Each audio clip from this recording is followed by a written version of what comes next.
Very good.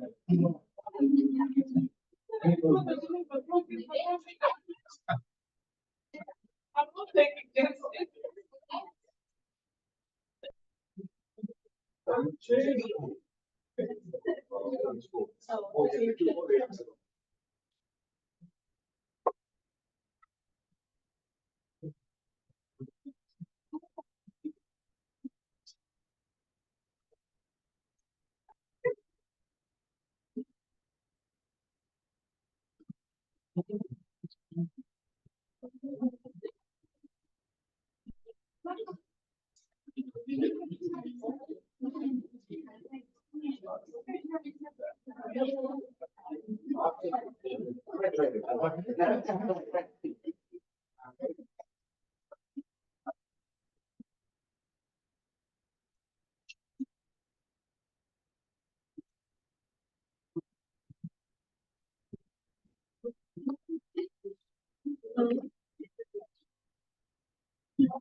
Good morning, everyone.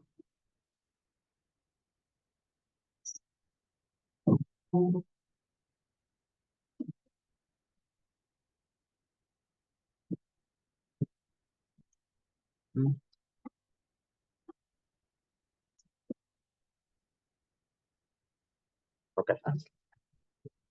All right. Good morning, everyone. We hope that you had a beautiful evening. Of course, some of you might have brought this beautiful weather as well. Monica, you are with us? Yes. Good morning, everyone. How are you? We're doing good. All right. I think we managed to complete the assignment that Monica gave us yesterday. Monica, I think there was also a discussion here. Since the government had already done some of the mapping that you wanted us to do, we kind of brainstormed on whether we needed just to sit down and think on ourselves about the various programs and do the mapping, or we can simply, go to the handbook that has all these other programs. So some of the participants probably sat down and just did it on their own. Some might have said, well, we have everything in place, so the mapping will be much easier. So, but I think we completed the assignment. So now we are in your hands. Thank you very much. So I hope that you have a good evening. The idea of today is that the first part, I would like you to each of the groups to present what you have done and to explain what is the logic. So if you use the handbook that has already that was there, let me know if you identify other projects or other programs that had not been included in the handbook, or if you did the mapping by yourselves, how was the logic of doing this mapping? Also, like if you use the handbook, there was half of the homework. So there was like the programs, and there were like the different social protection aspects. But we needed to map it with multidimensional poverty. So that's the part that I would like you also to present. So who would like to start the presentations?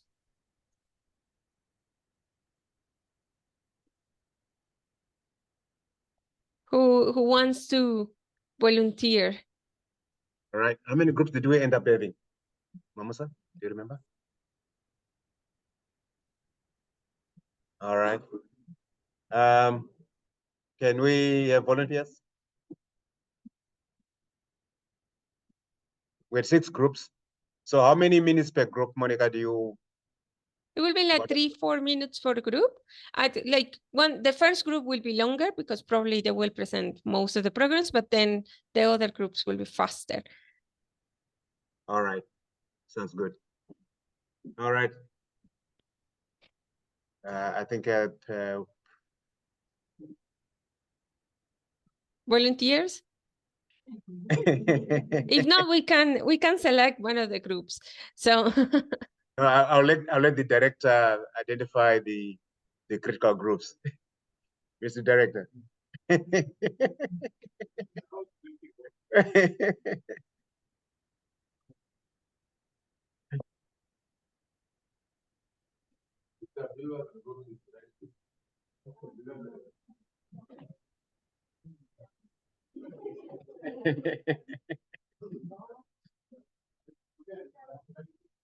They can? So you can come up front? Yeah, we have one group is coming up. It was volunteer or it was selected? The director just stood up and they said, yeah, we're ready to go. Okay. There was no pressure in there. No It's just pressure. like- yeah.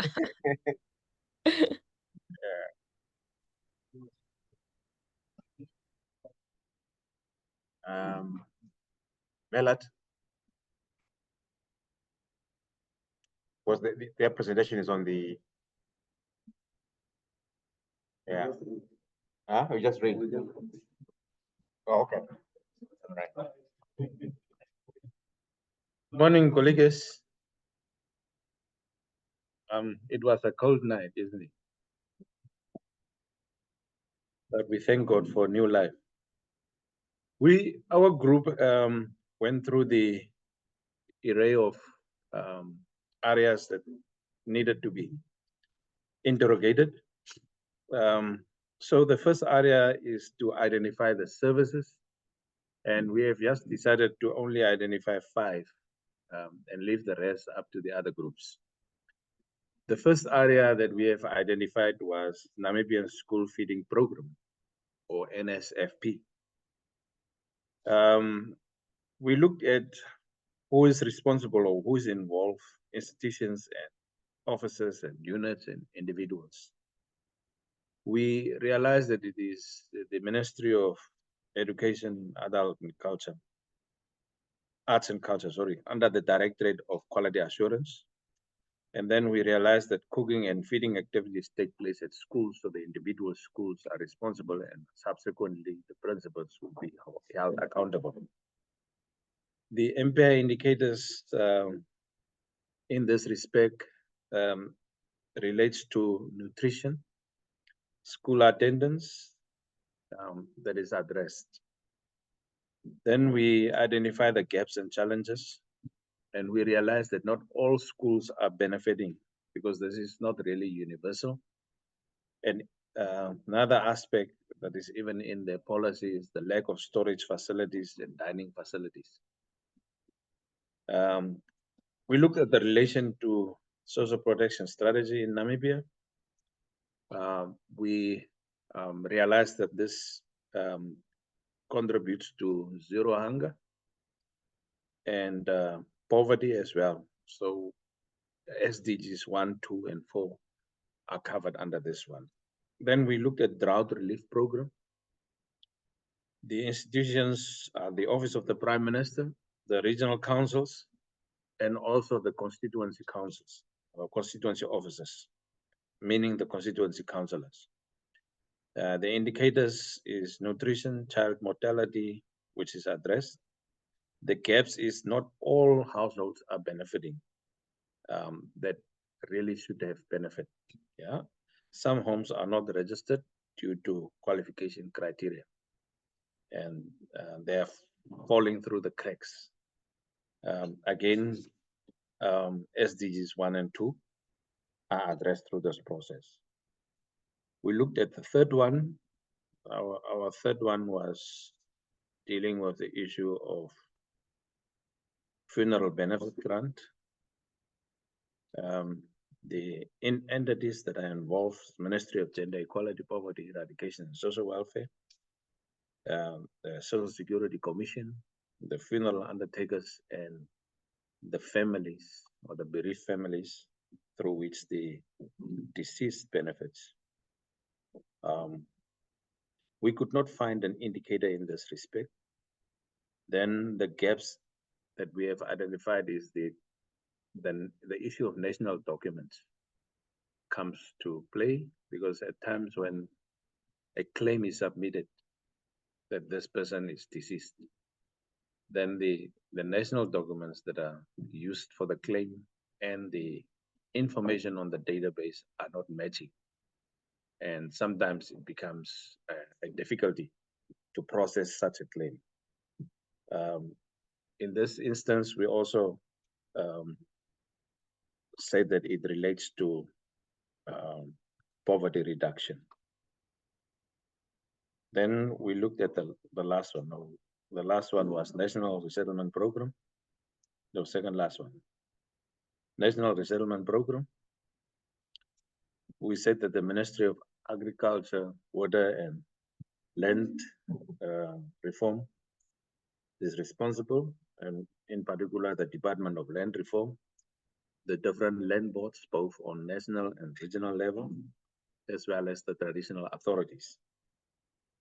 We have looked at indicators, and the indicators that most probably one could think of is housing, because when the people are resettled, they have got houses at the farms where they can, and then drinking water, because most of these farms are commercial farms. Then the areas where there are deficiencies, the application and the allocation process is quite worrisome, because at times you apply and you'll never get a farm. Then acquisition of land, the policy of willing buyer, willing seller, is also bringing difficulties for the entire government and is being also reconsidered. Then from the side of the resettled farmer, to realize that there is no continuous monitoring and accountability on the part of the ministry. So nobody goes and monitor whether this resettled farmer is doing well or not. And then also there's no continuous assessment. We realized that this could contribute to SDG 4, 5, 1 to 6 and 10. Then the last one was Disability Education Support Program. The entity responsible is Ministry of Gender, those that are involved, National Disability Council, Office of the Prime Minister. Then the school attendance is addressed as an indicator, and also years of schooling, because you assess the person through the process. What we have also realized is that because this particular inability to say, for the lack of a better word, requires specific or specialized schooling, and access to such schools are not readily available because there are not as many. They are only in major towns. So it renders people from rural areas and other small towns unable to attend these schools. And there are limited resources in schools as well, as I have explained. Since it is not nationalized, contributes to SDG 4. And I think I should hold there and give the other people chance to also present. Thank you so much. Thank you very much. Who else wants to participate? So we want to discuss at the end after all the presented? Yes. Okay. You can come forward, yes, thank you.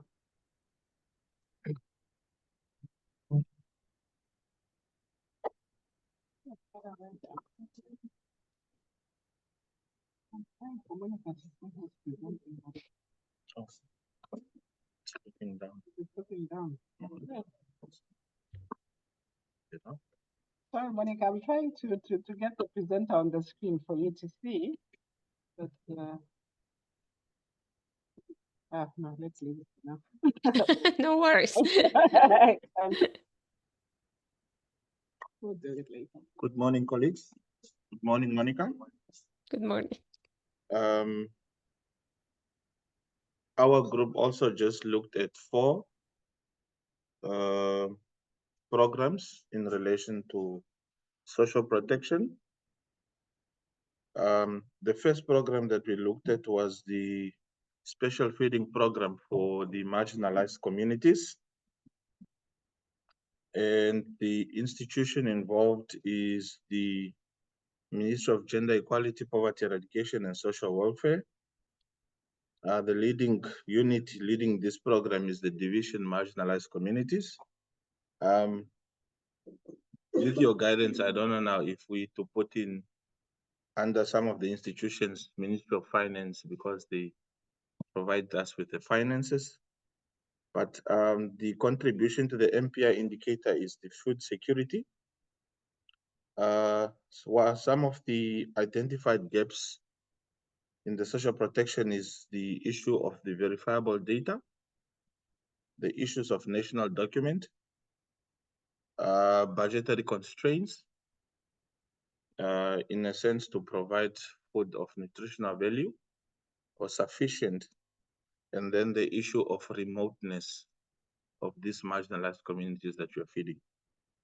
The relation of the program to the Namibia social protection strategy, we saw it fit that it fits with strategy 5, which is to enhance the inclusion of the marginalized communities into the mainstream socioeconomic of Namibia. Number 2, it also speaks to the strategy of food security, and that it relates to SDGs 1, 2, and 3. The second program is the burial services given to marginalized communities, so as just to ensure that they have a dignified burial, so we don't bury them in plastic bags and stuff like that. So the institutions here, again, is the Ministry of Gender Equality, Poverty, Education, and Social Welfare, as well as the various funeral undertakers within the country. The leading unit is the Division Marginalized Communities within the Ministry of Gender. We have realized that this specific program is not linked to any MPI indicator. And the gaps is that the program is not directly linked to any MPI indicator. And some of the constraints is the national documents. Marginalized communities have serious challenges with national documents in Namibia. And then it's also linked to strategy 5, which is to enhance the inclusion of marginalized communities into the mainstream socioeconomic. The third one is the education support program for marginalized communities. I think when I say marginalized communities, we have identified 3 special groups within Namibia. These are the San, Ovatwe, and Ovachimba. And what the ministry does is that it supports eligible students for funding at institutions of higher learning. So the responsible institutions is then the Ministry of Gender Equality. We also have the Namibia Student Financial Assistance Fund, as well as the Ministry of Higher Education, Training and Innovation. But the leading unit will be then the Division Marginalized Communities. And the MPI indicator is the school attendance. So even though the MPI has a bit of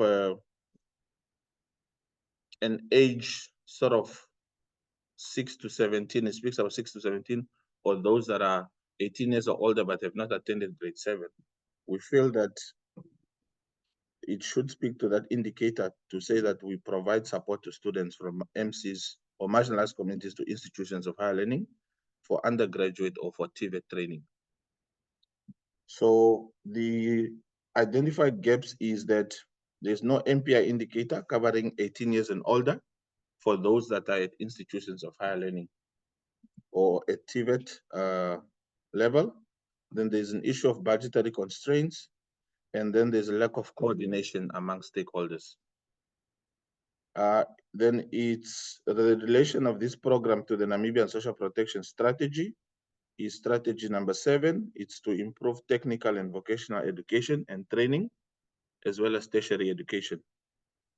And this program is then linked to SDG 4. Lastly, it's housing and sanitation. Again, for marginalized communities, the responsible institutions will be then the Ministry of Gender Equality, Poverty, Eradication, and Social Welfare, the Ministry of Urban and Rural Development, as well as the Ministry of Agriculture, Water, and Land Reform. Specifically because this program is targeting the marginalized communities, the leading institution will then be the Division Marginalized Communities. The MPI indicator will be housing and sanitation. housing and sanitation, and we have seen that it's the social gaps or identified gaps in the social protection is budgetary constraints, as well as the coordination among stakeholders. And it relates to strategy number 8, which is enhanced access to affordable housing for the poor and vulnerable, as well as the strategy 5, the inclusion of marginalized communities in the socio-economic mainstream. And this speaks to SDG number 6. Thank you very much. Thank you very much. Before we continue, how do you define marginalized communities? In Namibia, Mhm. Mr. Director can answer. I think he's Best, all right. Sorry, Monica, How do we define marginalized community? how do we define marginalized communities in a Namibian context? Yes. In the constitution, the definition? No. I think worldwide, as the UN utilizes the term indigenous minorities or indigenous peoples. Government here is saying all Namibians are indigenous. But government has also not adopted the term indigenous. So we utilize the word marginalized, that because government feels that amongst us as indigenous, there are those communities that are not on par with others in terms of development. And in terms of development, in a sense of education, so all indicators, education, access to health, access to land, and all that. So in terms of, and in 2005, Cabinet came up with a program that these specific groups are not on par in terms of development with others.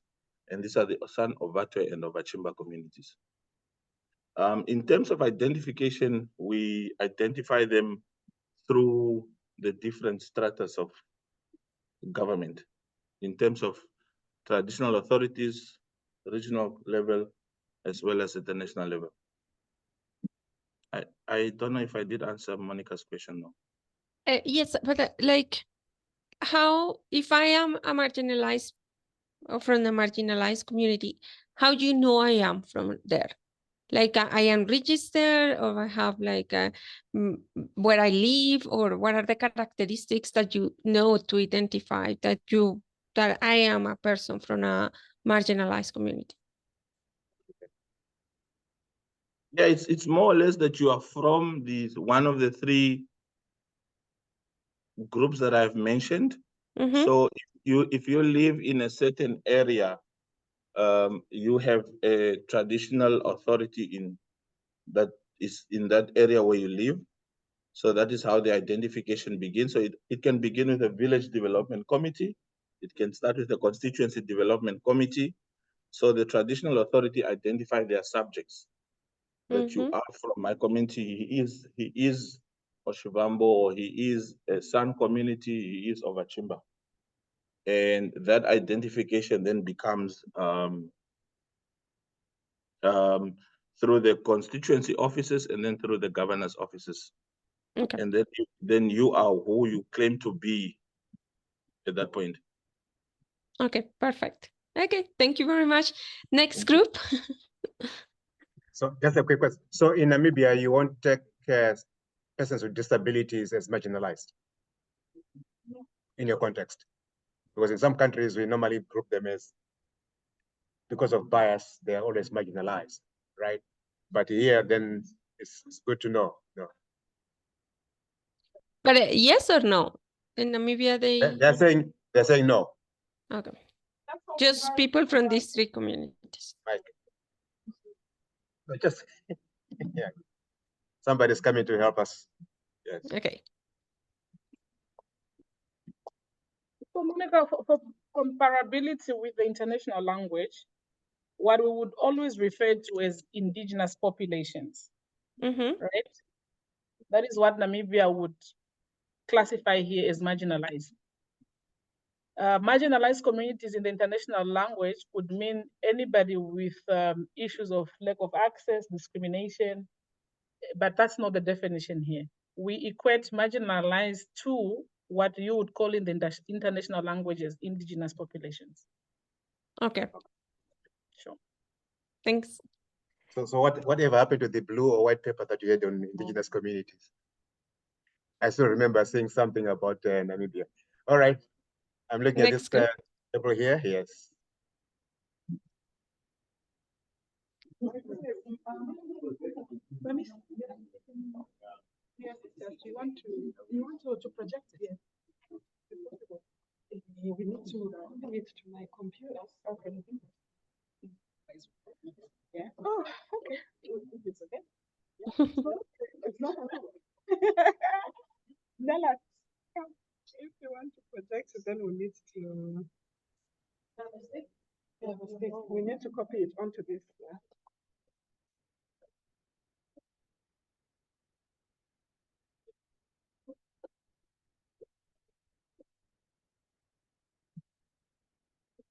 Monica, we are trying to project the presentation for this group, so we need to. Yeah, no worries. Go ahead. To another, yeah.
This one.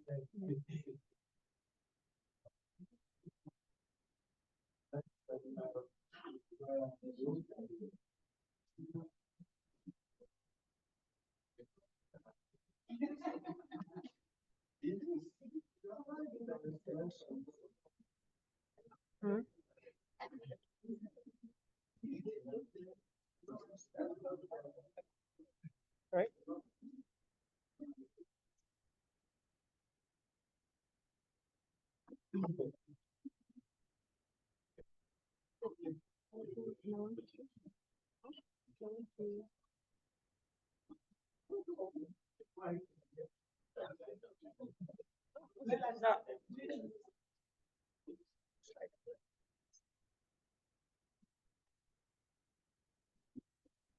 Okay. Good morning, colleagues. How are we? The weather is very good, eh? And we are ready for the group which finished first yesterday. Okay, our group actually also selected only 4 programs, even though we have taken note of the social protection booklet, which was just released now, and it's having a lot of several programs that are implemented worldwide. But however, looking at that, we only have selected 4 that we would like to present today.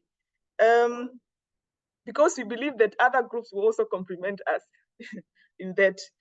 On question 1, the groups, the programs that are related to social protection, we looked at the disability grant, which is focusing more for the elder ones, which is focusing more on the age group from 18 to 59. And we also looked at the child grant, which is focusing more on the children's. And the other one, we look at the income generating activities, which are also implemented nationwide, and the old age grant, which is focusing more on the elders in the country. So on those groups, we went back, further to the to question 2, which were actually instructed to look at the programs and the institutions which are implementing it. So on disability grant, the lead institution which is implementing, it's Ministry of Gender, and we also highlighted some of the supporting institutions, which is Ministry of Health and Social Services and Ministry of Home Affairs, Immigration, Safety and Security. And the indicator, we looked at the broader level, where we're focusing more, the indicator is focusing more on the improving health and living standard of this group. And also, when we went to the second program, which is more focusing on the child grant, the lead institutions, it's Ministry of Gender still, and the supporting institutions, it's Ministry of Health, Social Services, and Ministry of Home Affairs, Immigration, Safety and Security. And when you look also at the bronzer goal indicator, it's improved in terms of education, access to educations, and also improve the health and living standard of these children. And we move on to the next program, which is the income generating activity program. And the lead institution which is implementing it, it's Ministry of Urban and Rural Development.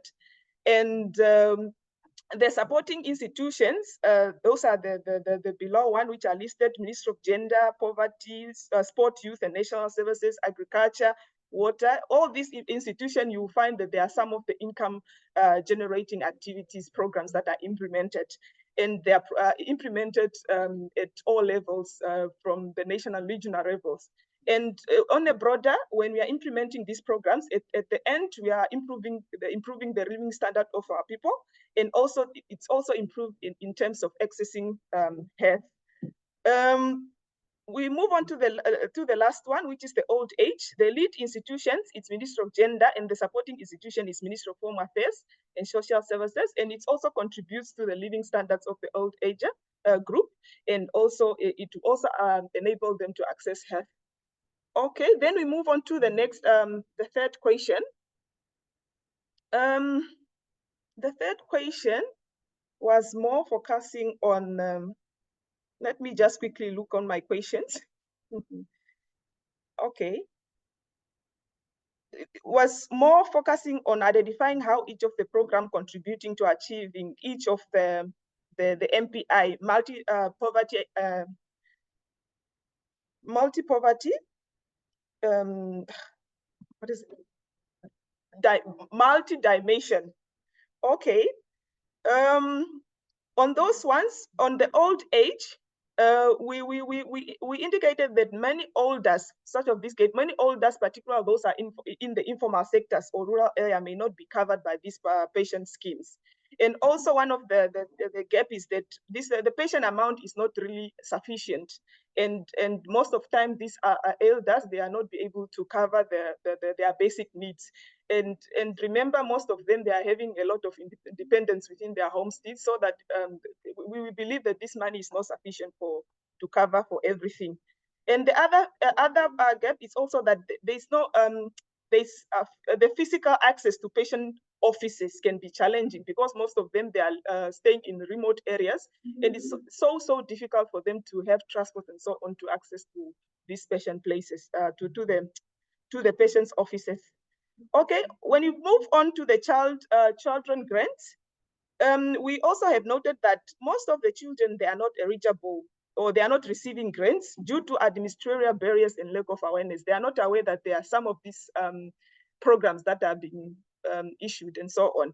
And the other one is that most of this grant might not be enough to cover the cost of the essential needs, such as nutrition, healthcare, and education.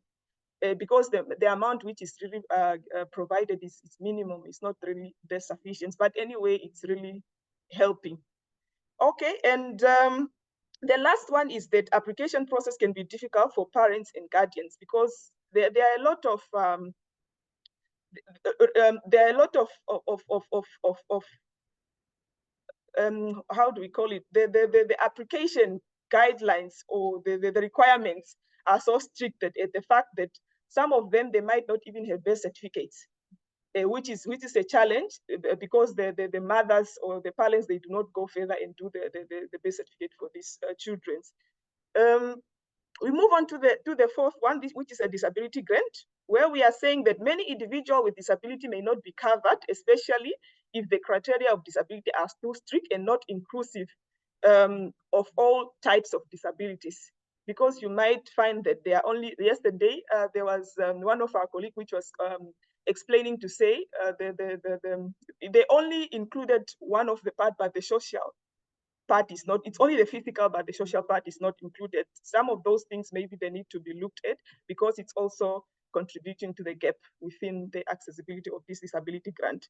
And we are also saying that the financial support provided may not be adequate to cover the additional costs associating with the living of people living with disability. Because you remember, things are very expensive, and these people, disabled people, they really need a lot of assistance. And the last one, we are saying that there is lack of support services in terms of counseling. We are not really providing counseling to them. Vocational training, which are not accessible. It is not accessible to disabled people. We have a lot or different types of disabled. Sometimes a disabled person may not even reach or may not even be accessible to that physical infrastructure. That's why we are saying that some of these, they are also contributing to the gaps or the accessing of the disability grant. Okay, we move on to the last one, which is income generating activity. And we are saying that, yes, we didn't really look at one of the gap is the inflation adjustment, which is not done, meaning that the prices are really going up and so on. And this price, this amount which we are providing is not really sufficient to cater for the goods that have to do with these programs. And the financial constraint, we do not really have much fund to sustain the establishment of this program, meaning that when we stop, perhaps they will not be able to sustain themselves to go on and ensure that these programs are going on. Okay, then the last question, this one we are just indicating to say that when we look at the broader, at the end, the broader overall goal of the strategy, to say when you are receiving the disability grant, it will contribute to improving access to healthcare. And also when we look at the child grant, overall, it will improve the access to education and also contribute to zero death for hunger and poverty. And when you look to the income generating activity, at the end will improve the livelihood, living standard, and also it will create employment and reduce the poverty. And when we also look at the end, when we are receiving the elder persons are receiving old age grant, it will improve their livelihood and to access to health care. So that's the end of our presentation. The colleagues, they will compliment us where we are missing. That's all. Thank you very much. Thank you.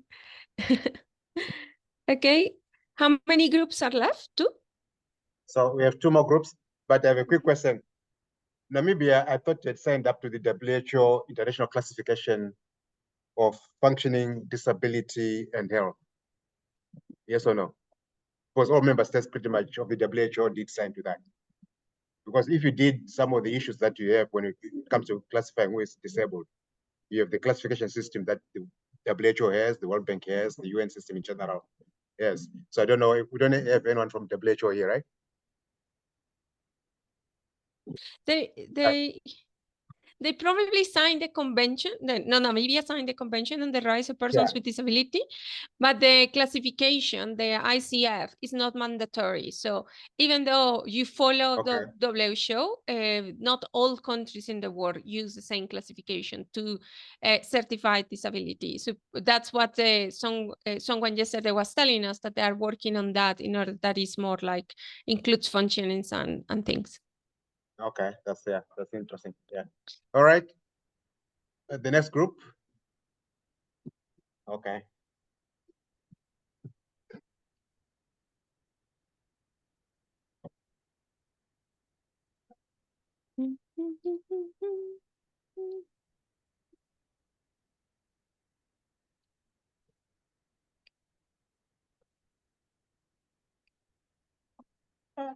Let me find a project. Which one is projected?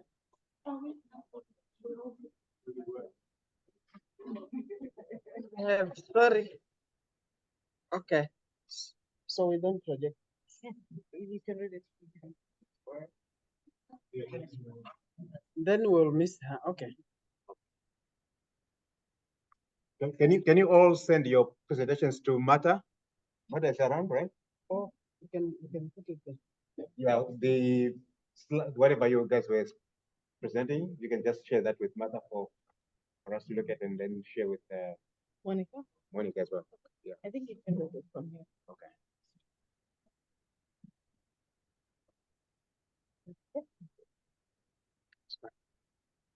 No, we thought.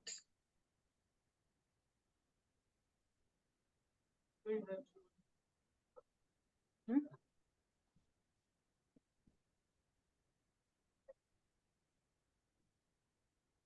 Oh, we worked hard to project.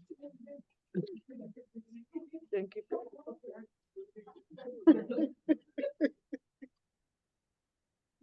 Does it even take a USB? We worked very hard to project. We want to show pictures. Maybe the other group is ready.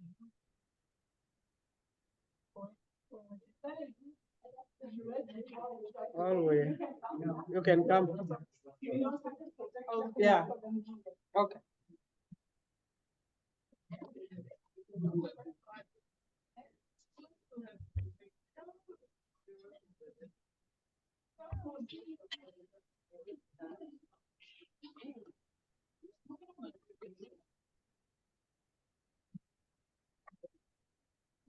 Good morning, colleagues.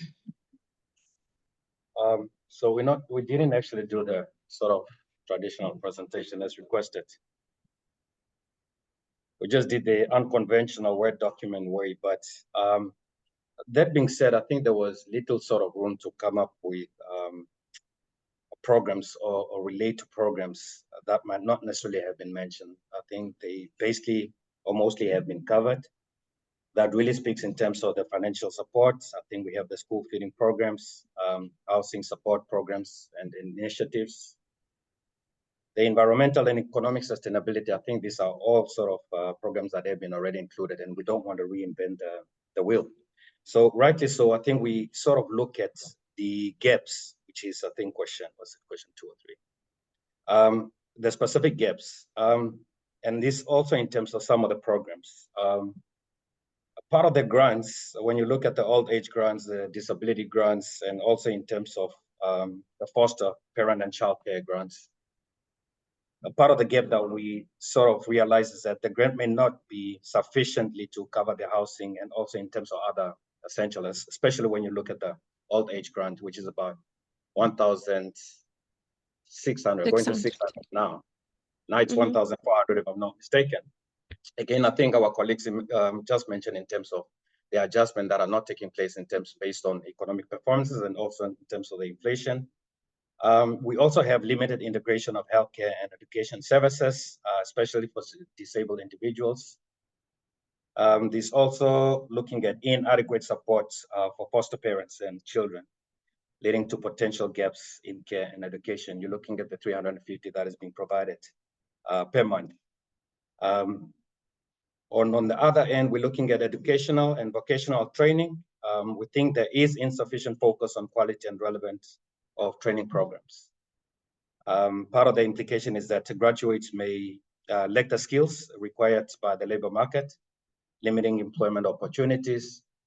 Currently, we are producing doctors. I can guarantee you within the next 10, 15 years, we will be having unemployed doctors. I think it goes down in terms of the drawing board and how we plan for creating employment opportunities.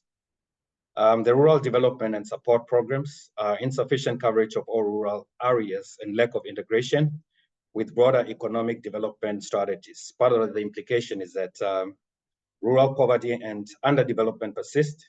The limited access to services and economic opportunities. I think when was it last year, we were having a discussion at NPC with regard to which comes first. Is it electrification? Is it the school that needs to be built? Or do we sort of think in terms of building toilets within the rural facilities? And again, you arguing from the perspective of economics, and you're still wondering in terms of what should be able to come first.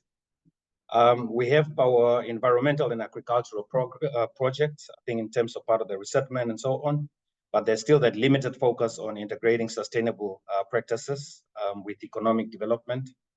Part of the implication is that environmental degradation and agricultural challenges that still continue affecting food security and also livelihood. I think for the past 13, 14 years, we have experienced drought about 3 times, including this. So there is a trend with regard to the drought and how we'll be forced to deal with climate changes. We still have, in terms of health and addiction treatments, insufficient mental health and addiction services. And this is also so systematic and also in terms of structural. Currently, I think the Minister of Health, part of the policies in terms of making sure that we bring efficiencies is to sort of make sure that we integrate mental health structures and systems within the existing hospitals, rather than, again, having the isolated mental health institutions. The implication being that many individuals may not receive the or higher prevalence of untreated mental health issues and substance abuse, also affecting overall community well-being. I think part of the poverty and part of the youth unemployment increases the chances of substance abuse among the youth. The legal aid thing in terms of the rights, which is limited, or it has limited reach and effectiveness for the legal aid programs. The implication being that many individuals may not receive the legal support they need to secure their rights in terms of the courts. And also in terms of the housing and sanitation for marginalized communities, we have the discussion around the definition of marginalized. Part of the gap is insufficient housing and sanitation support for marginalized communities. I think you might have read in the newspapers that for the past 30 years, the government has only built about 20,000 houses. There is a backlog of over 300,000 houses. So you can just imagine the dynamics and challenges that exist in terms of addressing that. Implication being poor living conditions and health outcome persist among the marginalized groups. Also, when you look at, in terms of, again, your health, when you look at reinfections or TB cases, it's not necessarily that people are not getting cured. They are getting cured, but they're getting back to the same environment from which they have contracted TB. So this is in terms of the gaps that we as a group have seen.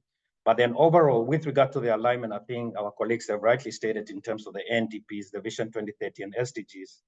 But overall, I think the drive should be more in terms of enhancement of the living conditions and also in terms of creating more access to services, fostering of skills development and employment opportunities, especially so among the youth. I think there's quite a lot of opportunities with regard to how we play.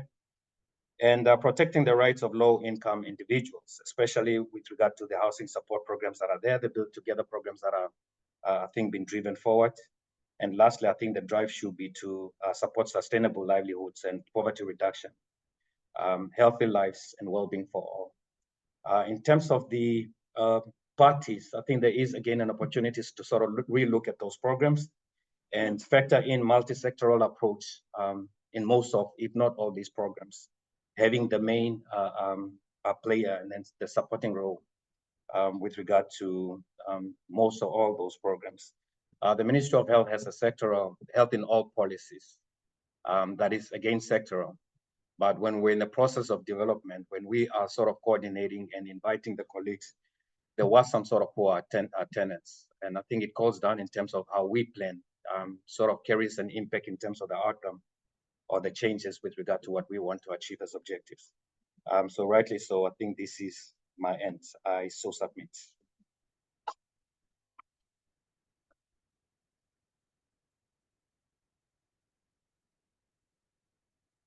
All right, I think we have one last group, or we're done? I think one more group. One more group.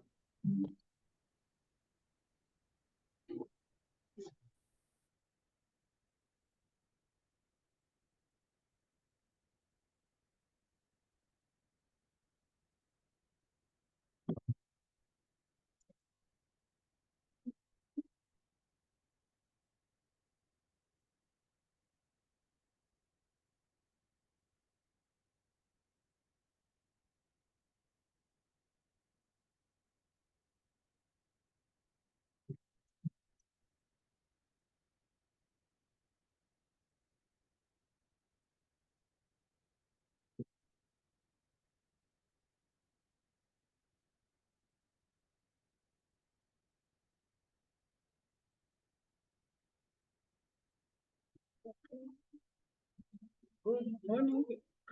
From the last group, we were trying very hard to add visuals there. The first project that we have identified, we only identified 3. The first one is Food Cash for Work, which aims to create and maintain rural infrastructure, enabling rural communities to further their social economic development and create short-term employment through participation in public works. As you can see from the picture, these are projects that are identified by communities in different regions, and then they are either given food or cash to sustain themselves. As a result, they are able to support their families, especially children, to put them to school, provide food, and in general, just provide for the families. So the main stakeholders is the main implementing ministry is the Ministry of Urban and Rural Development. Through regional councils, traditional authorities do participate in identifying these projects, as well as community-based organizations. The indicators that it contributes to, as I have said, school attendance. When these communities receives food and cash, they are able to send their children to school. They start consistency. These projects include, depending on the needs of the community, some of them includes digging pipes for water pipelines, and then they are paid cash or food for work. They also contribute to the provision of sanitation, like digging pit latrines. It basically depends on the needs of the communities. If the community says we want to build a road or debush, this is what the money goes to, or that support goes to, either sanitation or provision of transport, cooking, access to hospitals, food security, and child nutrition. Those are the indicators that it contributes to. However, the gaps are that these projects are of short-term nature, so they are not sustainable, even in terms of contributing to food security. They run, for example, it's just 3 months in a year for a certain area or village. So thereafter, they wait until the next financial year for another project. Then in that manner, it's not sustainable. This is mainly because these projects are not sufficiently funded. Another gap is the targeting criteria for participants. Many are complaining that we wish we could do this and that, but every time we consult the regional council, we are told there is no money. We only hear certain communities somewhere receiving this food and cash for work, and it doesn't get to us.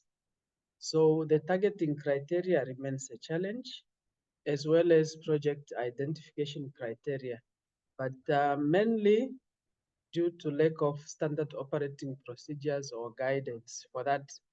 If we are to develop SOPs for this with laid criteria that are clear and project identification criteria, it will be helpful so that everybody understands. Communities are also aware of what are their rights in terms of how do we identify projects, what makes us qualify, and so on. The policy strategy that it contributes to is creating employment and empower women and youth. Objective 4, improve government's ability to respond to sudden severe shocks that may affect many households simultaneously and food security.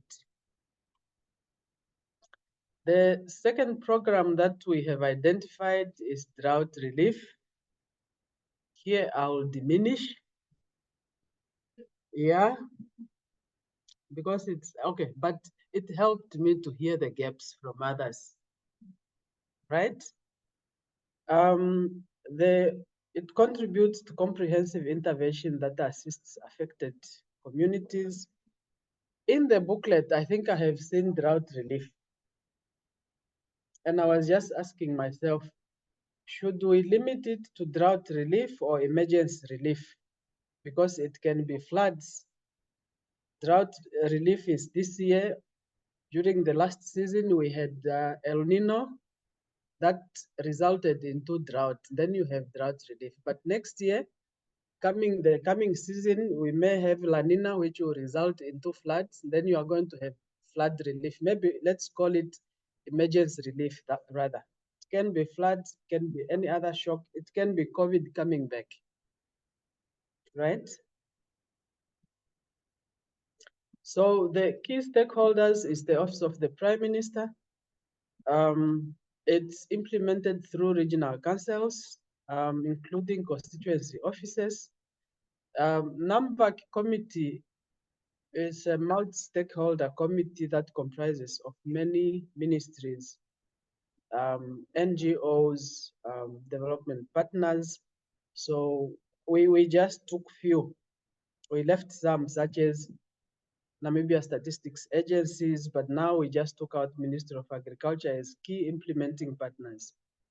Ministry of Agriculture, Ministry of Health, Ministry of Defense, development partners, Ministry of MIRCO is what? International Relations, and Red Cross.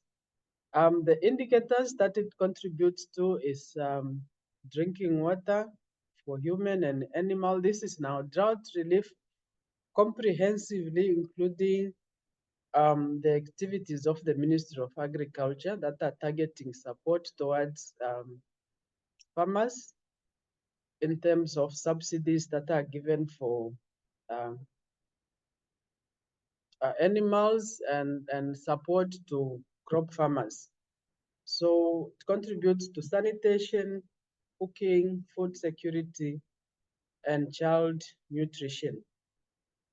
The gaps, as others have alluded to, we are aware that undocumented citizens do not usually qualify because they have no documents.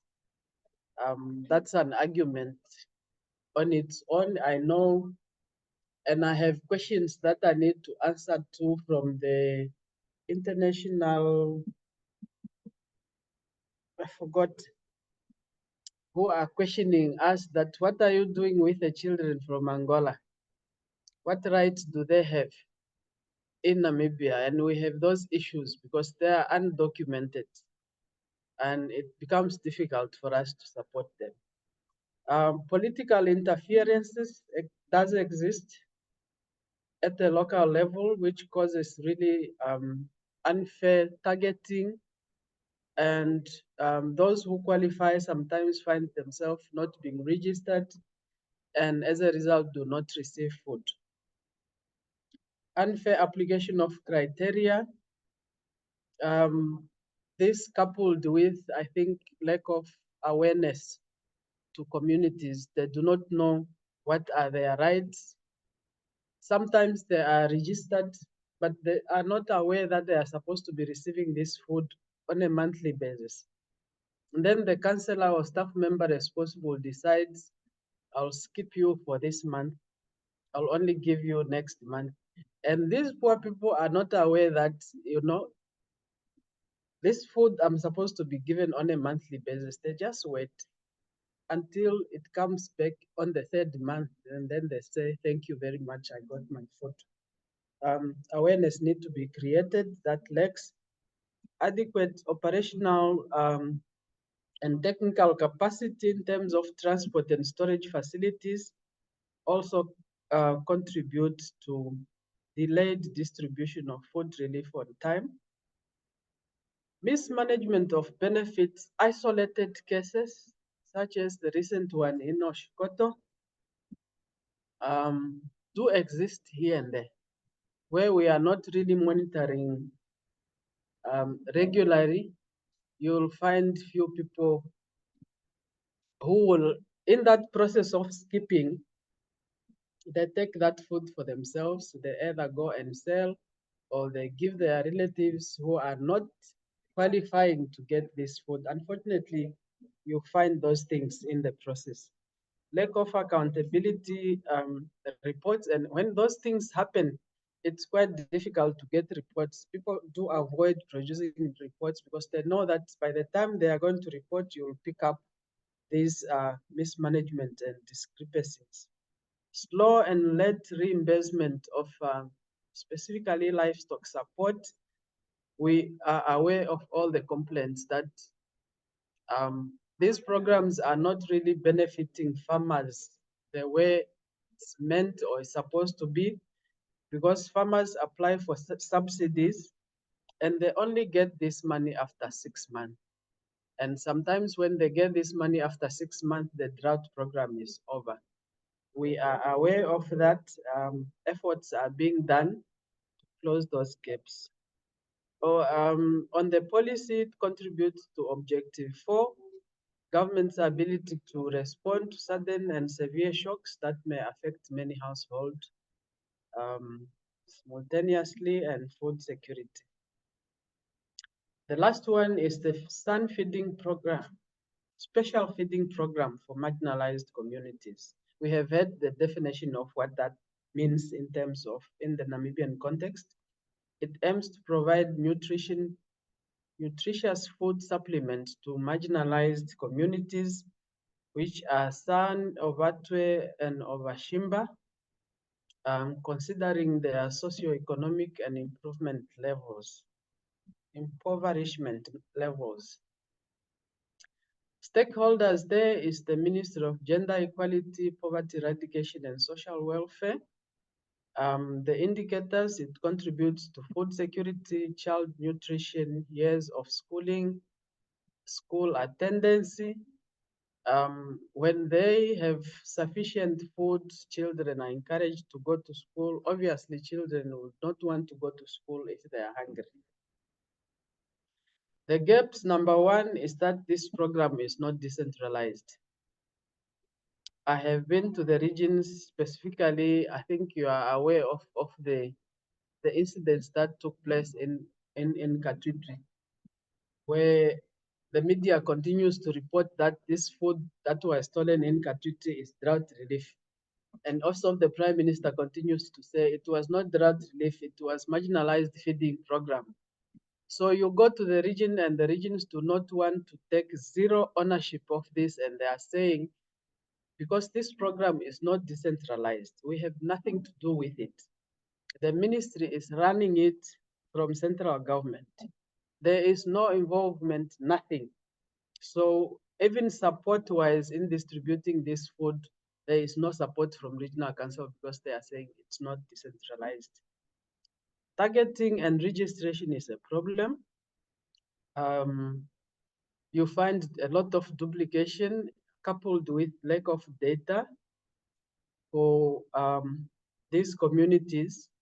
If you look into, you want to establish who is where, how many, And I have seen that the registration is also done on an individual basis and not on household.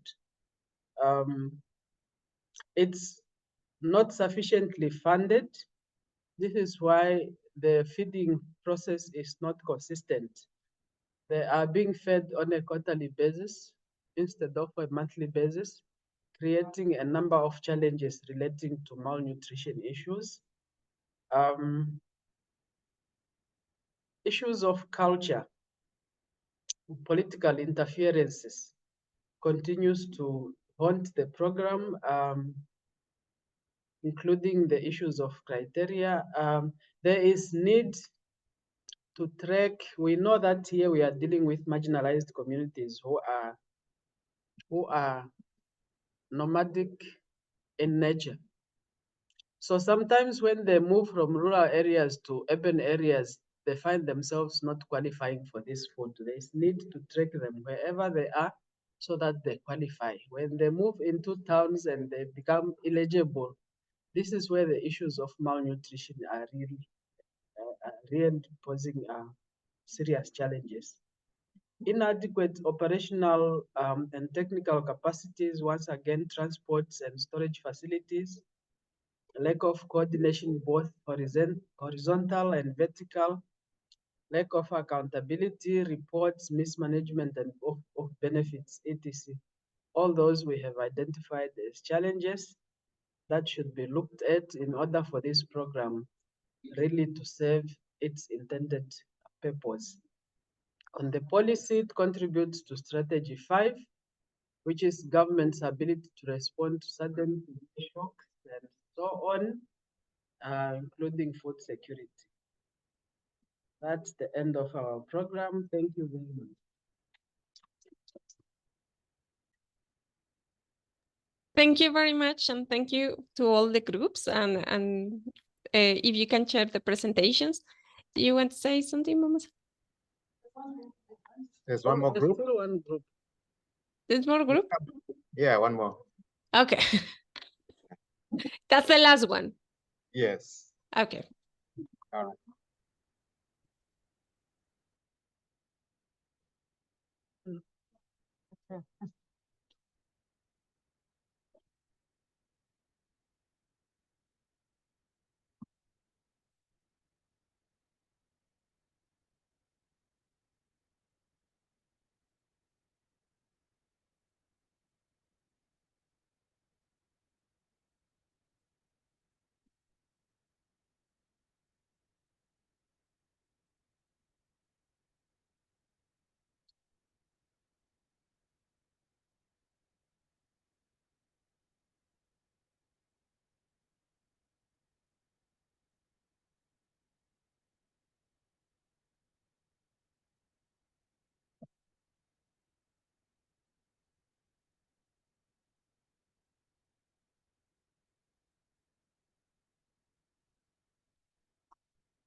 Morning.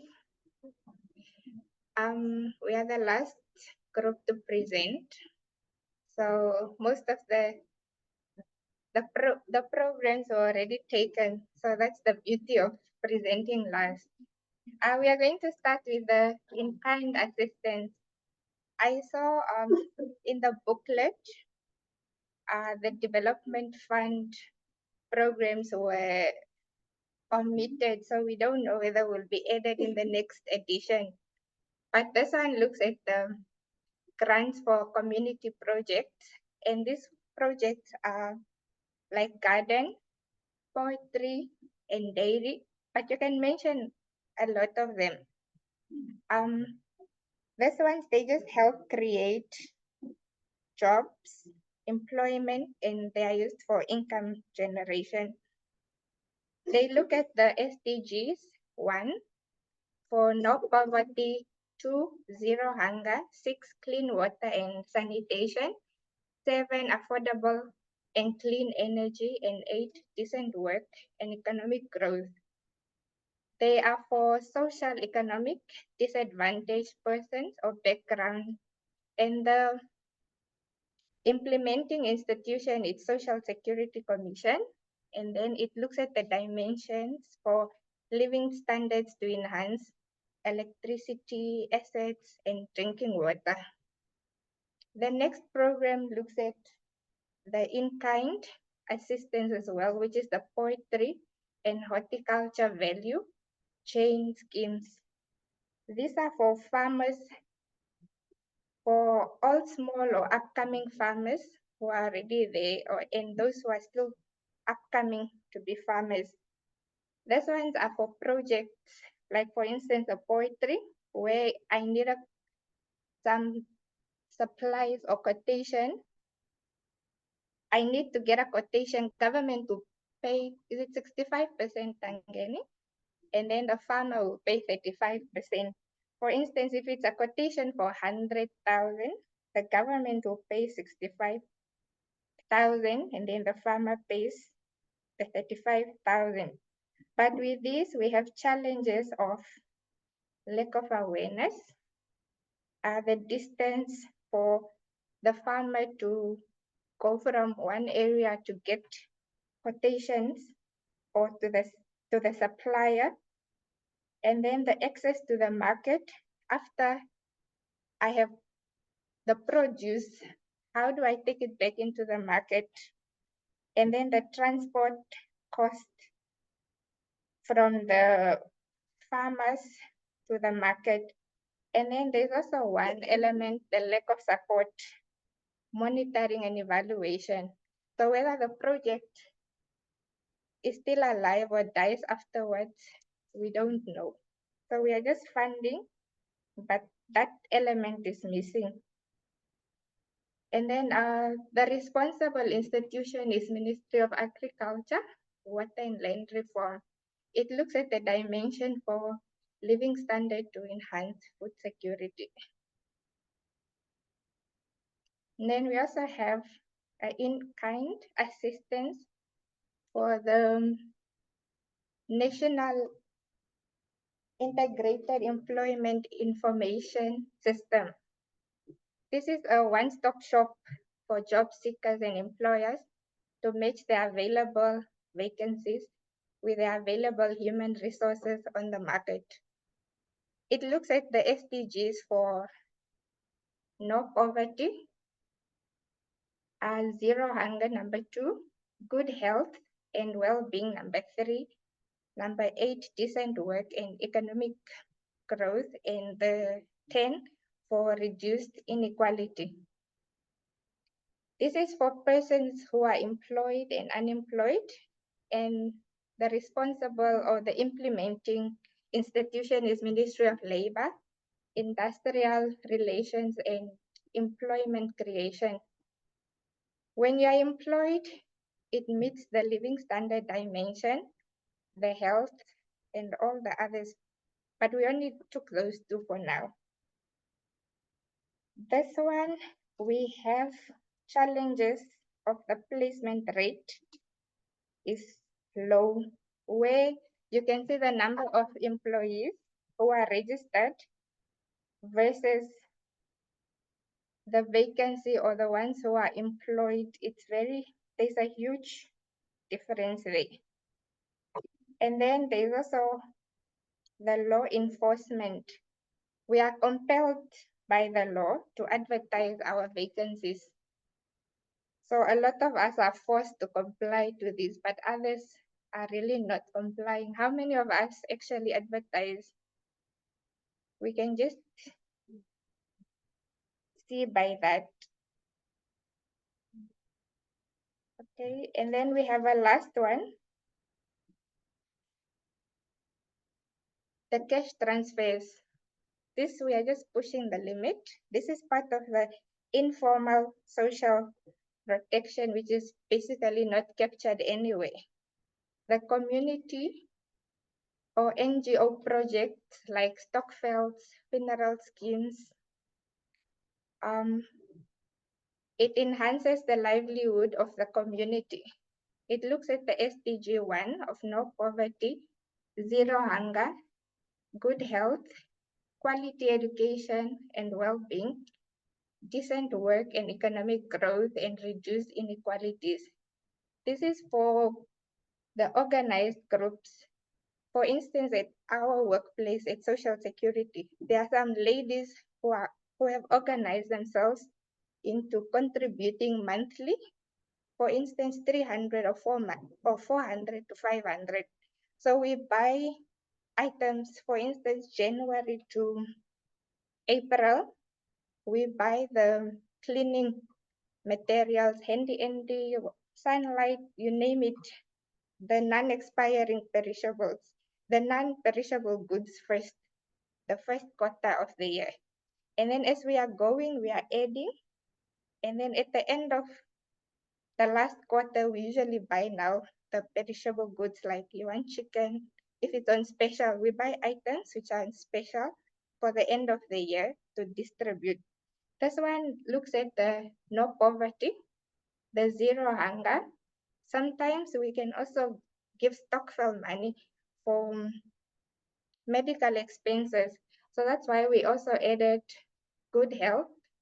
For the quality education, for instance, you can put money together and only utilize it at the end of the year. Then you can pay for tuition fee for your son or daughter at the beginning of the new financial year now. And then it also reduces the inequalities. The responsible institution, it's the community or the NGOs. It looks at dimension of living standard and quality of education. Thank you.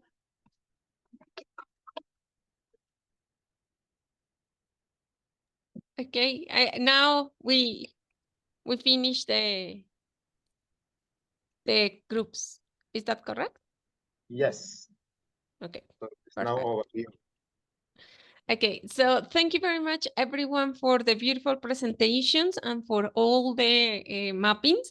It is really good to see all the programs that Namibia has.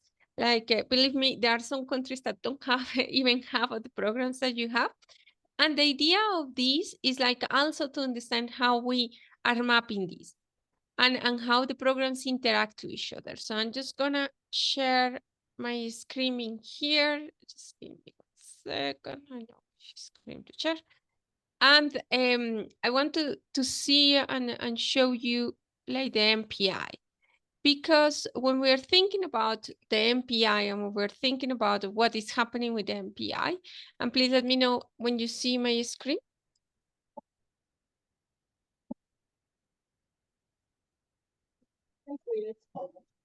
Can you see my screen? Yeah. Yes, okay. So in here, this is the structure of the MPI. Some of you at the beginning, we started with all the indicators related with food security and child nutrition and all the school feeding programs for sure interact with these two indicators. But if you think about it, it also interacts with the school attendance because children who are fed or children who have a better nutrition have better concentration and they are less likely to drop a school. So these school programs that are like an interaction between food security and also education really aim to guarantee not only access to a food or a nutritional diet, but also aim to increase the school attendance and the learning of children. Also, like some of you were like thinking or were mentioning programs that were more for increasing the skills of adults. So these programs will be capturing years of schooling, because in here, once adults increase their levels of education, they probably will increase formally or informally their educational attainment. So it can be through the normal education system, or maybe through validation or something like that, that is just like take several courses and that will be like the same, that take like one year of education. So that includes years of schooling. And there were like some, I don't think that any one of you mentioning, but in the booklet, there were like, there was one program that was related with the access to healthcare, and that directly affects access to clinics and hospitals. And it will be important like to have a discussion, and we will have more time this afternoon to discuss about how the different programs, especially related with health or provision of health access, can or are implemented in the case of Namibia and can interact with others. So in here you have access to clinics and hospitals, and that indicator is mainly based on that. And some of you mentioned the housing indicators, that there are sanitation and water access, and there are like a lot of indicators or a lot of programs that are covering like drinking water, sanitation, and housing. There is no, or I haven't seen, and maybe you can let me know if there is any program that is aiming to increase access to technology, like computers, internet, and especially for poor and marginalized communities, as you mentioned it. One of the things that we learned during the pandemic was that internet became a really important tool, and the internet has been established as a human right, and now everyone should have access to internet, because it's not only about having access to information, but it's also having access to education, to health, and different services, including employment. So that's one of the indicators that I was not really clear if there was any deprivation or any program in there. And the other indicator that it was not clear for me if there is any program, especially in social protection or related, is access to energy. So do you have programs like aiming to increase access to clean sources of energy, like solar panels, or a reduction of cooking fuel, like giving subsidies to households in order that instead of cooking with charcoal or wood, they cook with gas or with electricity, because these are important programs that maybe they exist and we are not mapping, or maybe they are more at the community level, or maybe there is a gap in there and we need to identify it. And if you realize in all the programs, and you have a lot of programs, you are covering most of the indicators. Sometimes it's clear how the indicators are covered. Sometimes it's not clear how the indicators are covered. And this is important also to think, like when we are aiming like to, or we think about the disability grants or the old age grants or the child grants, like it's to go what is the objective of the grant. And yesterday we were like discussing a little bit about that, and it's just like thinking like, okay, we are giving like 1,600 Namibian dollars to people. So what we are giving that? In most of the cases, all age grant is to cover basic needs, so to cover access to different services, or to cover access to housing, or to cover access to health. Like internationally, most of the economic evaluations that has been done to all age grants, especially non-contributory grants like the one that you have in Namibia, like most of the people, they use the grant to cover medicine, so to cover or pay for medicine, but also to support the family. So one of the spillovers of these type of grants is that grandparents and mothers use this grant in order to support children to go to school. So this is one of the benefits of these grants as well. It gives independence. It gives like it's not even close. As far as I remember, like Namibia poverty line now should be like 5,000 or something like that Namibian dollars. So 1,600 is not even half of the poverty line, so it doesn't cover a lot. But this amount of money provides support to families, and not only to individuals, but also to close family members. And the same happens with disability grants. So disability grants are like something that support, like, let's say, access to clinics and hospitals, because you can provide, or you can have like money to pay the transportation, or you have money to cover a person that goes with you. So it's these type of things and spillovers that we need to really identify of how this money is going to be used. Because it's not only like, okay, I give you the grant and you will do whatever with the money, but it's the money will transform in something else. And one of the tools, or one of the key aspects is how we use the information that we have about the economic evaluations, about the uses of these grants, to know which are the indicators that are going to be affected. So that's main, and it's really important. Another aspect that it came to my attention is that most of you mention lack of data. So it's difficult to identify, it's difficult to know who they are, it's difficult to really acknowledge how they, like, to have the monitoring, or to have the papers. So this is something that we also need to improve, and it's something that most low middle income countries are working on, is how we improve access to register, or how register can be more dynamic. And this means like how we can have registers that really capture the realities of the country in the moment that we need it. Because usually what we have is that we have registers that are static. So we collect the data and the register is just there. But one thing that we learned with COVID is that people change, people move. So in a lot of countries, what happened is that, and I don't know in the case of Namibia, but what happened in a lot of countries is that we had the register, and COVID arrived, and we went to search the people in their houses that we have registered, and the people have already moved, or the people have died, or the people have changed the family composition. So the register were not good enough in order that we can provide the support that we needed. So one of the things that we need to improve is the registers. And one thing that is important is that when we are improving the data sources, we're also including the indicators that we want to monitor. One of the biggest challenge, or one of the things that I always face, is that they say, oh yeah, we create this system, but we didn't include the indicators that will allow us to compute income poverty or multidimensional poverty. So we don't know who is the people who are going to be targeted, or who is the people that we need to prioritize. So it's always important to think about the instrument, but also to think about how we include these indicators that are going to be fundamental to analyze and to really monitor multidimensional poverty. I work really close with the governments of Guatemala and Honduras, and one of the things that they are doing in the social protection strategy is how we guarantee that an index that we have for targeting people is included in all the registers, because in that way we can have information.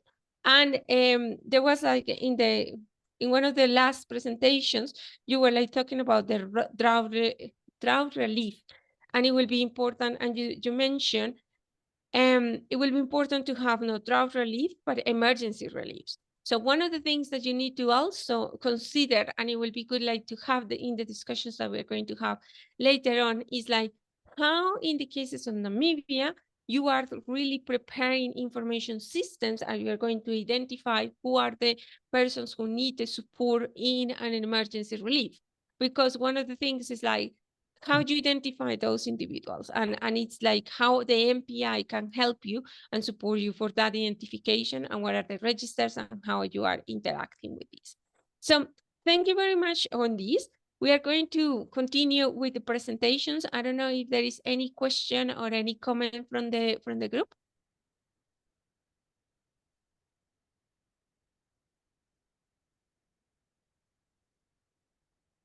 Any questions from the group? Yes, you can come. So we have one. I was trying to test from the audience if probably colleagues from the Ministry of Education can respond to Monica's request on whether we have a targeted program that addresses access to IT. And I think I do recall that there was Oh, I thought she was standing for the response. I think there was a targeted interventions towards ICT implementation and integration into schools. I don't know whether that is a continuous program or yeah. Oh, it's so she just confirmed that it's part of the curriculum at schools. So perhaps that addresses your question. Okay, On clean energy, perhaps not directly as clean energy, but there is also a drive from government for rural electrification. But colleagues, is there anyone from the Ministry of Mines and Energy? No, okay. But I want to assume that there is a,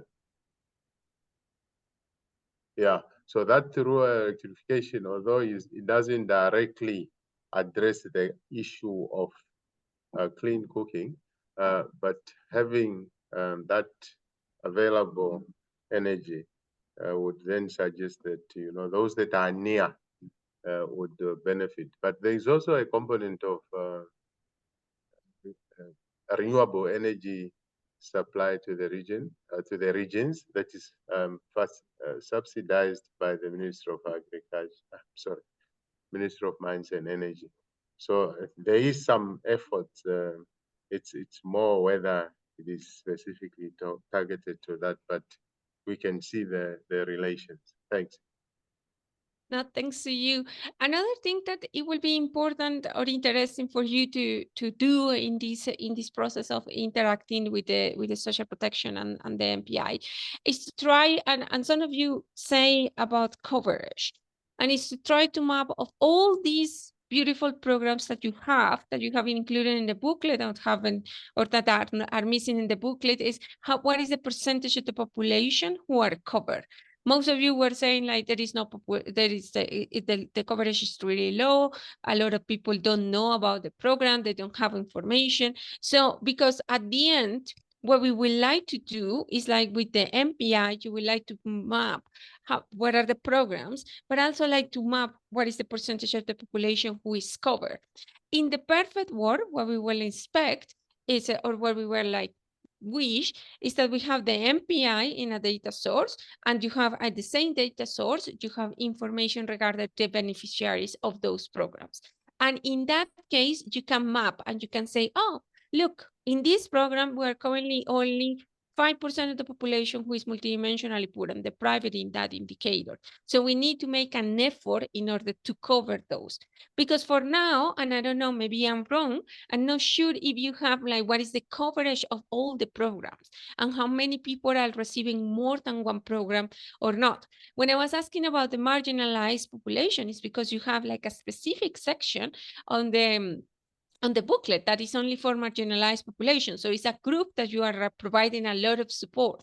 But in most of the countries, the problem is that we have the programs, but the amount of the coverage is really low, or the amount of the program is really low. So sometimes the cost, the administrative cost of having these programs is really high. So we only cover like a 5% of the population instead of like having like more universal programs for specific populations. That will be like categorical targeting. So we have these specific 3 communities. We are going to focus on reducing the deprivations and improve the quality of life, but we also need to know how many of those people are the most marginalized. I don't know, like in those 3 groups that you identify as marginalized, what is the levels of poverty, why they are identified as marginalized, are they living in rural areas, are they living in remote areas where the services are not available, are more likely to be like nomadic populations, or are like, what are the characteristics of these groups in order that you know that they are marginalized. I imagine you have that information and have already done that analysis, but it's important also, like when you are thinking about social protection and thinking about how to use the MPI for that, is how the MPI can really provide us like information regarding the characteristics of this. So one of the things, I'm not sure that the MPI in Namibia allows you to go in that level of disaggregation. But one of the things that will be interesting is to see, okay, we compute the MPI for Namibia, and we go and compute and we disaggregate the MPI for these 3 communities and see what are the deprivations that they are facing, and see if they are facing higher or lower deprivations in one of the other indicators, in order that this package of services that you have, you can tailor better and say, okay, these marginalized populations are going to provide these services because are the ones who are affecting or that they are like more deprived in these A or B indicators. There is any other question in the group, or shall we move to the next part? Maybe before we move on to the next group, one issue that I think has come out is the issue of information asymmetry, right? When it comes to the benefits, the government knows everything, but the people we serve, the average Namibian citizen, does not have that same information. So what is the government trying to do to address information asymmetry? And from your perspective, Monica, what have other countries done to try to make sure that these programs are well known by the potential beneficiaries? So maybe the government of Namibia can also say something, but maybe that's also linked to the issue of your civil registration system, to what percentage of the population is covered, because the issue of identification is related to your civil vital registration systems as well. So I don't know whether, so do you have how many people are registered in Namibia? What is the percentage of people who are registered in the civil registration? Anyone with an idea of what percentage is when it comes to civil registration systems? No one? She's looking, somebody's looking, maybe she will let us know. Yeah, I'm asking. Okay, if someone has the information. So that is important in there, 2 things. Like most of the countries, what they have done is like you need to promote and you need to give the information to people. So I know countries that they have the benefits and they don't give a lot of information because the benefits of the coverage that they can give is so little that you don't spend a lot of money like providing information in order that people know that they can access. And so you need to account that. Well, how many people can you cover with your program? But usually the best ways that you can do is go to the communities and go to the communities in order that identify community leaders or people who are working on the communities in order that you can provide information in there. Because if you have a lot of programs, but people who are in the highest need don't know about those programs, you have a huge barrier that is like knowledge barrier, an information barrier. And what you would like to do is to break that barrier. And the best way to do it is use social media, radio, TV, newspapers, whatever other type of communication system that you have in Namibia, but also go to the communities. And because of that, when we were like thinking about the mapping, is not think about only the mapping at the national level, but think about the mapping in the different levels of the structure of the country. So you will have at the national level, but you also have regional and you have provinces. And what happened, like the policies always are implemented in provinces. Policies are planned at the national level, but implemented at the local level. So when you are thinking about how you communicate this, most of the governments, what they do is that they go to the local level and go to the local communities and the local leaders. And those are the individuals who can communicate better what are the different steps. Another thing is like if you have like as a requirement to be registered or to have a birth register, and the proportion of people who are in a birth register in Namibia is quite low, you will have like an administrative barrier quite huge. And the problem is that people who are living in the higher need or the people who are living in poverty usually don't have access to information, usually don't have access to or live in remote areas. So transportation, all the administrative costs are really, really high. So the opportunity cost is really high in comparison with the things that they receive. So they don't do the whole process unless they say, okay, I'm going to receive a benefit that is higher. So you need to also acknowledge that. So in the whole change of delivery of social protection services, you need to really identify those who are in the highest need. And also, once you have identified those who are in the highest need, you really need to go and promote and incentivize people to use the programs and to be engaged with the program in order that you can provide the service. I don't know if someone knows what is the percentage. Yeah, you can come. So we have a response on the coverage of the veteran resistance. She said about 83%. 83%. Oh, that's good.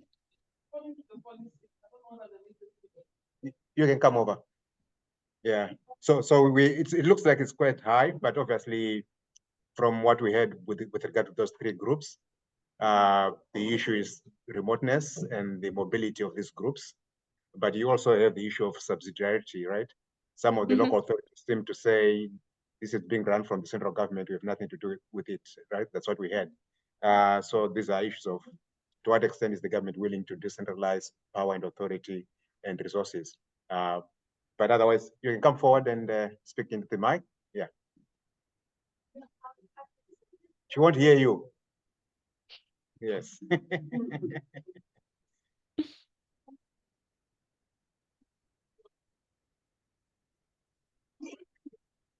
No, I basically just wanted to talk to the issue of information. That is exactly what the social protection policy have identified as a gap.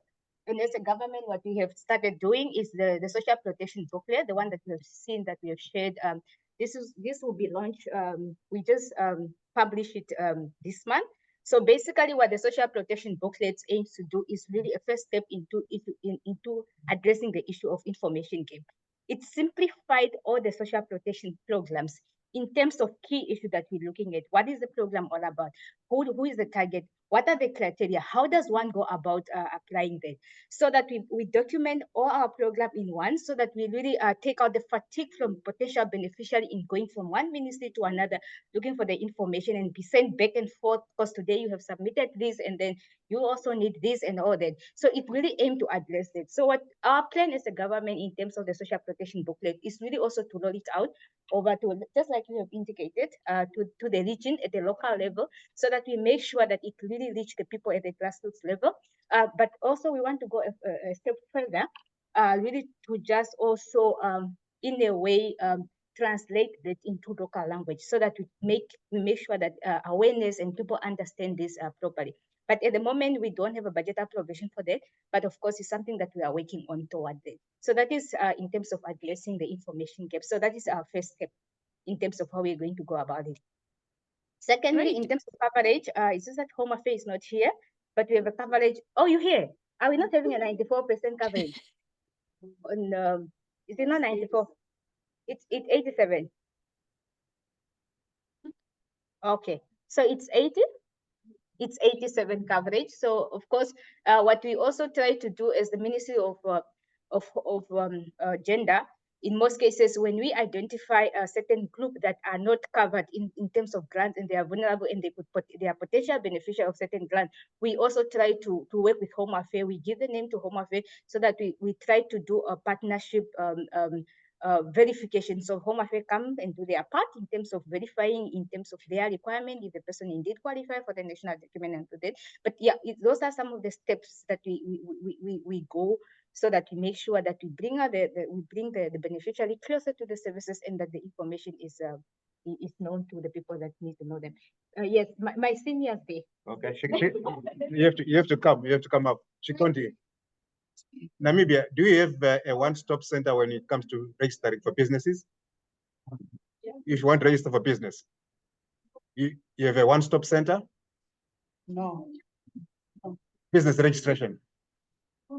Some are saying yes, some are saying no. You don't have. So in some countries, right, if you go to Rwanda, you go into an office in 30 minutes, an hour, you register for your business and you deal with every ministry. So the idea of a one-stop center, even for social protection, can work, right? You simply capture the needs of the person at one place, and ministries can look at it and say, this person is eligible for our service. But the one-stop concept can also be interesting. Yeah, I think what you are saying is what I wanted to raise. She's saying that the clients sometimes we have to refer. I think one of the challenges, even among ourselves within same ministries, I will not know what the other, my brother there, that the Beaver, they are responsible for social protection. But within social protection, there is disability. A client will be referred to me just because there is a word of disability, but I'm not dealing directly with social pension. And then it depends how I approach the client. Because you find clients very frustrated.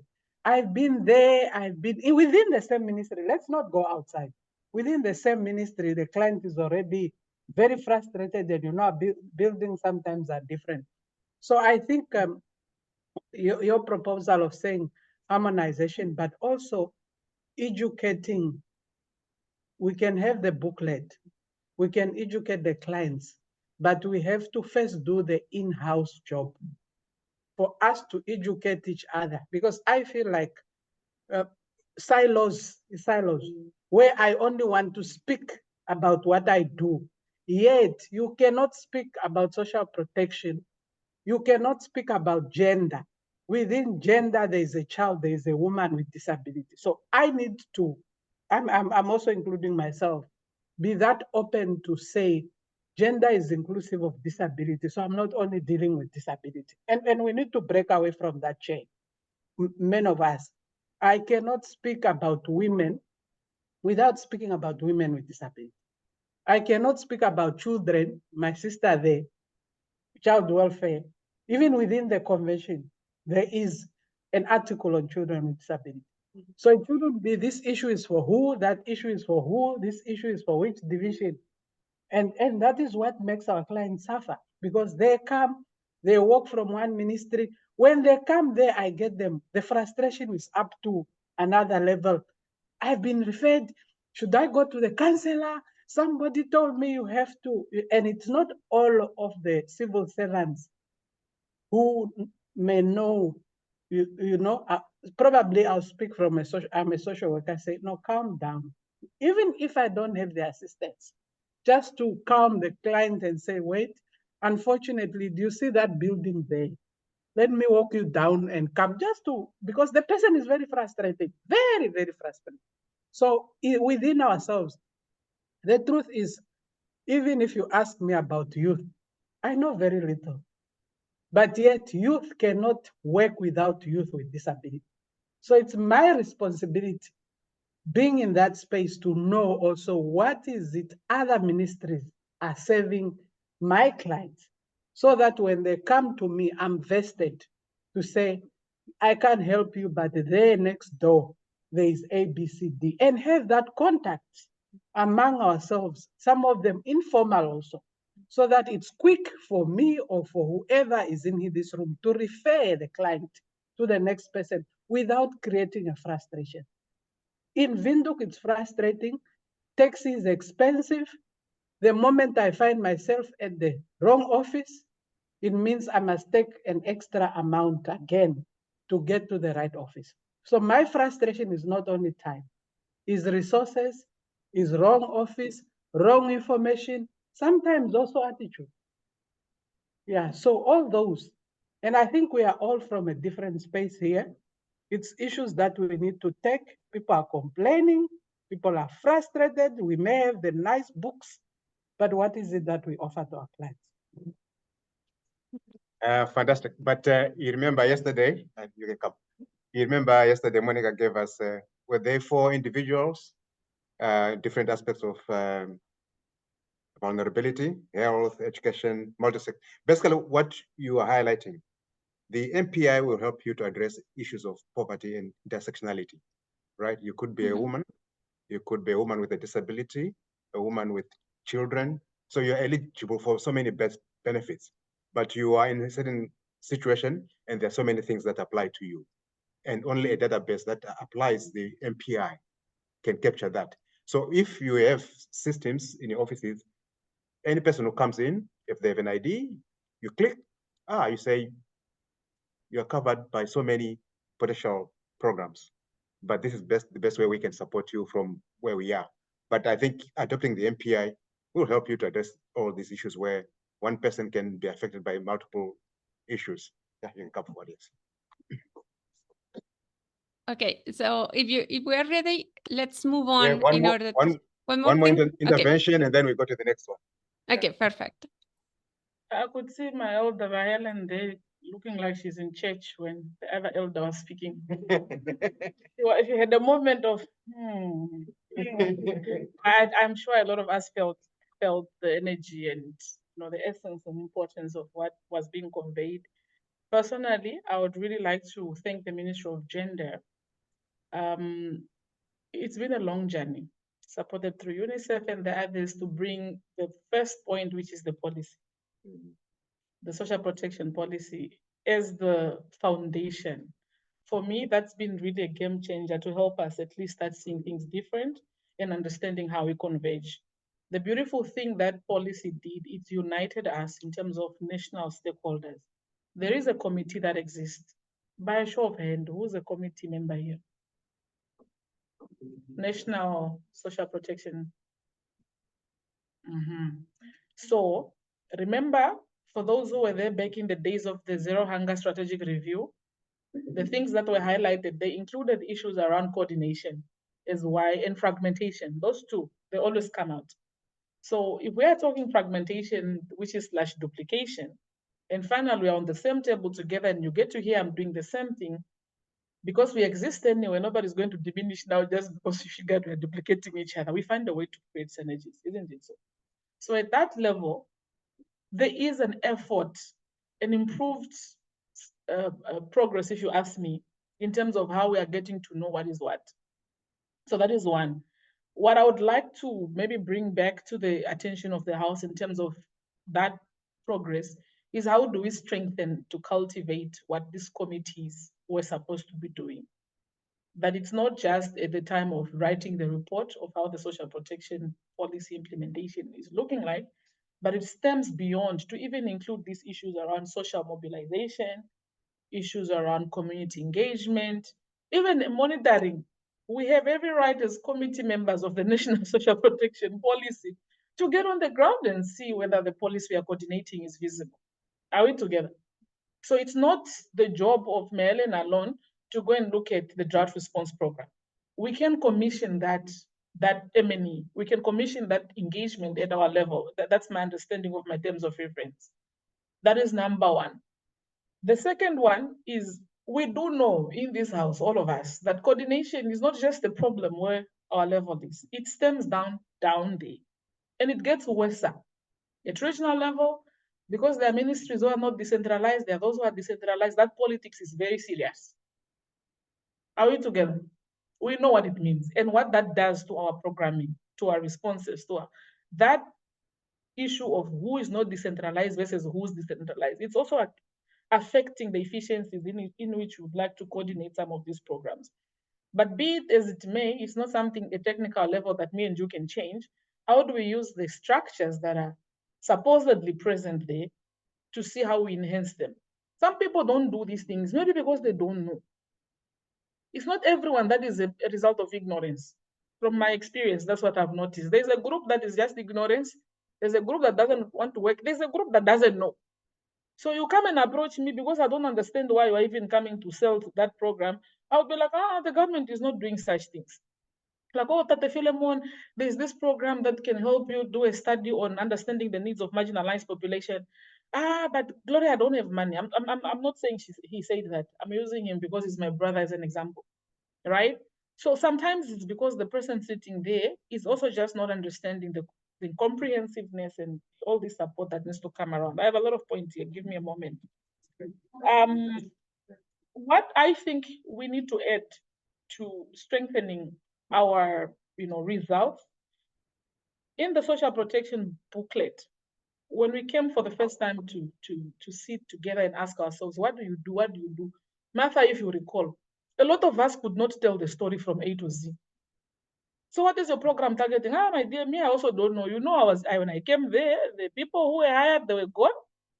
Nothing was written down that I was handed over. So we have to sit down and ask ourselves the question, go back to the drawing board. So what exactly that? So we can craft these statements that you are now reading in the booklet. So what does that mean? No SOP, no guidelines, no nothing. So that is number one. There was a few of us, maybe 2% of the programs have management information systems. A lot of what we do is paper-based. And we all know what that means. Institutional memory is lost, records are lost, errors, delays, because that administration that happens with taking a copy, sending via post, so Maryland can come receive boxes of registrations from Zambezi region, and in some way, there, someone must come go through the papers, then there's overtime to be paid, then we get. That is the other part of the delays now that are coming with what? Delivering social protection to the people that needs this. But in addition to that, we cannot even do the deduplication because you don't have a management information system. You are not digitalized in terms of your beneficiaries. You cannot now bring that whole list and give that to BIVA and say, please run it against your team. Yes, you can, but it's not necessary. So the absence of these databases with the different groups now, the different programs that we are reading about today, is also a hampering factor to that efficiencies that we are looking for. Luckily for the old age pensions, those ones who are using, is it ISIS? What do you call the program? There's been some progress in terms of linking to the Home Affairs database, so you can check who died so that you can know that they're not in the system and things like that. But a lot of these programs don't have that. In the absence of that, duplications cannot be avoided. Targeting cannot be strengthened. Enrollment cannot be cleaned, etc., etc. So MIS. The second point is we discovered during those workshops of the booklet that we do not have sufficient monitoring and evaluation frameworks for our programs. We wake up, yes, we know what it must do. The purpose is known. We must go feed the people. But what indicators are you checking? I'll use feeding because that's the sector I'm in. I'm comfortable talking about feeding. So Mayaneli, please don't feel attacked. Helen. The indicators that we're trying to measure to see whether there is impact. The most one we measure is how many people reached. Kapa? If we tried, we go to how many bags of maize meal and how many what. It ends there. Process indicators, as they call them in M&E. But the result areas, there is no table that says outcome, objective, indicator one, means of verification. We don't have that for most of us. For those who have, well done, but the last time I checked on the table that day, maybe only 3, 4, 5 here. Out of all those, how many programs that you see there? So the skills for the implementing organizations, especially those running the program, their M&E unit, we thank God there is M&E now being led at National Planning Commission. We are hoping that this can be a call to supporting these different implementing ministries on how to establish M&E frameworks for the programs they are running. They may not know what does that mean. Trust me. It's up to us to get down and engage them and say, okay, so what exactly are you trying to improve? What change? And that goes to the community as well. So M&E is number 3. The other one is the community engagement and social mobilization. To be honest with you, those that do with grassroots implementation, they are better because they don't have a choice. They must go sit under that tree, the community hall, and talk to the people. Those that don't do that, it's hardly the case that there is that interaction with the beneficiary and the implementer on a standard, regular basis. It's ad hoc too. Either it's time for targeting or ad hoc, whether it was maybe a minister who's making rounds.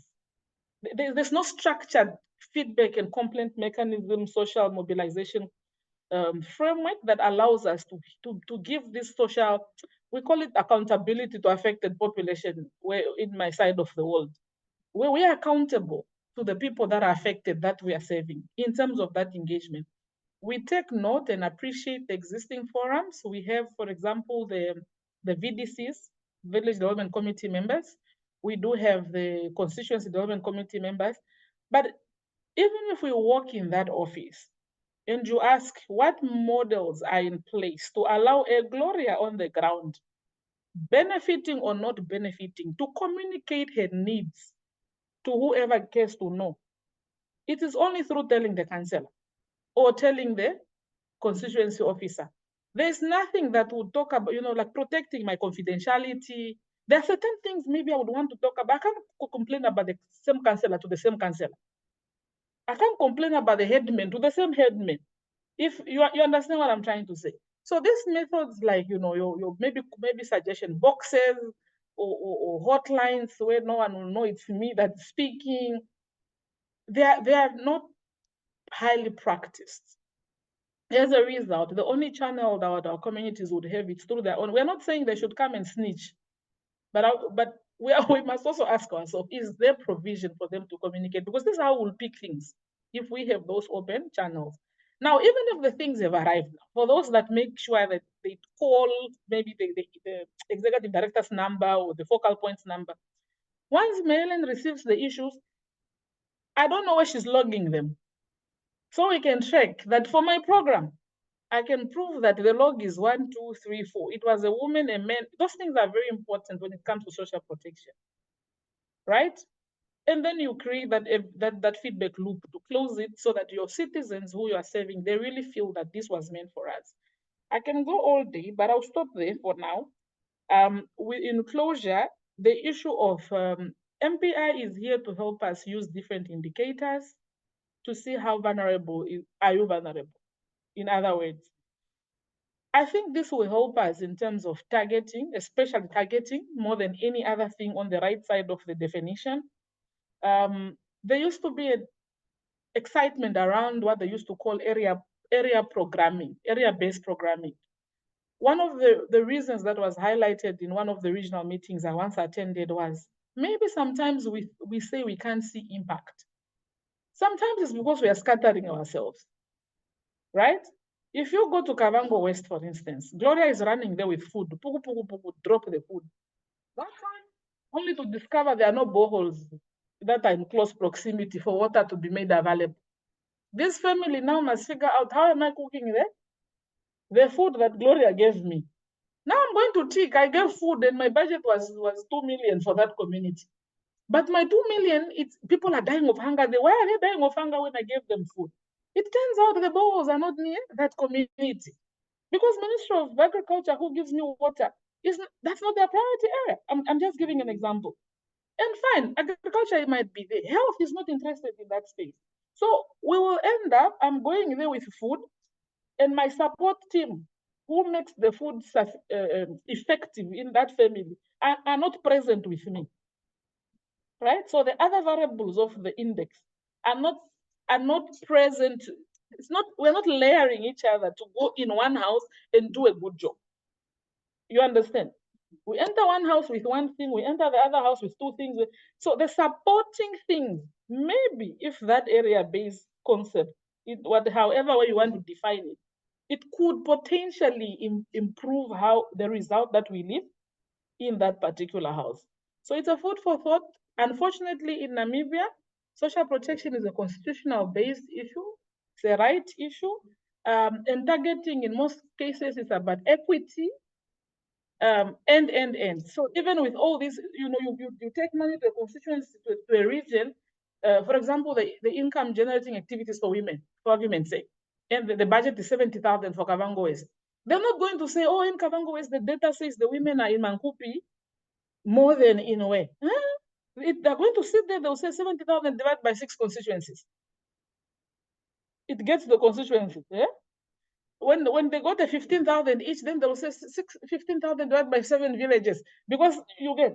So that approach to life is giving us 3 steps backwards. We are playing ourselves backwards. Because when it reaches on the ground, the targeting that informs the vulnerability there is not what is happening on the ground, because equity must prevail. How ready are we to have that aggressive conversation around targeting? Because that is where everything starts. For more, let's talk over tea. Thank you very much. So just because of time, there's a burning question, one last one, and then we... But let's try to make it short, please, because if not, we cannot move on. And in order to understand how the MPI can help you more than for targeting. Mine is brief, but Thank I you. just would like to add to the two ladies. One is good practice. Do we actually benchmark with other institutions on what they're doing well? For instance, as we have what's this? We process claims. So probably our claim processing is well. Do you actually come, Ministry of Gender, just to come and copy what we are doing? Since we are agencies, ministries, you name it, we can share all these things. And then the other one is the business process mapping and workflow. Digitalization, you can't skip that.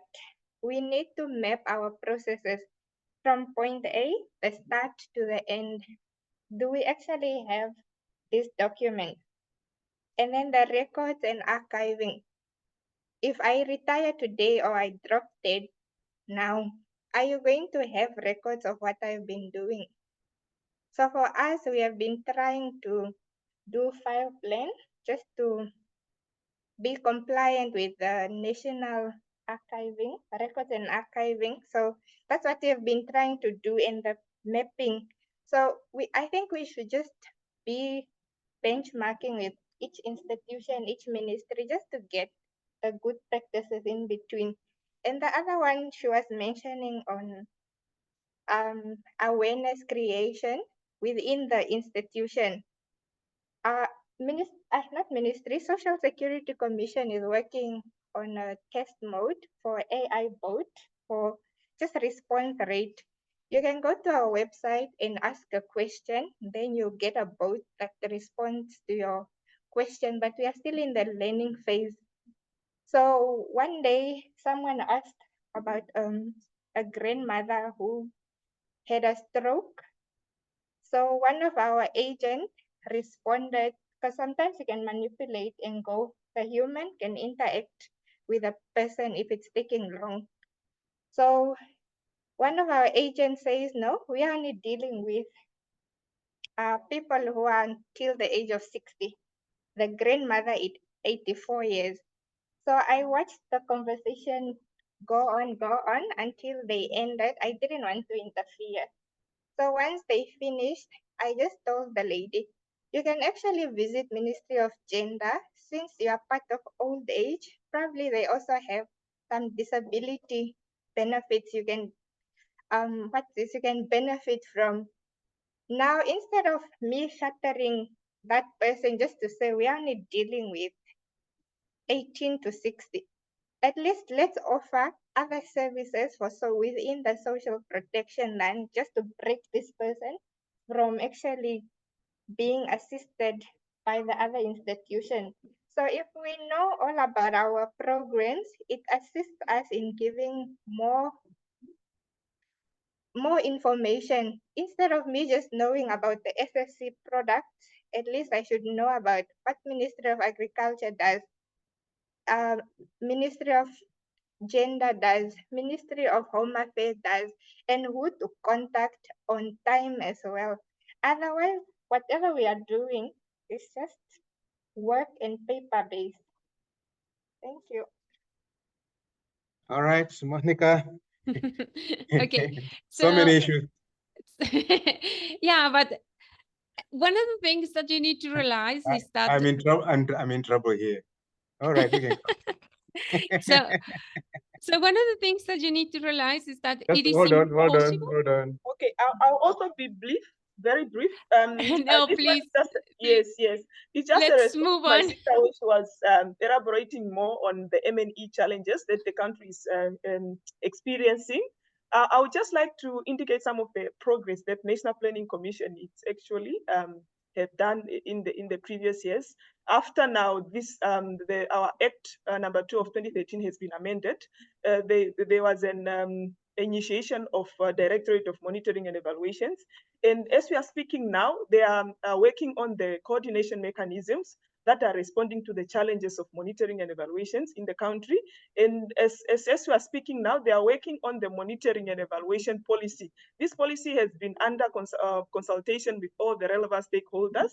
And one of the gaps that was identified was also to have at least the structures within OMAS, because we realized that we do not have M&E experts within respective OMAS. It was also one of the issue that was raised within that policy that we are trying to work on and respond on. And this policy, it will address in the issue of monitoring all the programs, the projects, and policies within the country, meaning that when we have this, it will guide us on how we have to go further to respond to these issues.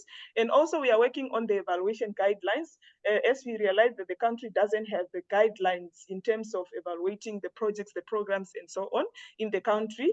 These are the two tools that the ministry, the institution is currently working on, and we are sure that when they are approved by the cabinet, because they are at the final stage, we'll be able to move to the right track.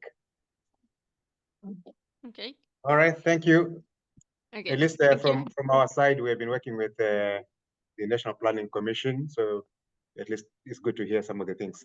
All right, Monica, now we are in your hands. We can try to. Okay. All right, thanks. Okay, thank you very much, and it's great to hear all this experience. Like, I just want to mention that it's okay to reflect about the situation, about the problems of communication, especially working in silos.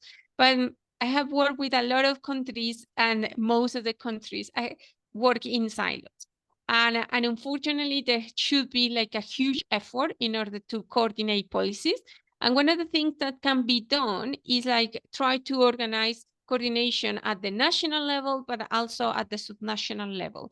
Because as I mentioned, at the national level, policies are planned, but at the subnational level, policies are implemented. So you will need to coordinate this at the different levels of implementation of the policy. So now what we are going to do is think about some of the policy uses of the MPI that go beyond targeting and include different aspects related to how the MPI has been used in different countries. And also I will give you an idea, and we are going to work in the afternoon after lunch in a case where you are going to have an idea of how the different like stakeholders can sit together and use the MPI, and how the MPI can be also a coordination tool. So one of the things that we know about the MPI is that can help and support different aspects of coordination or policy implementation. The first one, and that we always call, is the complementarity with monetary poverty measures. And this is given because when we are measuring income poverty, we are measuring one aspect of poverty, and multidimensional poverty measures other aspects of poverty that can be related or not with income poverty. So one of the examples that we have in here is like how different countries have used the MPI to complement multidimensional income poverty. In here you see the example of Pakistan, also Nigeria, and also Uganda. The three countries have committed to complement income poverty, and in some countries, as we will see in a little bit, the complementation or the process of complementing income poverty goes beyond just like say, okay, we are going to compute both measures, but it also goes like we're going to identify beneficiaries using both measures, or we are going to see, depending on the levels of poverty of the person, we are going to explore what are the benefits that that person needs. For example, in this case, this is the case of Ghana. So in Ghana, most monetary poor were also multidimensionally poor, but more than one quarter of the population were multidimensionally poor, but not monetary poor. So you can see in here that there is like a big overlap for those who are multidimensionally poor, but those who are income poor, but those who are multidimensionally poor, there is a lot of people who are not there. So what we usually do, and the importance of the use of the MPI and also for social protection, is like if you have information systems where you have the MPI and income poverty, what you can do is to see what are the deprivations that this group face, so the ones that are only MPI poor but not income poor, to see what are the deprivations that this group that are overlapping face, and to see what are the needs of the people who are only income poor. So there are people like who cannot receive a benefit or salary, like a minimal wage, but they are not, they have education, they have housing, they have different services. So maybe what they need is like to have access to the labor market, or like have a different entrepreneurship services in order that they can start their own business and they can generate income because they already have like those other services.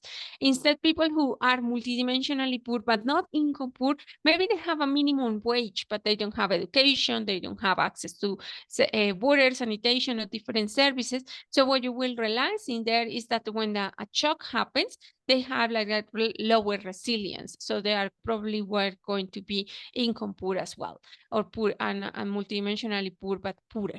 So you will need to acknowledge those differences. And as well, those who are in the overlap, those have different needs, so have higher needs because they don't have an income, but also they don't have the capacity to generate an income because they don't have education, they don't have good health, or they don't have access to basic services of housing. So it is important to acknowledge this.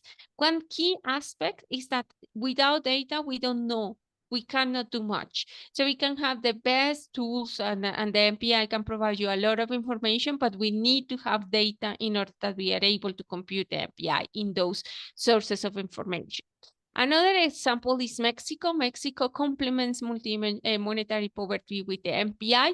So they divide the population as is shown in the figure. So they say, okay, you have some social rights, so deprivations, that they will be the multidimensional measure, and you have income poverty. So a person is multidimensionally poor or is poor in Mexico when you are income poor and deprived in more than one of the dimensions. So if you are you have your levels of income are lower than the poverty line, and at the same time you are deprived in access to education, health, employment, you are poor.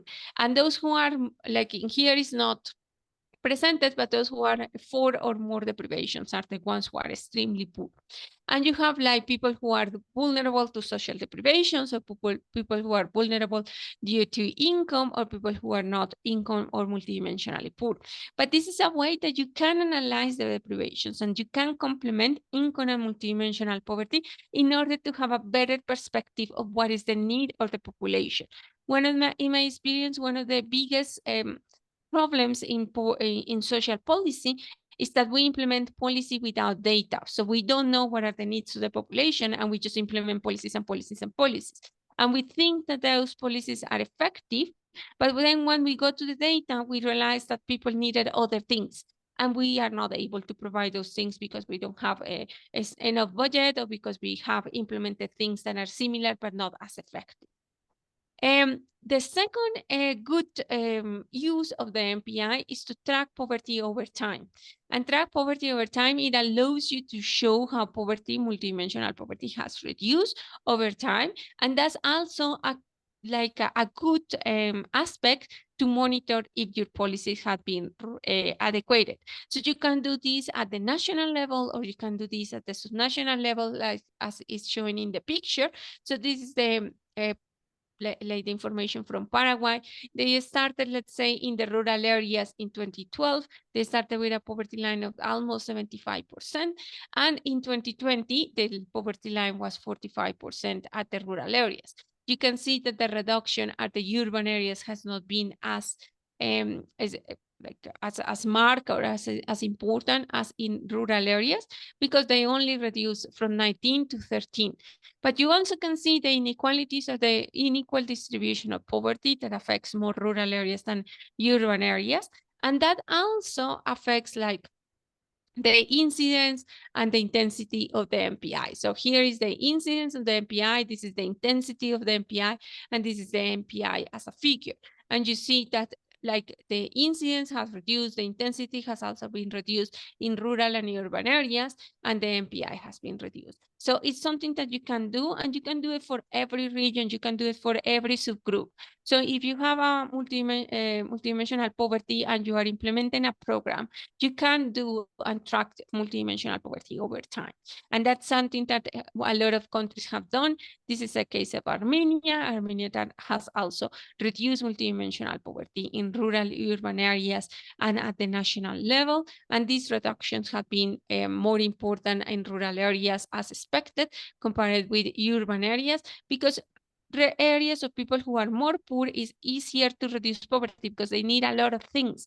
So if you find or you want to implement a social protection program, and you are going to target those who are in the highest need, so you are going to go to these 3 marginalized populations because you know that they are the ones who have higher intensity and higher incidence of multidimensional poverty, probably if you design the programs in the right way, you are going to reduce poverty really fast.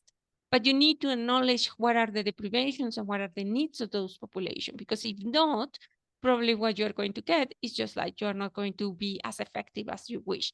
This is the case of Mozambique, that is close to Namibia, as far as yeah.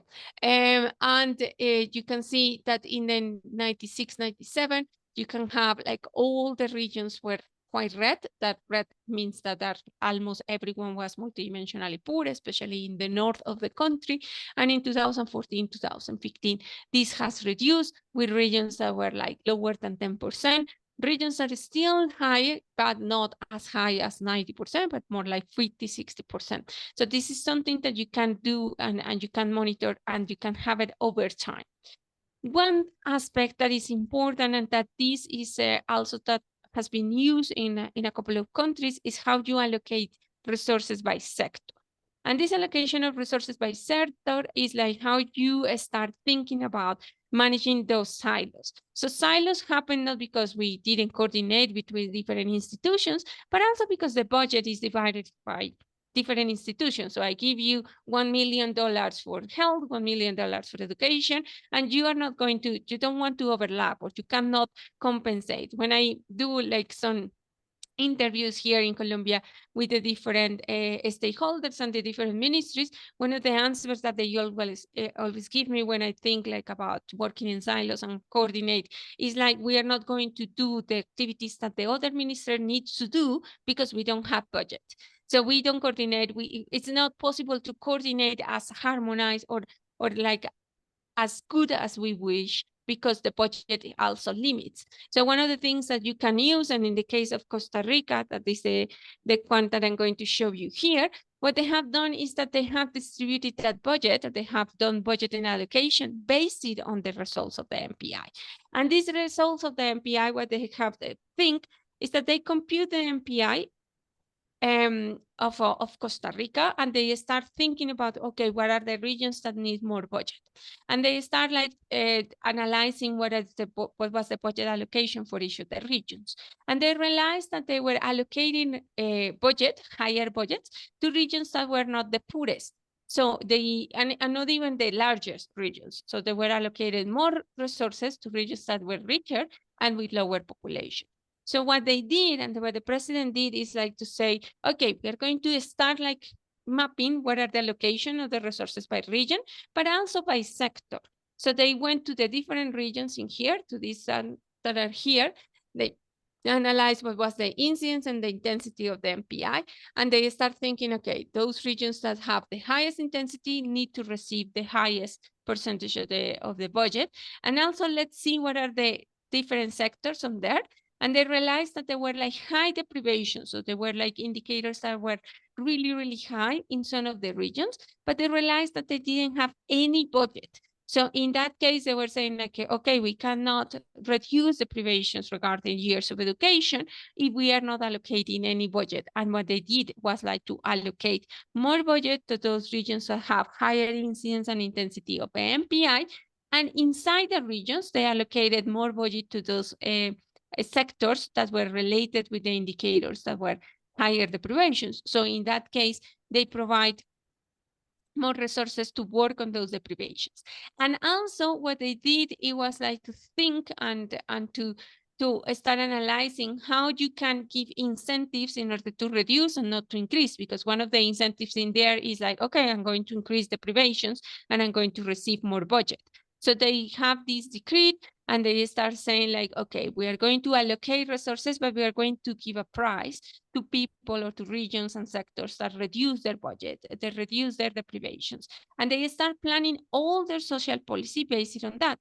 So they first allocate a region, then allocated by sector, and then in each of the sectors, they map all the programs that were affecting that sector in the specific region.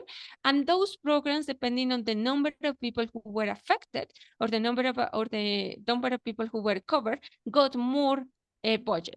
For the next allocation, those programs and those sectors and those regions who had to reduce the poverty the largest or the highest reduction were going to get incentives in order that they were becoming more efficient.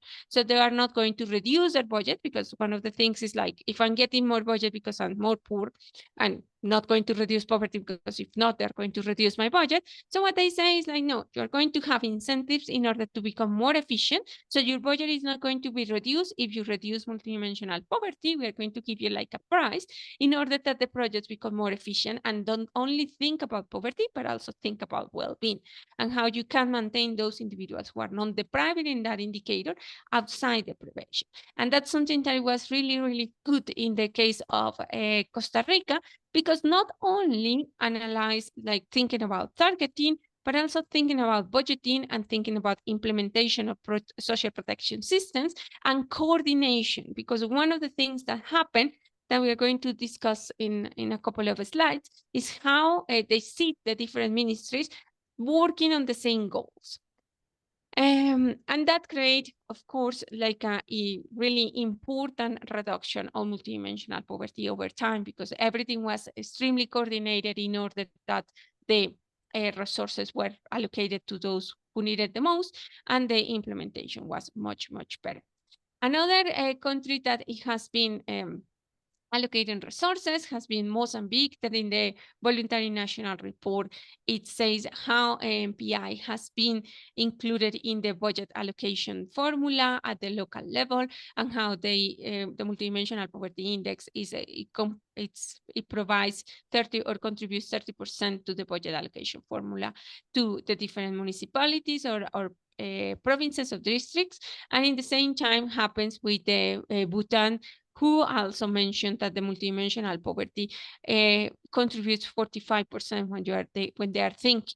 So those municipalities or those provinces that are the poorest are receiving more budget according to their national multidimensional poverty measure, and that provides more access to services at the local level. When we think about targeting, and we're going to see this in the case that we're going to solve this afternoon, Colombia uses the national MPI to improve the targeting of the Familias en Acción. So one thing that they did was that they map MPI, and they have, this is the first map that you hear here is like, you see here is the MPI using the census data from 2005. So this, in the higher the color or more red the color, is that it means that the poverty is much higher. So what they did was that they mapped the MPI, and they mapped the coverage of one of the programs that was for Más Familias en Acción. And what they realized is that the areas with the highest levels of multidimensional poverty didn't have a lot of coverage in the MPI, in the Más Familias en Acción. Therefore, the coverage of that program was not going to the poorest. So they were not seeing as much poverty reduction as they were expecting.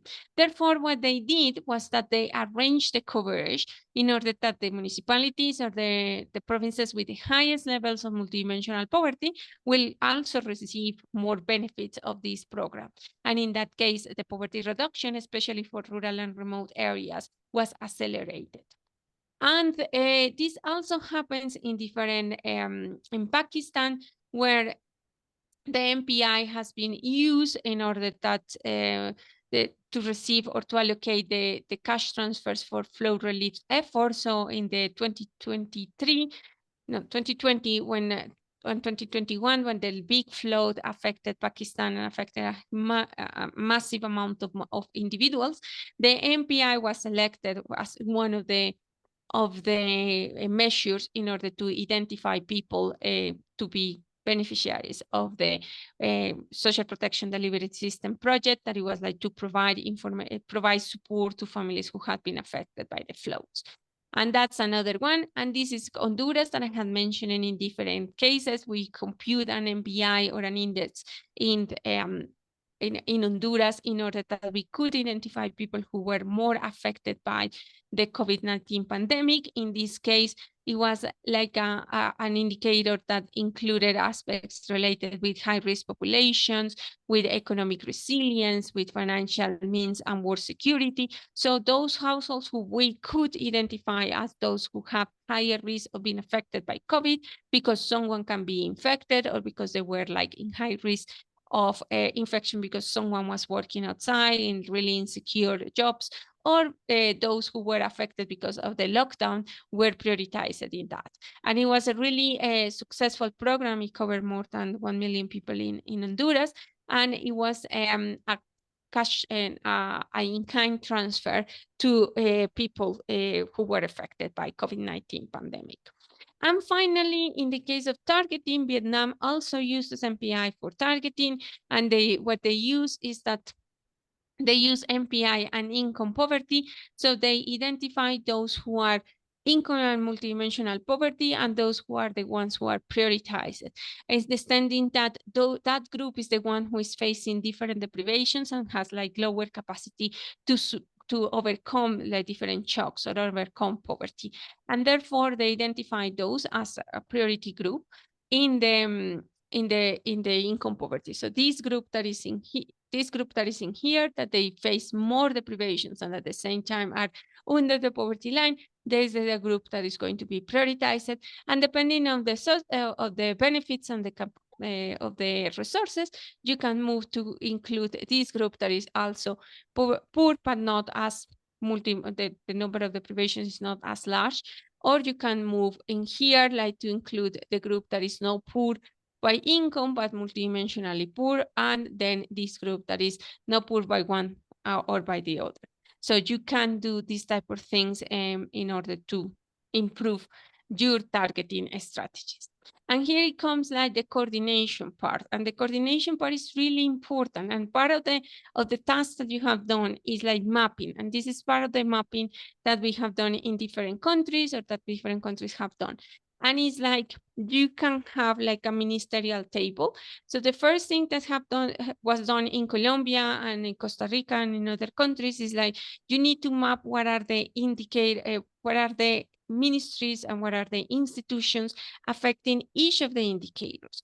And this mapping has to be really conscious that maybe there are indicators that are not directly affected by other institutions or by a specific institution, and that there are institutions that affect more than one indicator. It was the case, like as I was mentioning this morning, when we were like thinking about food security, like or school feeding programs. School feeding programs affect food security and nutrition, but at the same time have a direct effect on school attendance.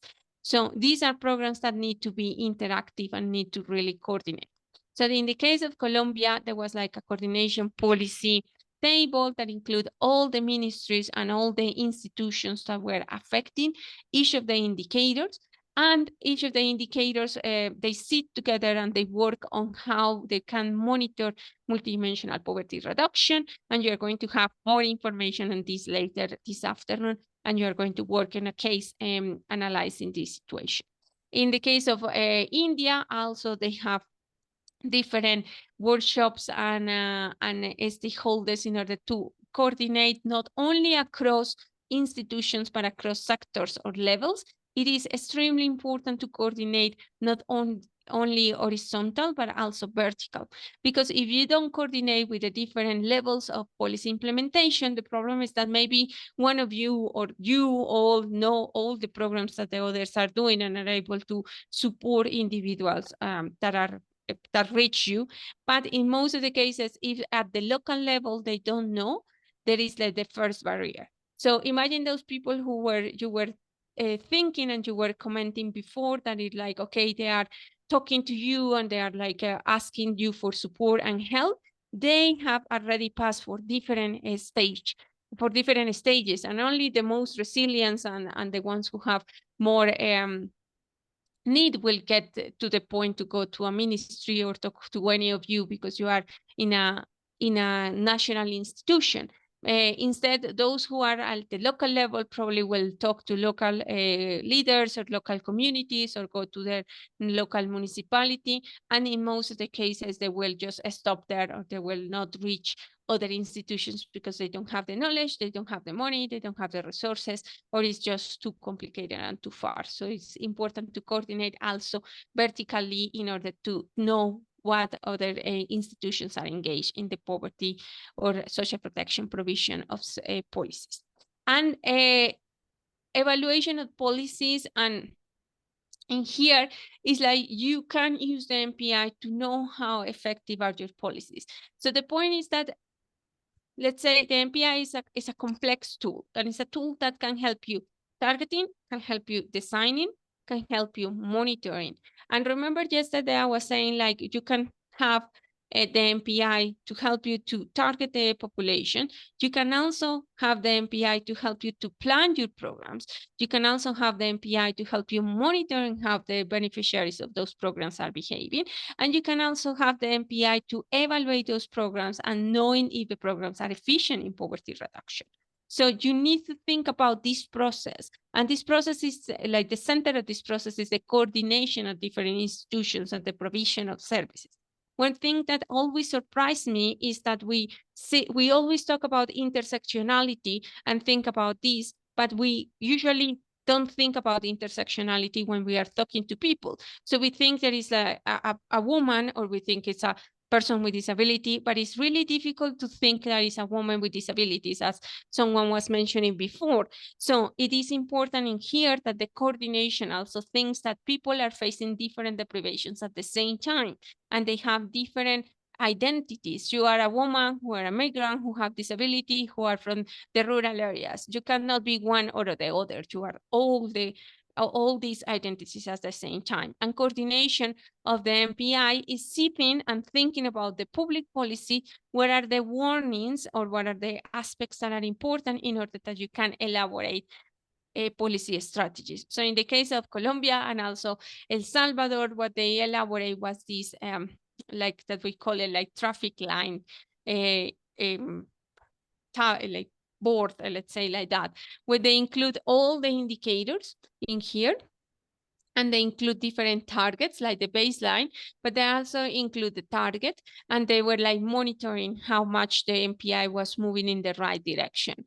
And they sit together like this coordination board, like this poverty table, and they monitor this every 3 months, every 6 months. And depending on the indicator, if the indicator was not in the right position, so indicators in here, for example, long-term unemployment or formal unemployment, they were like not reducing in the amount expected. So what they did in here was like to come back and having these warning systems. And these warning systems was telling you like, okay, you need to implement something. Something is happening. Like children are not in a school, or the unemployment rate is growing. And then we're like implementing policies in order to change the situation. So one of the most popular ones is like there was a poverty table, and the indicator on housing was not reducing, and it was just stuck, and it was not going to fulfill the goal.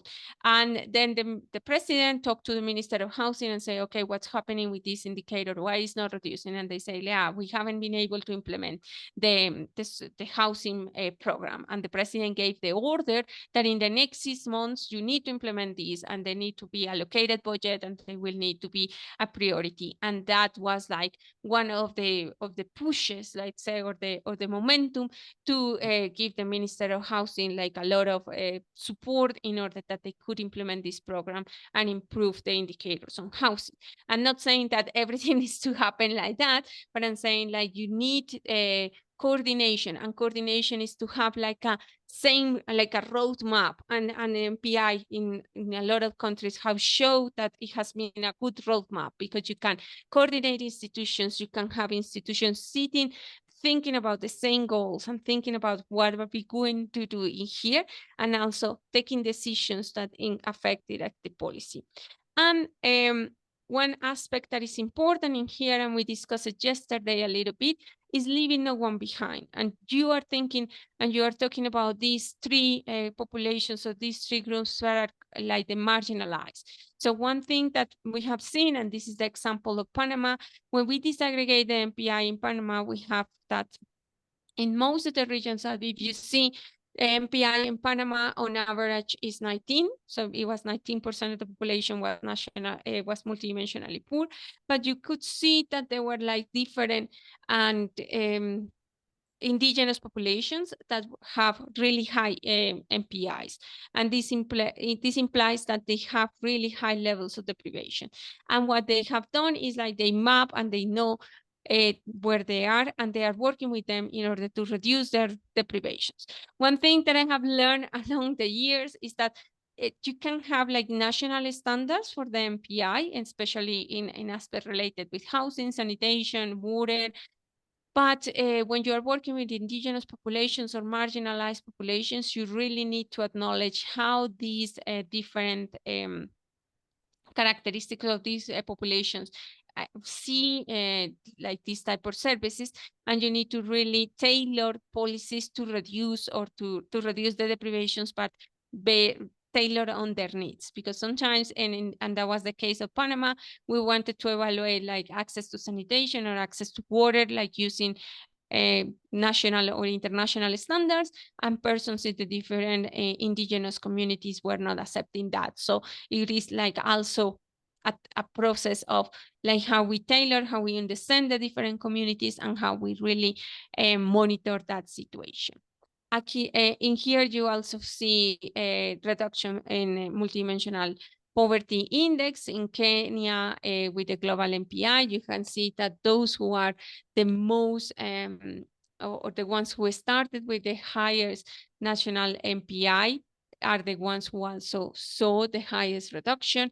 And in the case of Benin, what you can see using ethnicity data, you can see that those who started with the highest MPI, because we didn't do like the implementation of policies was not really effective, acknowledging these type of changes, like the changes in those indicators were not as big or as large as we were expecting. So it is important to see how you are understanding or how the different indicators move, and how we can really target those who are not left, who are like minority groups and usually are left behind. And finally, and here is like the MPI helps you to report to the SDGs. Yesterday we mentioned it. The MPI is a tool to report SDG 1.2.2, and also it is something that has been reported in a lot of voluntary national reports.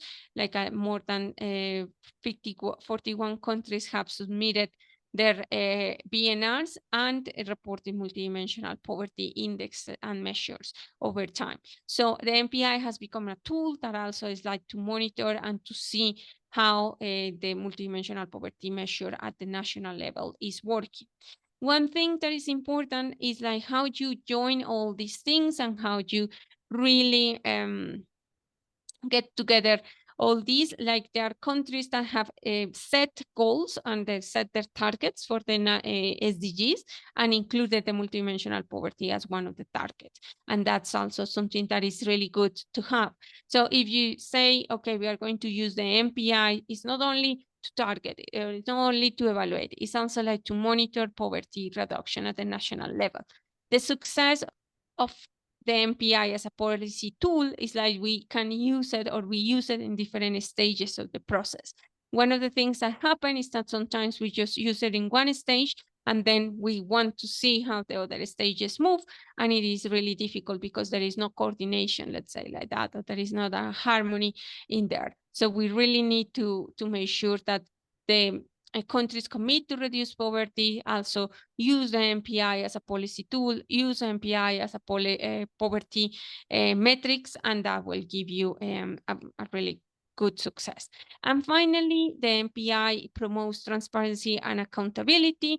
In a lot of countries, what has been done is that it has been created different laws and like the steering committees, like in the case of Nigeria, they did a steering committee in order to work on the design of the MPI and also on the implementation of the MPI. And different countries have institutionalized their measures, including general laws or cabinet decrees or executive decrees or presidential decrees, in order that the MPI become like a tool that really can be used for policy. So now what I want to do is like, we are going to open to questions and suggestions. If I can know where is my mouse.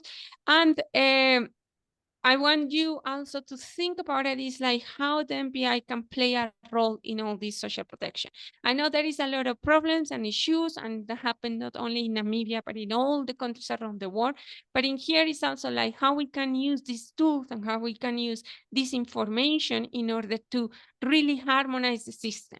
As I mentioned, like one of the problems of the systems is that use different tools, or they don't use any tool to monitor, or they don't. When I ask it like how do you identify those who are marginalized communities, is because it is a way of targeting. It's a way of saying like this is only for this group because I know that this group is in higher needs. So it's important to see how we know that. And it's not only common knowledge, because a lot of the decisions sometimes happen because I think that that's happening, but not because we have evidence. So is there any question on this and how you reflect that this can help you in the case of Namibia? Let's give a round of applause to Monica for a wonderful presentation. All right, the ball is in your court, Namibia, but you've had a very interesting presentation from Monica. I think my key takeaways, everything revolves around political will. To what extent is the Ministry of Finance willing to look at Namibia's MPI and look at the way it has been allocating resources to say we are willing to change, and maybe look at the MPI and say, well, the Kavongo West, the Kavango East, or the Zambezi or Kunene areas, if you look at the MPIs, this is where really poverty is concentrated, and we need to look at it differently. You saw some of the maps from Mozambique, right? They used the map MPI. Northern Mozambique, we know what was happening, right, during the Civil War. That's why poverty was very high in northern Mozambique. Southern Mozambique is closer to South Africa. So yeah, in that area, probably immigration helped, remittances helped, right? So some of these issues, once you present an MPI to your senior policymakers, they may be willing to rethink the way they are approaching the way they do business, right? So as you and DESA, we are available to support these workshops. We can have Monica and the other OFIT team present just for 1 hour to some of our senior policymakers who did not come to this workshop, right? For them just to see the policy implications of this very important tool. We know UNICEF is around, and the National Statistical Agency can talk about the technicalities when it comes to the MPI to most of the government officials. But in terms of the policy implications from drawing lessons from various parts of the world, we can't spend an hour virtually just to make similar presentations, at least to have that buy-in for them to understand how it can benefit Namibia when you look at some of these issues. So we're here to support the process over the next 3 years under this project. But having said that, questions for Monica or reactions?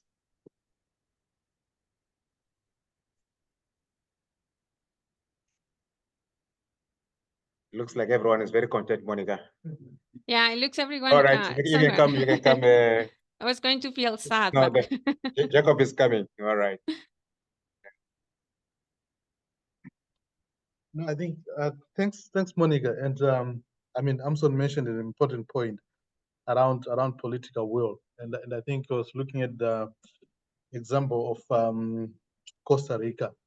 We drew a lot of inspiration from that when we started advocating for the MPI. And one of the things that happened was the presidential decree. So agreeing with Amson in terms of the high level political will that's needed. but it's something that perhaps people don't talk about a lot, because it's one of those things that was the kind of the biggest trigger going forward. And I was also talking to colleagues in Ministry of Local Government. They are working on a decentralized fiscal framework. And one of the things that we mentioned was that this can be a very powerful tool in terms of influencing that formula in terms of how resources are going to be allocated to the different regions, because we have the data in terms of the deprivations. So again, the question is, maybe you might want to emphasize issues around political will and how they also managed to get that presidential decree,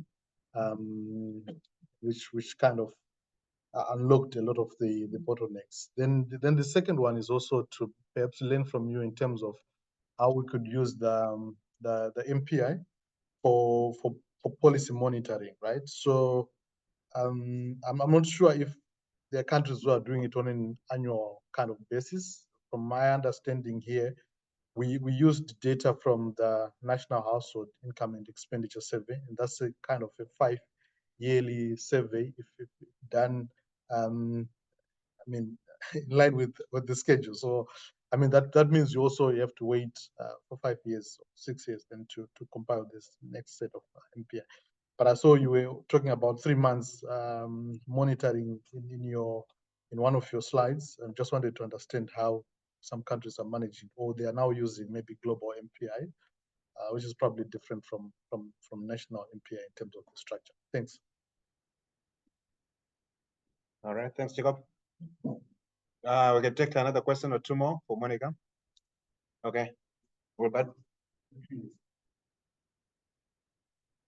Thank you, Monica, for that insightful presentation. I think I do agree that the targeting can best be employed, and I think we'll borrow from yourself in terms of how perhaps we can have targeted interventions in terms of specific spots that are affected by poverty. In terms of government commitment and political support, I think we have demonstrated as a country that there is that willingness to really serve the community, and the magnitude of the social protection coverage. It's really something that I think says a lot. I have no doubt whoever is coming after the elections, of course, I wouldn't want to think that they want to disturb the good intentions of those policies that are already in place. Maybe in terms of the specific regions that are affected, it would of course requires specific data for those specific areas that we need to really go and perhaps do surveys and really look at what is the level of poverty that requires such interventions. Perhaps that's the only part that might require a bit of additional resources and capacity. Perhaps we would work more with Amazon and the team to avail their support, either technical or otherwise. I think with that, I thank you. Thanks, Robert. I know we are almost at lunch hour, so I guess she can respond to this too, and we prep for lunch, right? All right, it's over to you, Monica. Okay, thank you very much. So there is one thing that is important to acknowledge, and as you mentioned, there is like need of data. So the countries that monitor these usually use registers. So don't use the national household or budget surveys or this type of thing. That's only used for national MPIs, let's say, or for national monitoring. So in the boards that I show you in there, and let me see in here, usually what happens is that countries have administrative records in order that they can use that information and they can monitor how many people are or how things are moving. And also they use simulations. So when they use simulations, they know how things are working and how they are planning.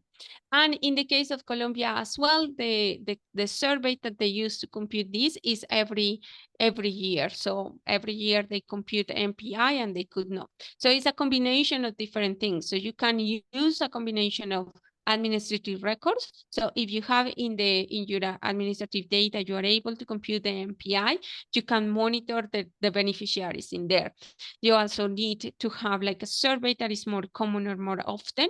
5 years, sometimes we use these surveys that are 5 years, 3 years, is because it's the only source of information. But what we aim is like you can do simulations to see how poverty has reduced. You can also use other data sources in order to inform your decision making. So it's important to keep that in mind and to also like to bring all the tools that you have together. So one of the challenges is like how you increase or how you include MPI in the different sources in order that you can have like more information.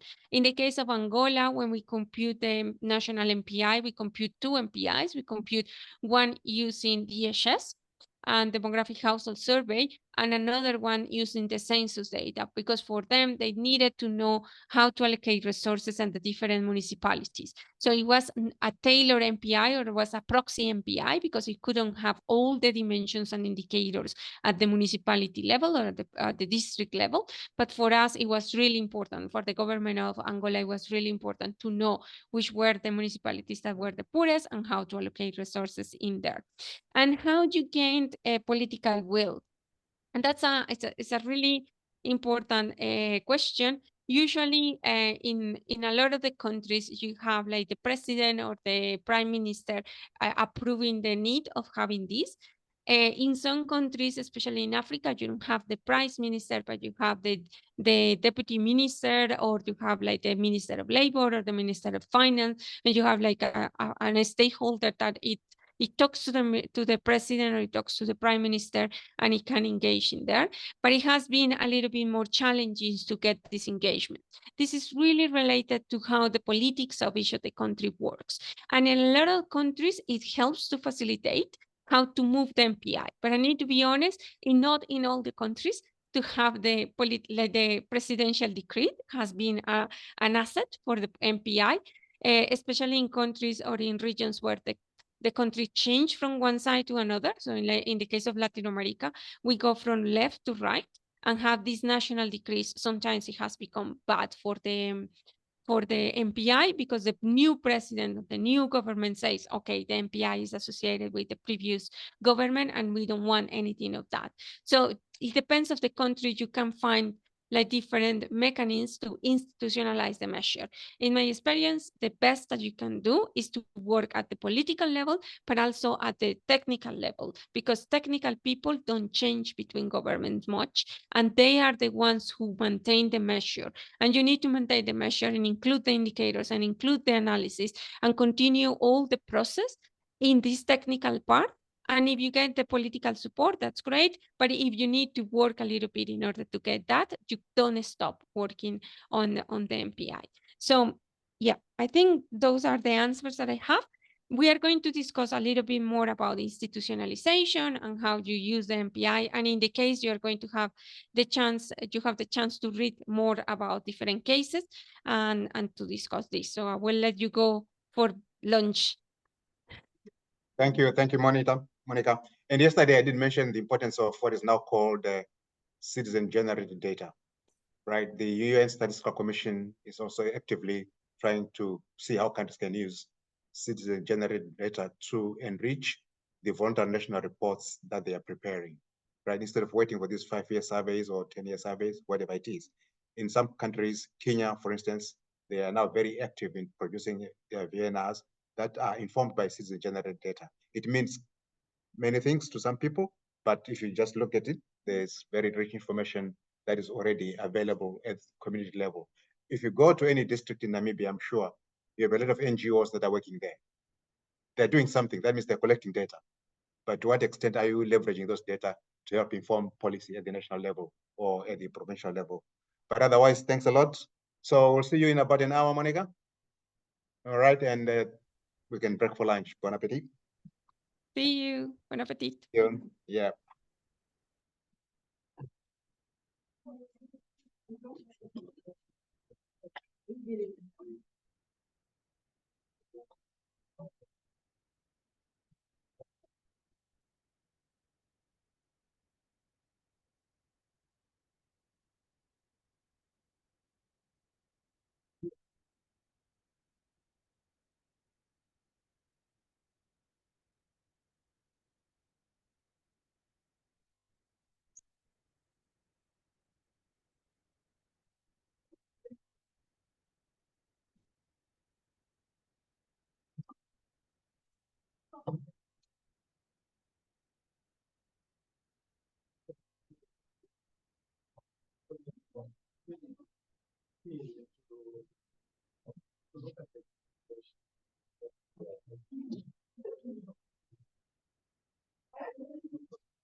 They don't say disability. Yeah.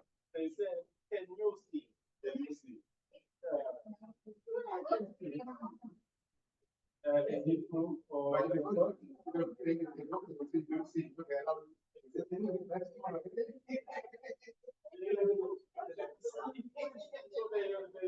doctor will measure the experiences, not the spectrum of the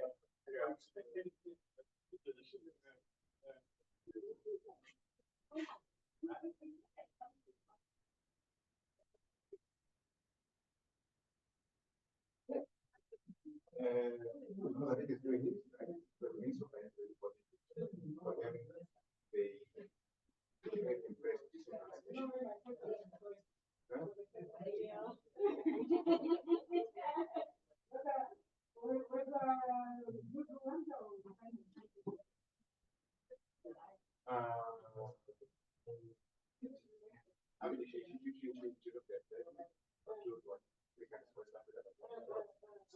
can just do that.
Oh, Rimona. Ah, no, Rimona is not with us.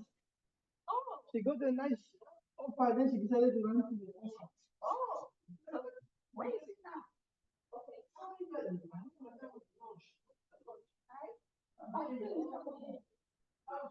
Oh. Very nice offer.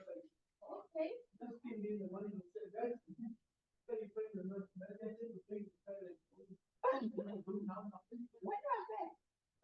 was that? Oh.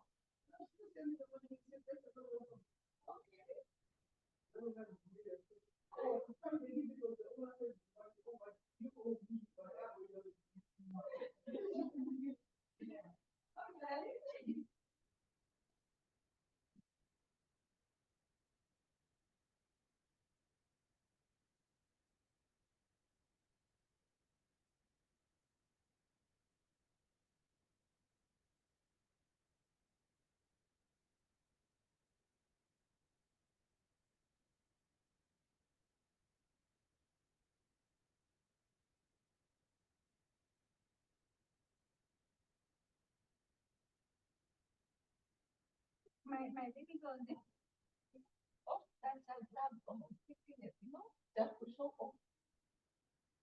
Those type of preferences, those type of kids that can use it as a and it's cool. How come I don't want to wear it?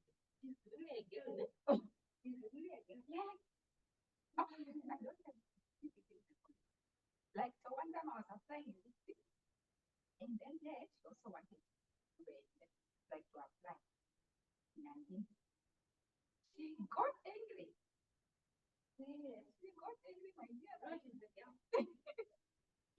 Like you can give her a jersey, then she'll just move and put it in the bag.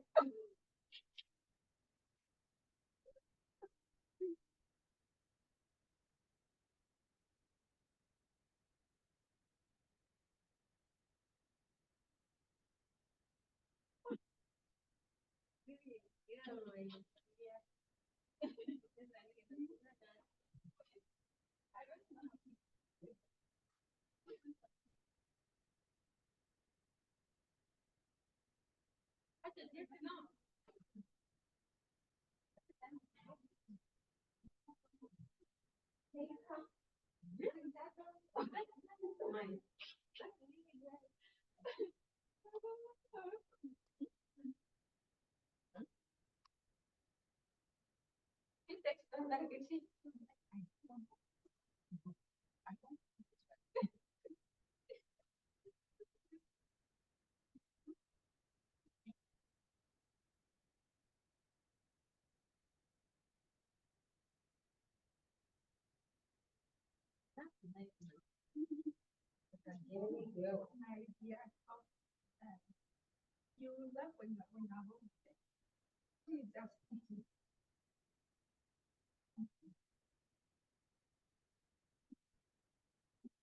dress it like anything that you want. I don't want to wear that one. I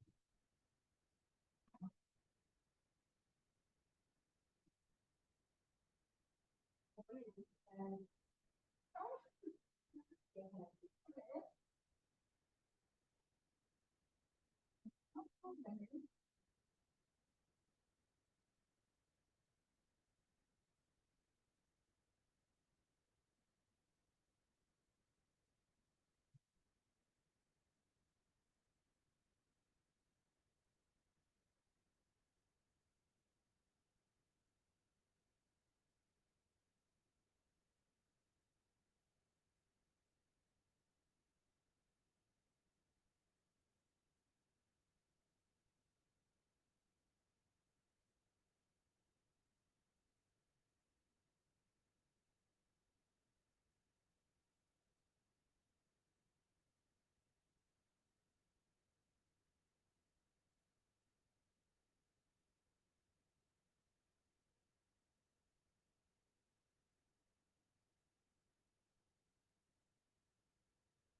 Healthy, helpful beach.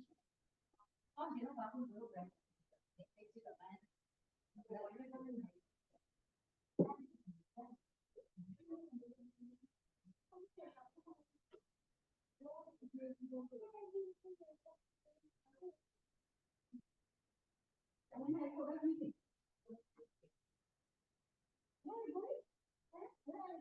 right?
You in the morning sessions.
ምንድን ነው እንደዚህ ቆንጆ መሆን? ኧረ ድምፅ ላይ ነህ። ይሁና በአማርኛ የሚሰማ ሰው የለም። እውነት ነው ዛክ፣ ባዶ ክፍል ነው። እንዴት ነህ ዛክዬ? ምሳ ተበላ? አለሁልሽ። አዎ ተበላ። እንጀራ ደህና ነው? በእናትህ እናፍቅሽ አይደል? በጣም መቼ ነው የምትመለሱት? ቅዳሜ እ ቅዳሜ እሑድ ደርሰሽ አይዞሽ፣ 3 ቀን ነው የቀረሽ። በእናትህ ርቦኛል። አይዞሽ ልላክልሽ እንጀራ ትያለሽ። ደስ ይለኛል። ጥሩ ሰው ነው።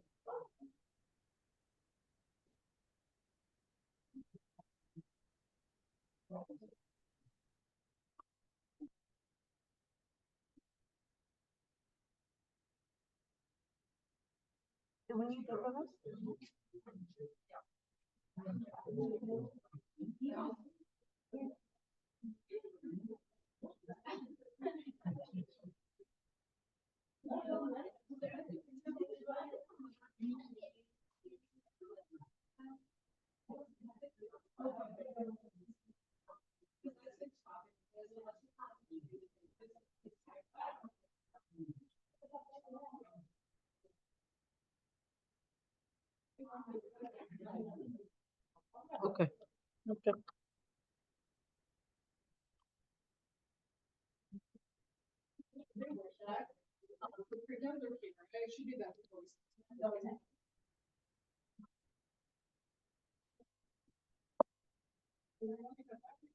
No. We still have 10 minutes.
Assuming we finish, if not, once we finish that discussion, then I go in and I do the next steps.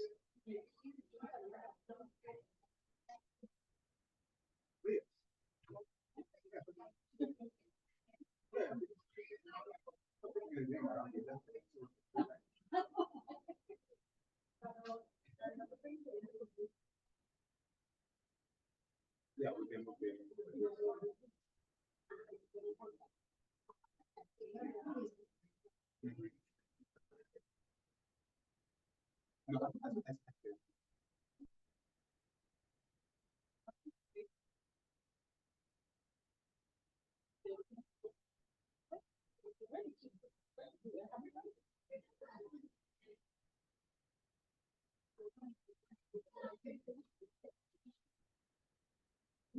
But you do this. You should do.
For the afternoon session, so yesterday was about the institutional fundraising. And then we go to the MPI policy case study. And then we do the working. Are you okay if we move the group study forward?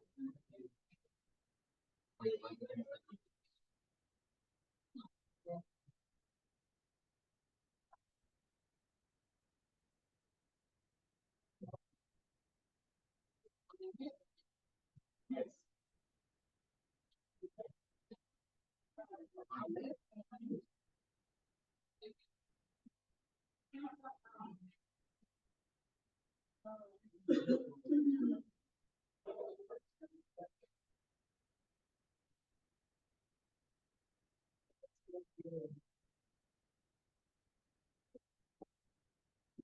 Hello, colleagues. Are you ready to start? Monica is online for the next presentation.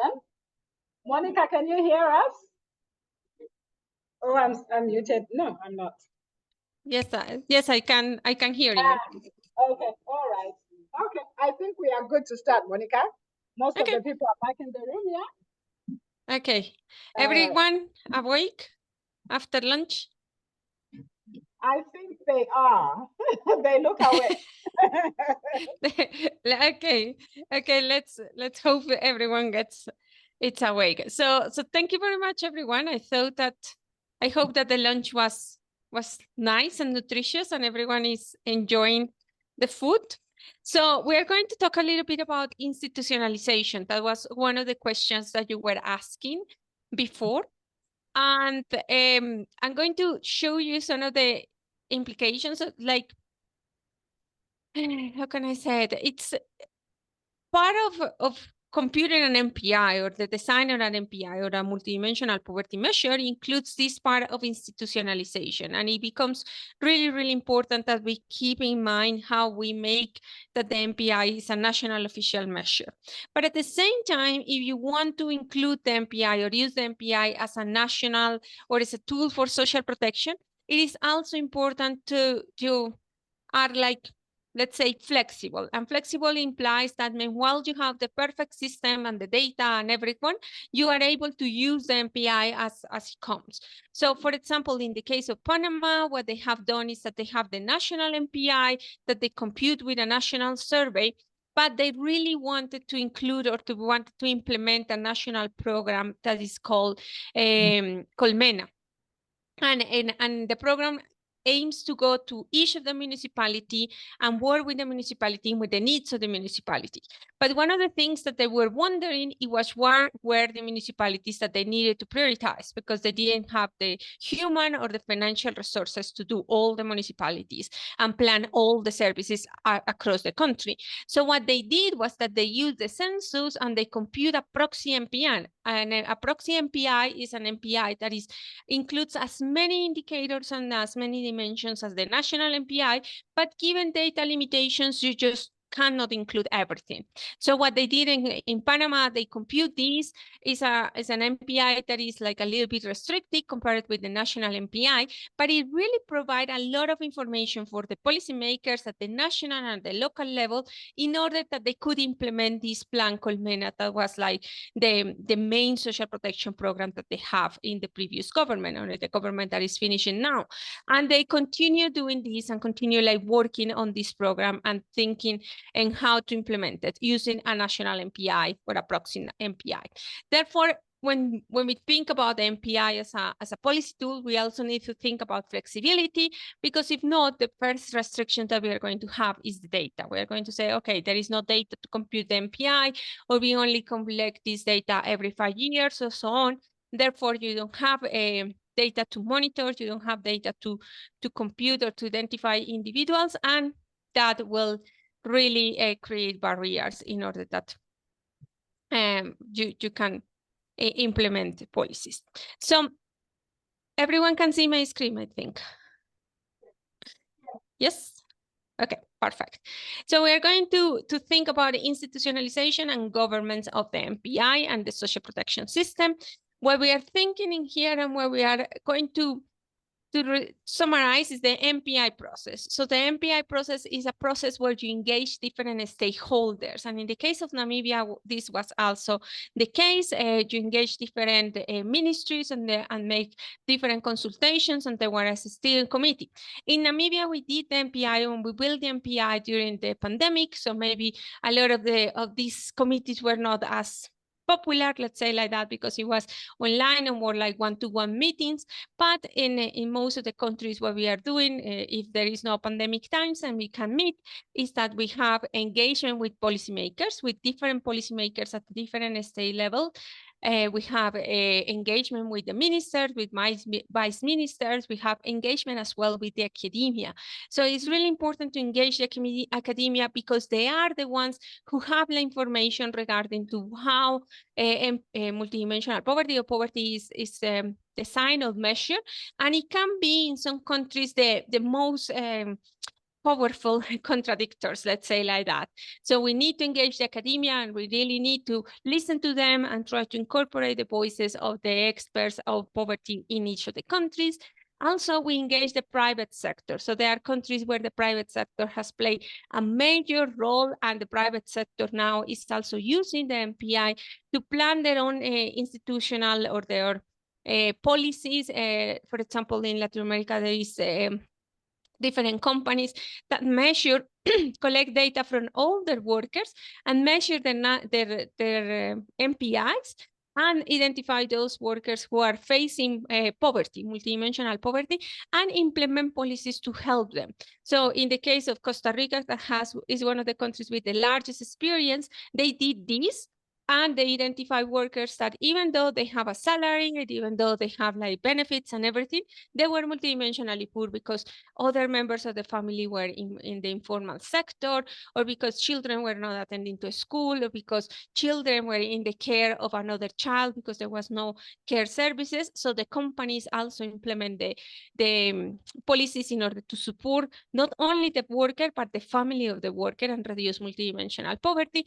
Therefore, it's important to engage in private sectors in the provision of services and also in the measurement process. The media is quite key.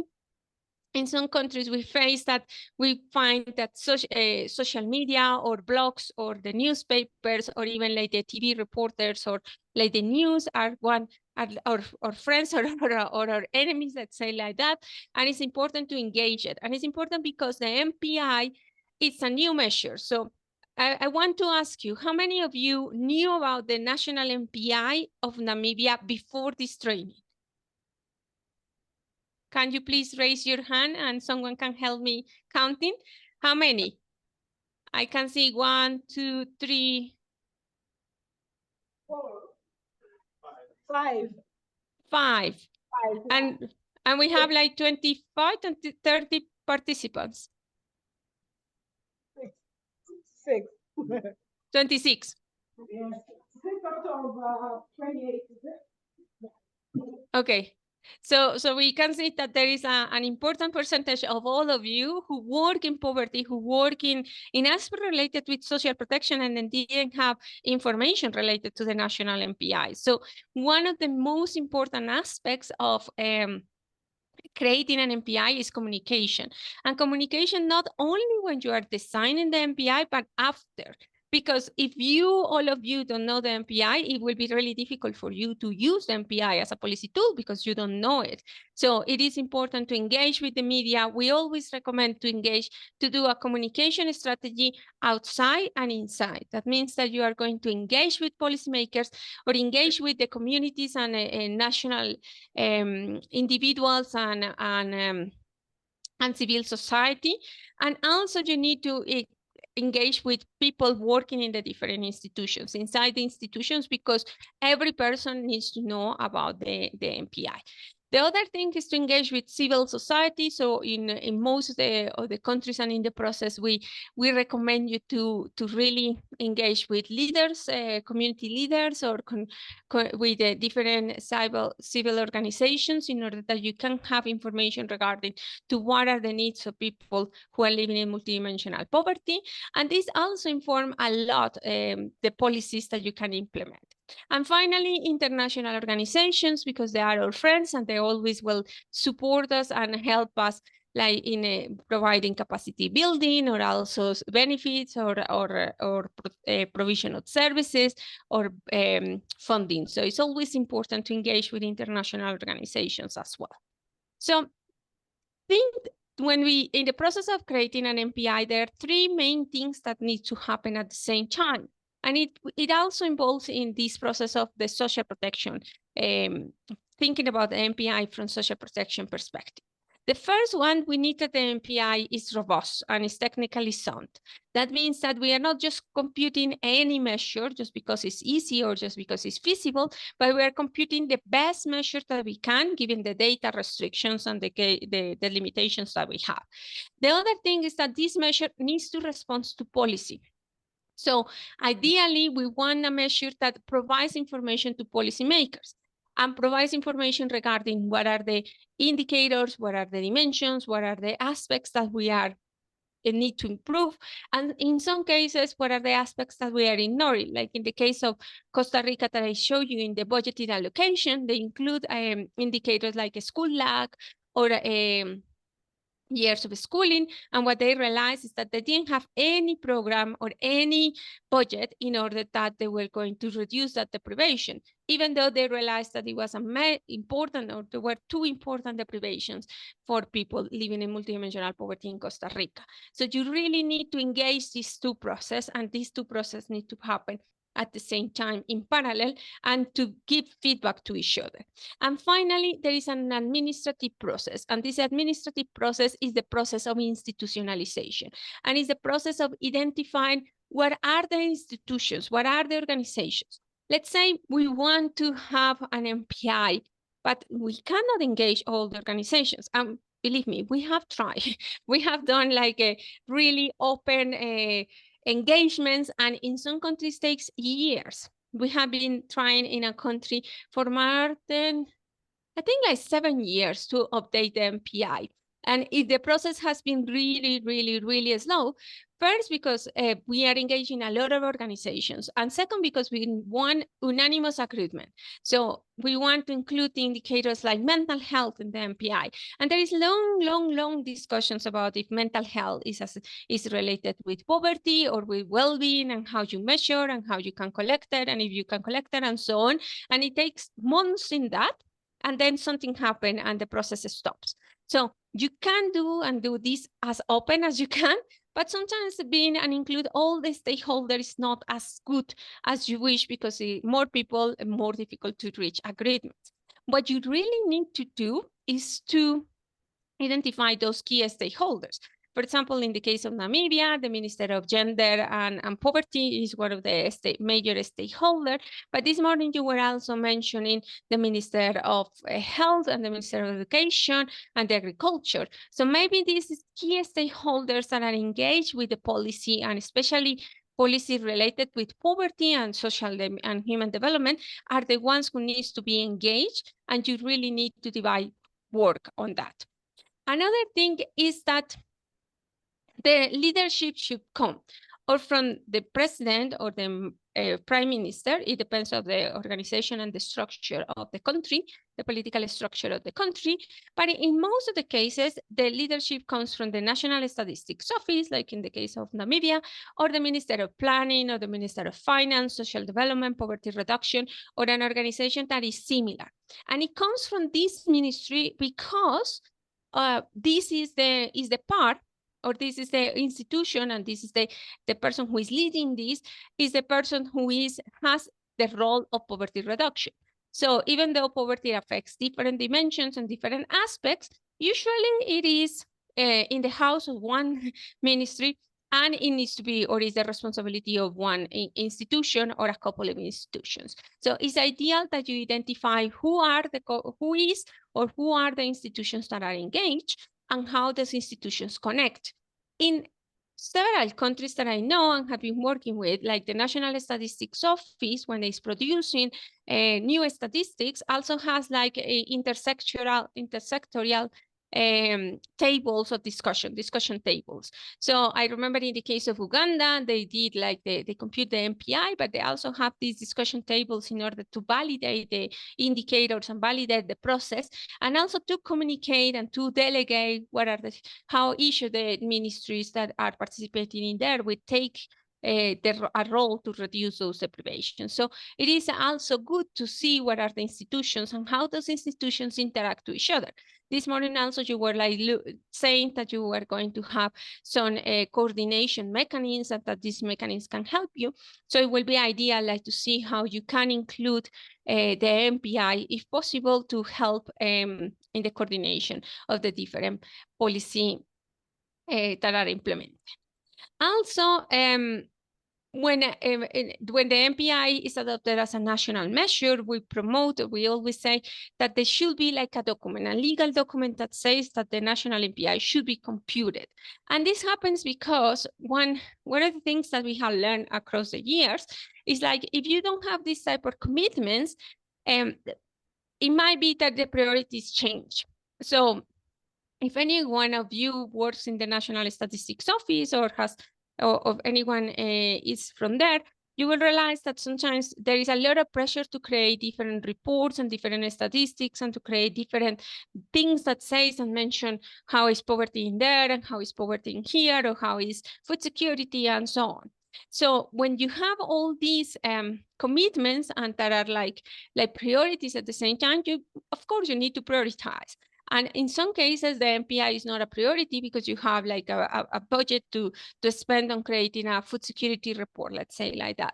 So what we have realized is that if the country said the MPI is a national measure, it is easy to have the commitment of computing the MPI as a national measure. So the National Statistics Office or the ministry that is charged leading the process will compute the MPI, and it doesn't matter, it will always be computed when the data is available. So it's important to have that in mind.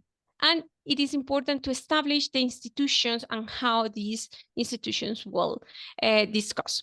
So I'm going to show you here the Colombian case, and we talk a lot about Colombia, not because it's my country, but because Colombia has a long experience and has been one of the countries that has institutionalized the MPI better, and you will know a little bit more about this process in the case.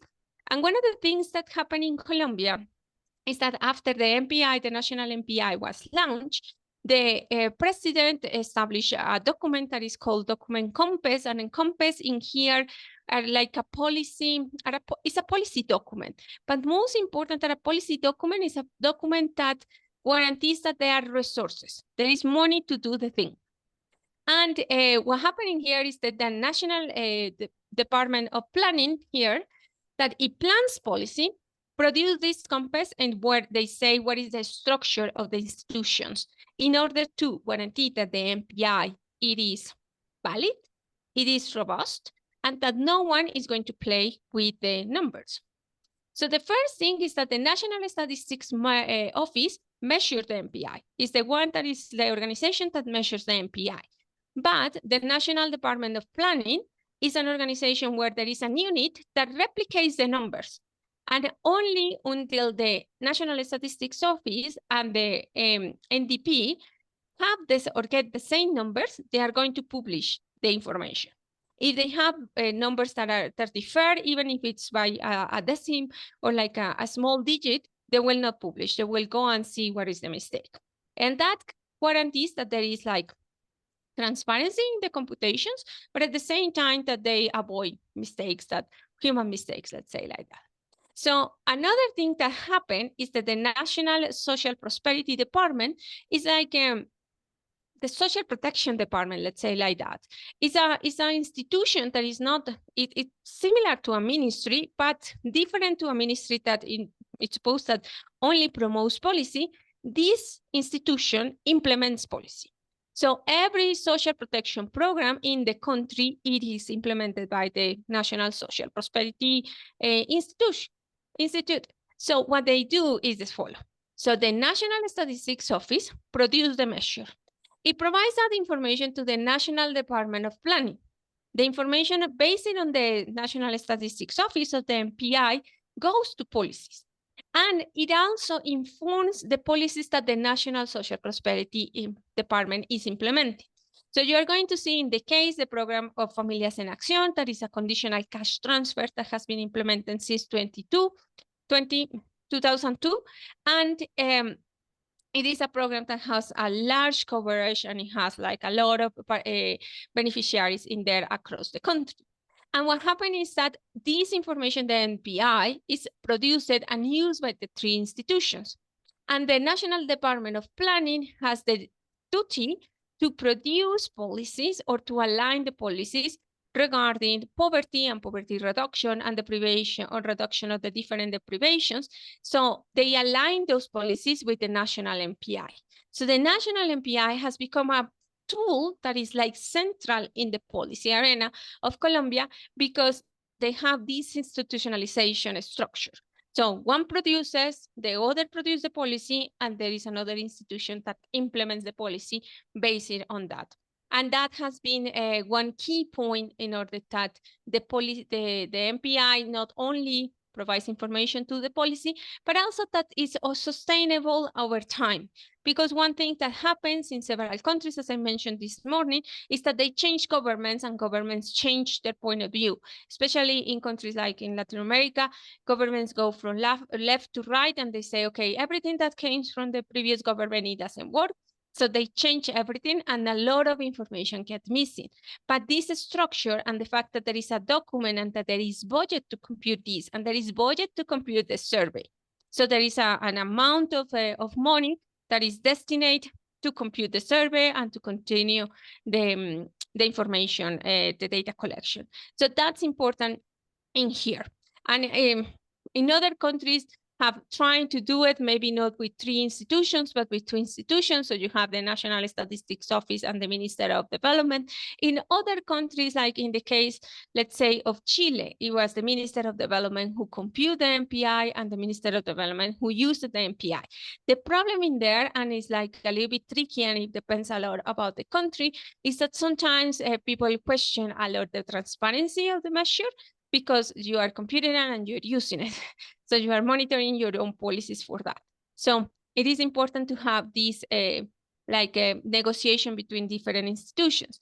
In your case, and in the case of Namibia, my invitation is also think about how you can institutionalize the measures. So you have MBS that computes it, but how, like, who could be using it? It will be the Minister of Gender and or another ministry, or it will be like more at the local level. And why is important to institutionalize a measure? And it's important because we want to guarantee that the measure is computed. That's the first. Like, we need to compute the numbers in order that we can use them. We also need to guarantee that the results of the measure are used. So we need to compute them, we need to use it. And we need to understand which is the institution who leads the process. Because if you don't understand, the problem is that everyone wants to measure it and everyone wants to lead the process. Or the problem, or the other problem is that no one wants to measure, or no one wants to lead the measure, the process, or no one wants to get the responsibility. So it's important to have this clarity, and that the institutions also know that, also know who has to do what. And it is important also, like if you have ministerial cabinets or something like high-level organizations or places or platforms where all the ministries sit and discuss and talk together, it is important also like to be able to put the MPI in there and put the discussion and be able to discuss and how the MPI it can be used. So institutionalization becomes like a tool in order to maintain and to guarantee the sustainability of the measure over time. If the MPI is an official measure, policies should be implemented to reduce poverty. And in here is where we need to understand how to use the policies. So what we want to do and what you really want is not only to measure. And this is not like a training on measurement, but this is a training on how we can use these measures. And one of the things that we like and we are promoting now that I told you yesterday, and I'm going to show you again, are these like profiles or interlinkages, as we call it. And these interlinkages, what it shows us is like, what is the proportion of people who are deprived in different indicators at the same time? We know that the multidimensional poverty is like talking about these multiple deprivations at the same time, simultaneously, or thinking about the joint distribution of deprivations. But it is really difficult to say to policymakers, prepare a basket of services or prepare something like this when you don't understand how many indicators or which are the indicators that are more commonly associated. So in here, for example, in the case of Sub-Saharan Africa, you see that this is the global MPI. You can do this as well with national MPIs.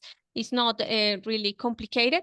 But what is important is to see what is the percentage of people who are the private or who have that combination, more combinations. So just be aware, like if you have an indicator, like in the case of Namibia, 11 deprivations, and you want to see how many, or is the percentage of people who are deprived in 10 indicators, in the same 10 indicators, it will be really small because you don't have, like there is multiple combinations.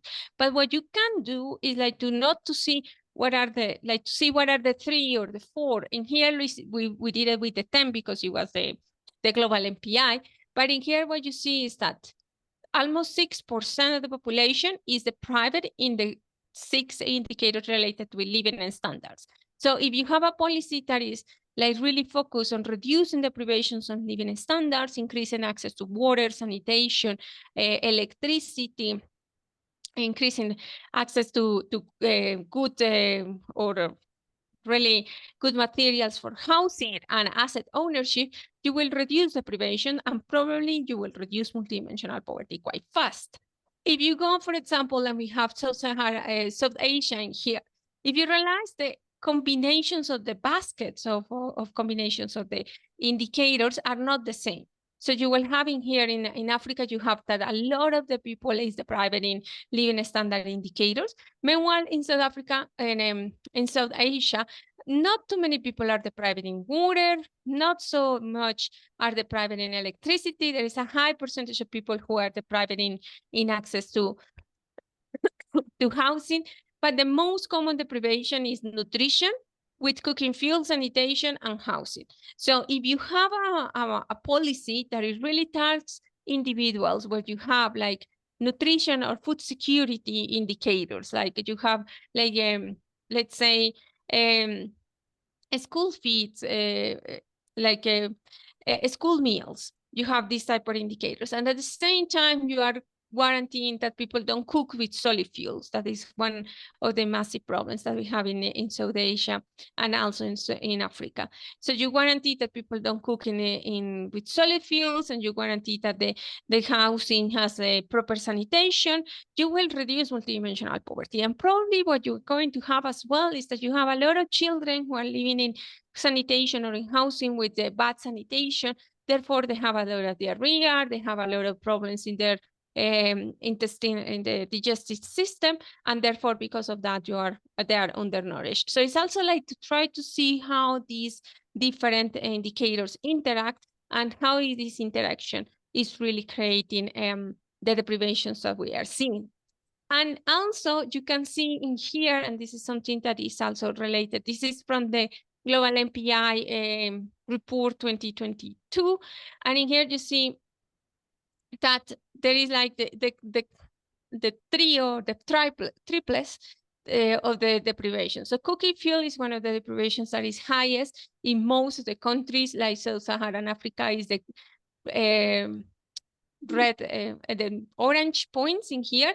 So you see that these are the deprivations. So we continue having like cooking fuel, and we continue having sanitation and housing as those deprivations are at those combinations. So if you have in policies that are really targeting housing, so we know that people who are living in multidimensional poverty are really deprived in housing, and housing is a factor that increases deprivation in health, and a factor that increases deprivation in education, and so on. So if you really plan policies to reduce that, you can reduce multidimensional poverty and can reduce other deprivations. And it's this like that, creating these baskets of services is really helpful in order that you can understand what are the best, most effective ways to provide services to people who are living in multidimensional poverty. And this also is related with how you institutionalize.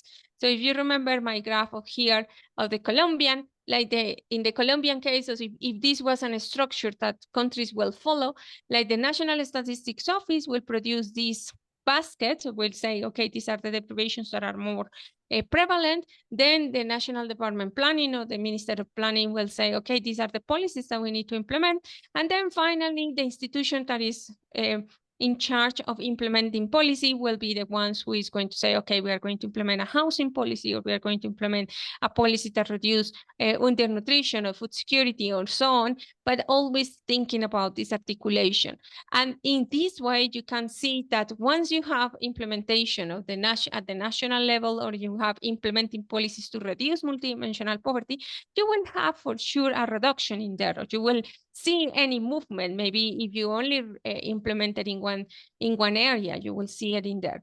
So it's important to think and consider this, and consider that I see it like it's a whole process.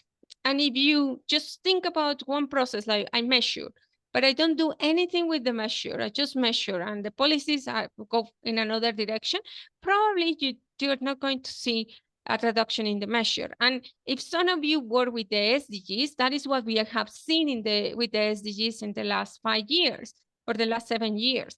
So we have SDGs, we measure all the goals that we can measure, and then we have realized that countries haven't moved in their achievements, or their movement and the achievement is really, really limited. And this is based because we have measures that are not harmonized with policies. So in the case of the SDG, there is evidence in there that says like we are measuring things, but the policy are not including a sustainable perspective of development. Therefore, the policies go in another direction and the measure go in another direction, and you don't see changes over time. And that happens in all countries around the world in the case of the SDGs. Another thing, as we saw this morning, is that when we think about deprivations, not all deprivations are related with social transfers or with cash transfers. And social protection in some cases has based or has focused only in cash transfers. Therefore, we see that, as we were seeing this morning, okay, we have like child transfer or the disability grant or the old age grant. And we were like, maybe these don't relate. But as I mentioned this morning, we really need to understand how these grants work. It's not only money by money, but it's also like what the people does with that money. And if we really think that maybe only the money doesn't work, we need to engage like how we interact with something.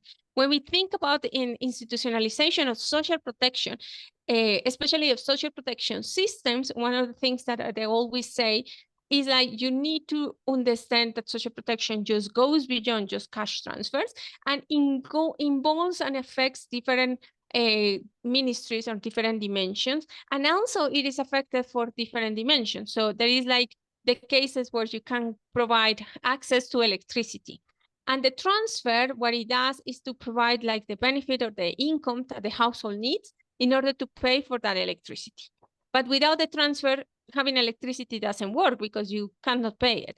but it's like the combination of both of them. So when you're thinking about a social protection system, the next step is to think about how we really coordinate in order that the people who receive those transfers can use that transfer. And in order that the people who don't receive the transfer or to receive a benefit will be able to benefit with the transfer in the case that they need it. So it's also that coordination that you were discussing this morning in your presentations. Goods and services like electricity, clean water, sanitation are necessary to have a minimum living standards.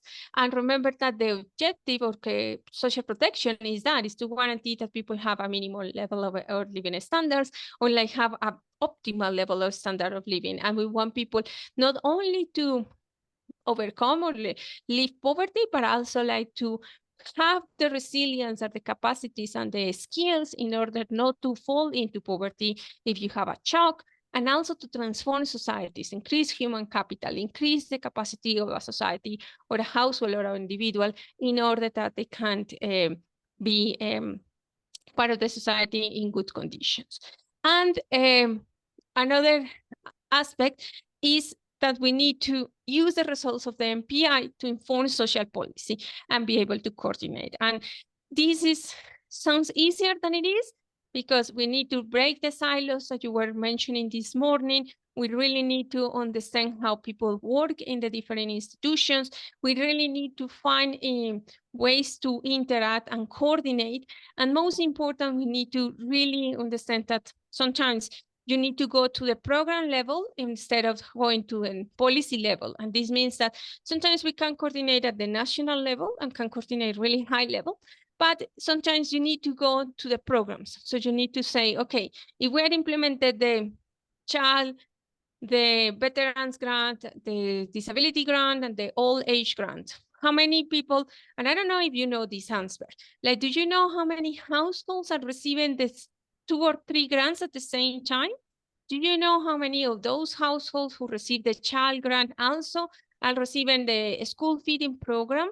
Or do you know how many of those households who receive the child grant, their children are attending to school and are like achieving learning outcomes?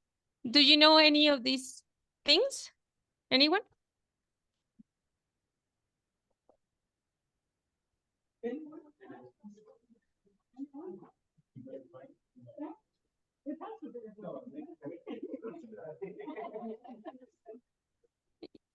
Yes or no? Do we have this information? The question. Yes. The question? Yes. Do we know? Do we have information regarding like how many households who receive the child grant, the children go to school?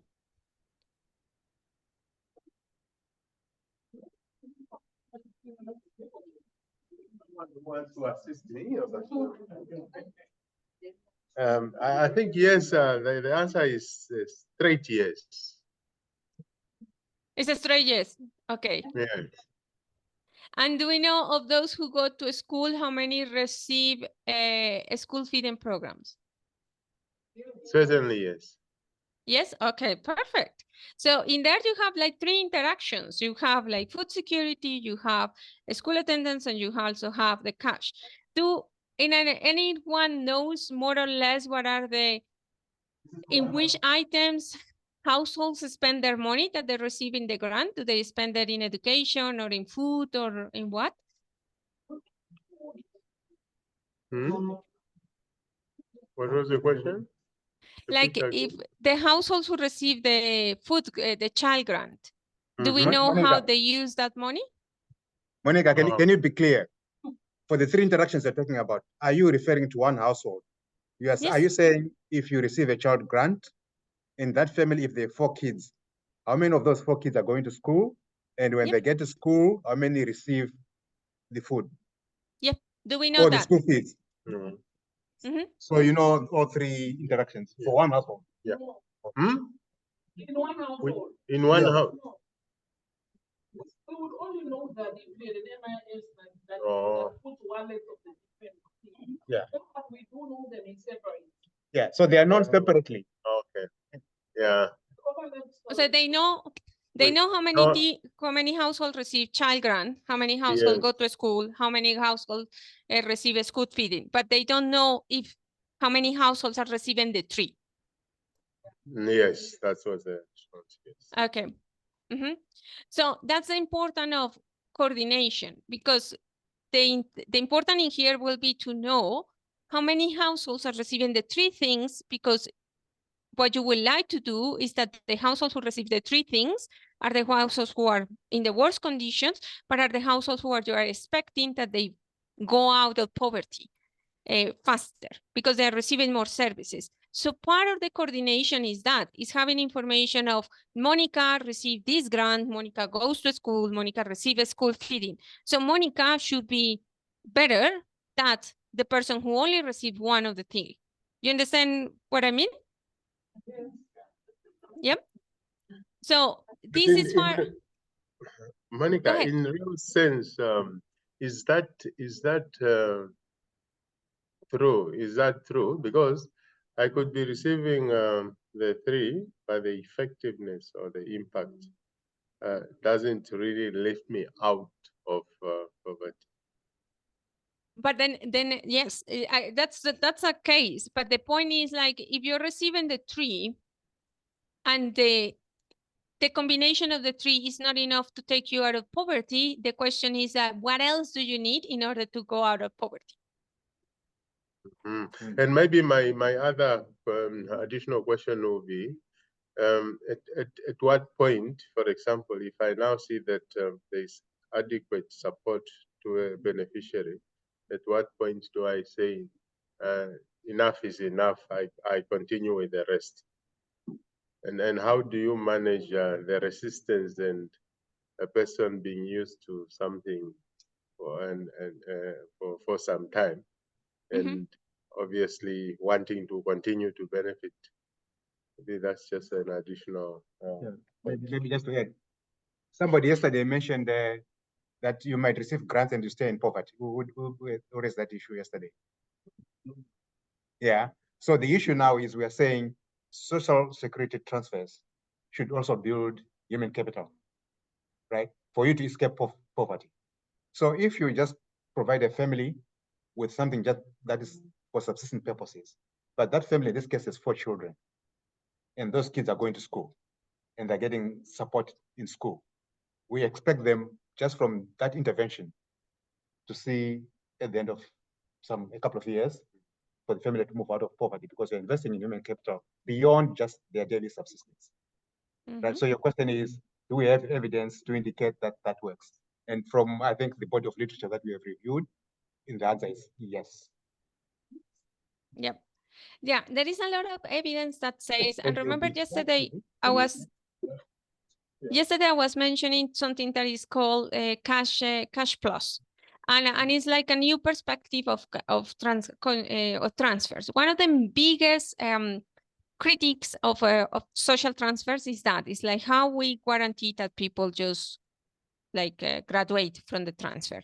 And there is a lot of programs and a lot of countries that are thinking about like how we take the grant and make sure that the person or the household don't fall again into poverty. Because then if not, then we just need to continue giving the grant.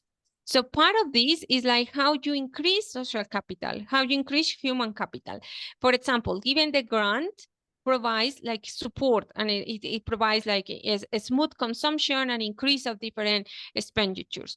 But then added to that grant, you need to provide other things in order that people understand how like to do entrepreneurship or to like job employment or vocational training and so on. So this is part of the challenge that social protection is facing now, is how you establish a system in order that people can graduate and people can overcome the poverty situation. And it's not a system that is only giving cash. I'm not saying that giving cash is bad, but it's like I'm saying that you need to give cash and you need to give other services and other things in order that you guarantee that that person obtains the benefit of all these programs. And regarding to your question of how I say enough is enough, you need to also evaluate. So in the next presentation, I'm going to show you quickly how a program works in that, in like evaluating the outcomes of that. The problem is that it becomes really personalized. It becomes like, I need to evaluate how much of the effort you are also making. So if I'm giving you 1,600 Namibian dollars, and that with that you are doing X, Y, and Z, what are the problems or what are the issues? Is that the cash is too small and with that you cannot cover any basic needs? Or is like you have other conditions or you have other situations that need to be covered with other transfers? Or is that you don't know how to save or you don't know how to use properly this cash? So there are like different combinations and you really need to understand what's happening with the person and with the situation and the family. I think like in the last years, what we have realized is that cash only doesn't work as effective as we wish. It works, but it's not as effective as we wish. So we need to be really more thinking about social protection more from a comprehensive way of view. And because of that, we are not only thinking about cash transfers now, but we are also including social services and in-kind transfers and another community services in order that you can really provide the support that a person needs. Is there any other question?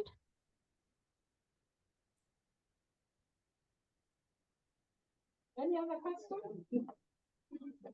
No, Monica, it doesn't look like there is more questions. No.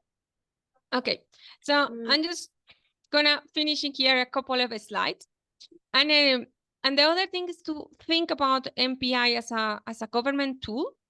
And the governance tool, it's like it helps you to integrate multisectorial policies, so it breaks silos and coordinate, as we had seen. The SDGs also, it helps to monitor different SDGs and to leave no one behind. And as I mentioned in there, like we can work on leaving no one behind. So this is an example of the global MPI in here. And this is the structure of the global MPI and all the SDG related. So in other countries and in different countries, what they have also done with the MPI is to say, okay, we have the MPI that is one measure, but with that one measure, we can also follow different indicators. We have the global MPI that follows SDG 2, the zero hunger, SDG 3 of health and well-being, 4 of quality education, 7 of clean energy, 6 of water and sanitation, 11 of sustainable cities and communities. And all the MPIs, we have like the experience of doing this same mapping, and you can follow up a lot of the SDGs with the MPI, and that can also provide like a harmonization of how you can like not only monitor policies, but also monitor the achievement of different international goals. And one part is that you can have just one number. So you can say, okay, we have the MPI that is like 20% of the population is multidimensional poor. And then with that measure, you can disaggregate it. So remember that we have like the MPI is like a measure that has a panoramic view. So as we saw yesterday, in the Namibia case, we have like a national measure, a national point, and then you will have like the disaggregated. So you can say, I'm going to disaggregate it by rural urban, I'm going to disaggregate it by region, by indicator. I want to know if children versus adults, who is the private in each of the indicator, how this deprivation behaves, and you can really go into detail in that aspect. And that really gives you like a value or another other information, because you're not only focusing one thing, but you're focusing in one group and understanding the levels of deprivation. So as I mentioned before, it will be really interesting to see, for example, of the marginalized groups that you have identified, what are the poverty profiles of those groups, in order that the policies that you are implemented, you really check if the policies all are related with indicators, or if there is any indicator or any aspect of these groups that are missing that you really need to consider. Also, it gives incentives, or the MPI gives incentives to think about the poorest of the poor. So one thing that happened initially in most of the cases, especially when you only have the incidence, is that you want to focus on reducing poverty of those who are really close to the poverty line. Instead, what you would like is to reduce poverty of those who are close to the poverty line, but also of those who are the poorest. So if you reduce the privations, it will be easier to reduce multidimensional poverty. So if you reduce the privations of a person who is extremely poor, that person will reach a certain level of poverty that will then reduce to allow him or her to get out of poverty. And that's what you want. You want to focus on those who are close to the poverty line, but also don't left behind anyone, especially those who are more marginalized and those who are the poorest. And the MPI shows progress immediately. What this means is like, if you have like a school attendance program, and if you really want to, or if you want to reduce income poverty, the school attendance program will not have an immediately effect on income poverty, because like the children will go to school, so the income of the household will not change, nothing will change until the child finish education and the child will go to the labor market and earn some money, hopefully more than their parents because of the education. Instead, if you are measuring multidimensional poverty and you're measuring school attendance, that indicator will reduce if a child is attending to school. So it will be immediately or show immediately reduction based on the policies that you have. If you don't do anything, the indicators will not move. But if you implement policies in order to reduce the deprivations, the MPI will capture it better. And that's something that we really need to learn and really need to explore in this case. And finally, one thing is, this is from a paper from like 4 years ago, that it was an analysis of the good governments and lower levels of MPI. So countries that have better governments, or countries that are more like democratic countries and countries that prioritize social development and prioritize like that people have like access to different opportunities and services, are the countries who will show lower levels of multidimensional poverty. So if you have a country, or and Namibia is one of those countries where you are like trying, I think this is Namibia here. So you have a good democracy, you also are going to have like low levels of multidimensional poverty. If you have like countries that have like lower levels of democracy, or have like different types or governments, maybe the governments is not as aligned as we wish, you are going to have like higher levels of multidimensional poverty, especially because the distribution of services and basic opportunities is not really correct. Sometimes it doesn't happen in the way that you wish. It doesn't happen like considering the needs of those who are more marginalized, or those who are excluded, and therefore they are continue being left behind and deprived in different indicators. So this is part of the things I wanted to show you for the institutionalization and the government here. And I feel like I'm repeating myself so many times, but in here, what I want you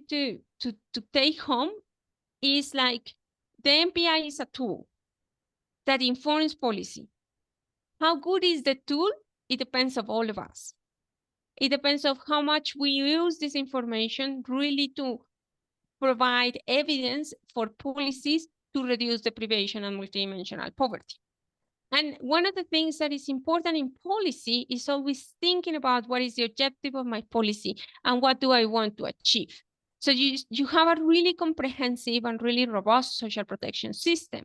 So my question is, like, with all these plans and with all these things, what is the goal at the end? Like, the goal is like to reduce income poverty, to reduce multidimensional poverty, to reduce both, to promote social development, to promote human capital growth. Like, what is the goal? Maybe there is multiple goals, but in that is where we need to really think about how the MPI can provide information. So one of the things that comes to my mind is like, we can analyze what are the characteristics of the marginalized population of these groups and really understand what they do. Another one is like, we can start planning like these baskets of programs or services in social protection for people in Namibia. Another is like, we can align different things. Like, let's see how many people are receiving the same benefits, and let's see how the people like will benefit from another ones, or maybe they're receiving too many and we need to redistribute. So it's like these type of questions that I would like you to think about it and to really start like considering how we can improve the social protection, or how the social protection system in Namibia can really benefit from multidimensional poverty. Any question or any comment? I don't know if the team wants to say something.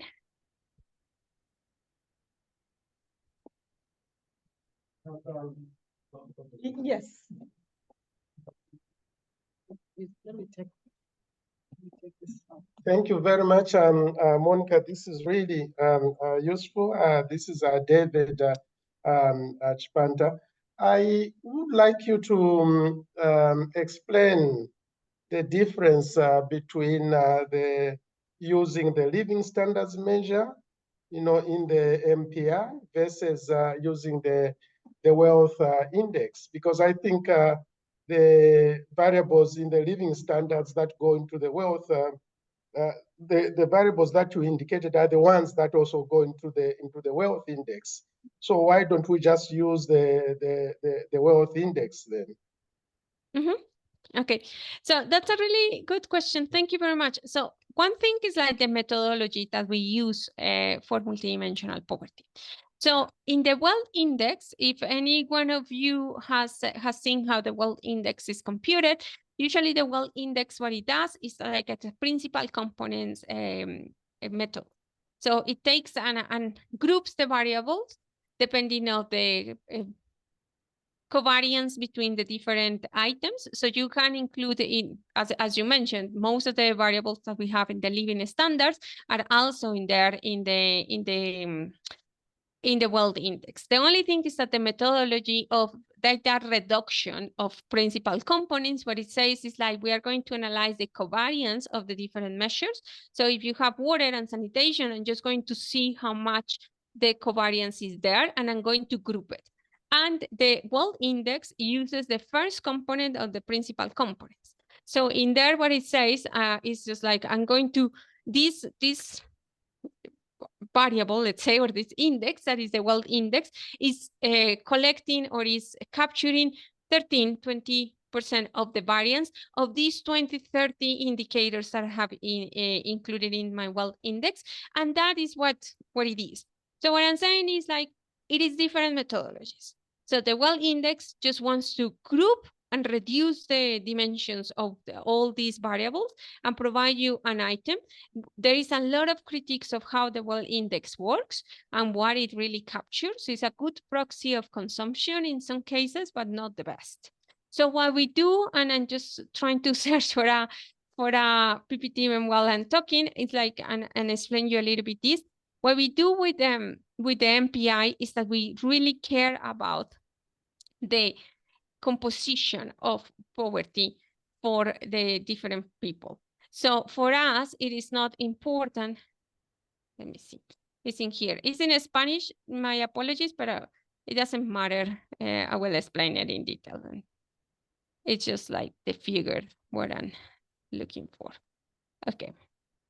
So in here, so you are going to have two examples, and this is what I want to explain, like the MPI. So you are going to have two distributions. So let's imagine that you have two people in here, two countries. You have country number 1 and country number 2. So country number 1, you have assets, education, roof, and water. So these are 4 indicators. And P is private, or the private, and MP is non-deprived. So what I want you to see is that like what we are doing with the MPI is counting. So if you have this distribution, the one that I'm having in here, this distribution, if you just count, you will have 1 person deprived in each of the indicators. In this distribution, you also have 1 person deprived in each of the indicators. But you know that in this distribution, this person, the person number 4, is a person who is living in a worse condition. So this person is facing 4 deprivations. In here is only 1 deprivation for each of the persons. So one of the things that we care about the MPI is the counting. So we care about these people who are facing different deprivations, because if you remember yesterday when I showed you the matrices, what I say is like we first identify and then we count. So this person will be 4, meanwhile all these people will be 1. And that's one of the beauty things of the MPI. In the MPI, you count those deprivations. So even though we're using similar variables or sometimes the same variables that the World Index, we are not interested in grouping the variables and try to reduce as much the variance that those variables have and just have one index. What we are interested in here is in knowing that there are people who might have or might be deprived in one of those variables, but not in the other one. And there are people who might be deprived in 2 or 3 or 4 of those variables. And those who are deprived in 2, 3, 4 or more are in worse conditions than those who are deprived in just in one. Or also, depending on the structure, I will say like those people who are deprived in water and sanitation are deprived of are in worse conditions than those who are deprived only in electricity. So it's like the different definitions of the main difference is that in here I'm interested in counting the deprivations and knowing which deprivations are each person faced. In the World Index, I just reduce information and I provide a number. And this is an absolute measure. So we can compare across individuals, we can compare across regions. The World Index is a relative deprivation. So relative measures, the problem is like everyone gets worse, people get better. Because if everyone gets reduces their level of living standards, like the mean of that, or like you can be in a better off because everyone got bad. I don't know if you understand my point. I think for me, I got the point. If we look at our institutions as a government, how are they set up? Are we not grouping and counting? Are we not counting? Right? It's like the second column she had. So you have an office that deals with what? Persons with disabilities. That's counting. You have a person that deals with children. You have an office that deals with, right, different groups of people who, veterans, all the programs that you have been counting, right? The pamphlet that you shared with us with all those entities or programs, that's been counting, straightforward. But you could develop them too, right? So it's the same way that I think the MPI works, but what we are saying, can these things talk to each other? Right? Any questions for Monica before we go to the next?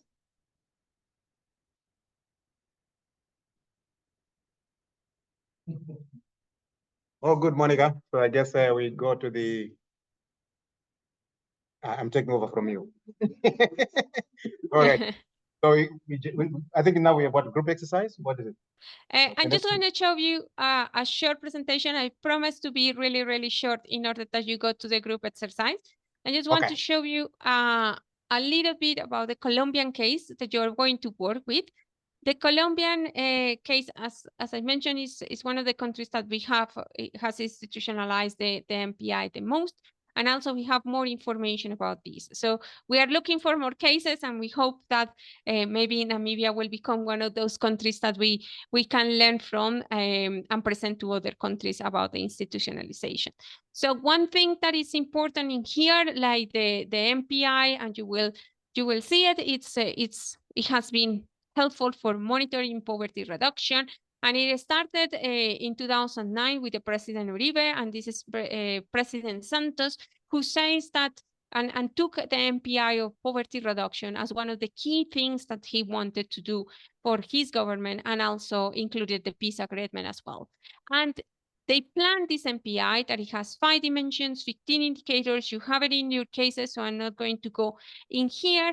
And they monitor every year. So since 2010, the MPI has been collected and the data has been collected year after year, and it has shown a reduction.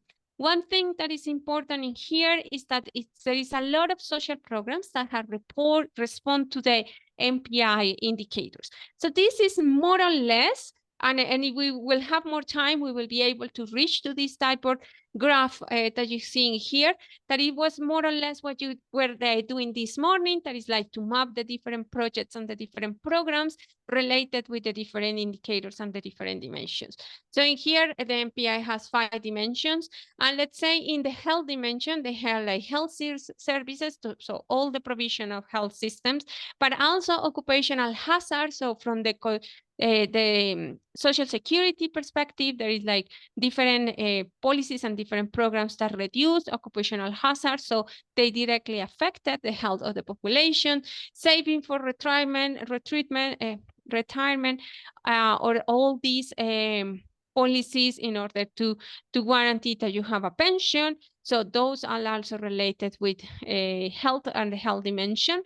And also you have like subsidized health system, the conditional cash transfers that affect different, like the health dimension, especially for children, and food safety net program that is like the program that is similar to the one that you were presenting this morning regarding a school feeding program. And there is another types of services like open restaurants and these type of things where people who are in need of nutritious food can go.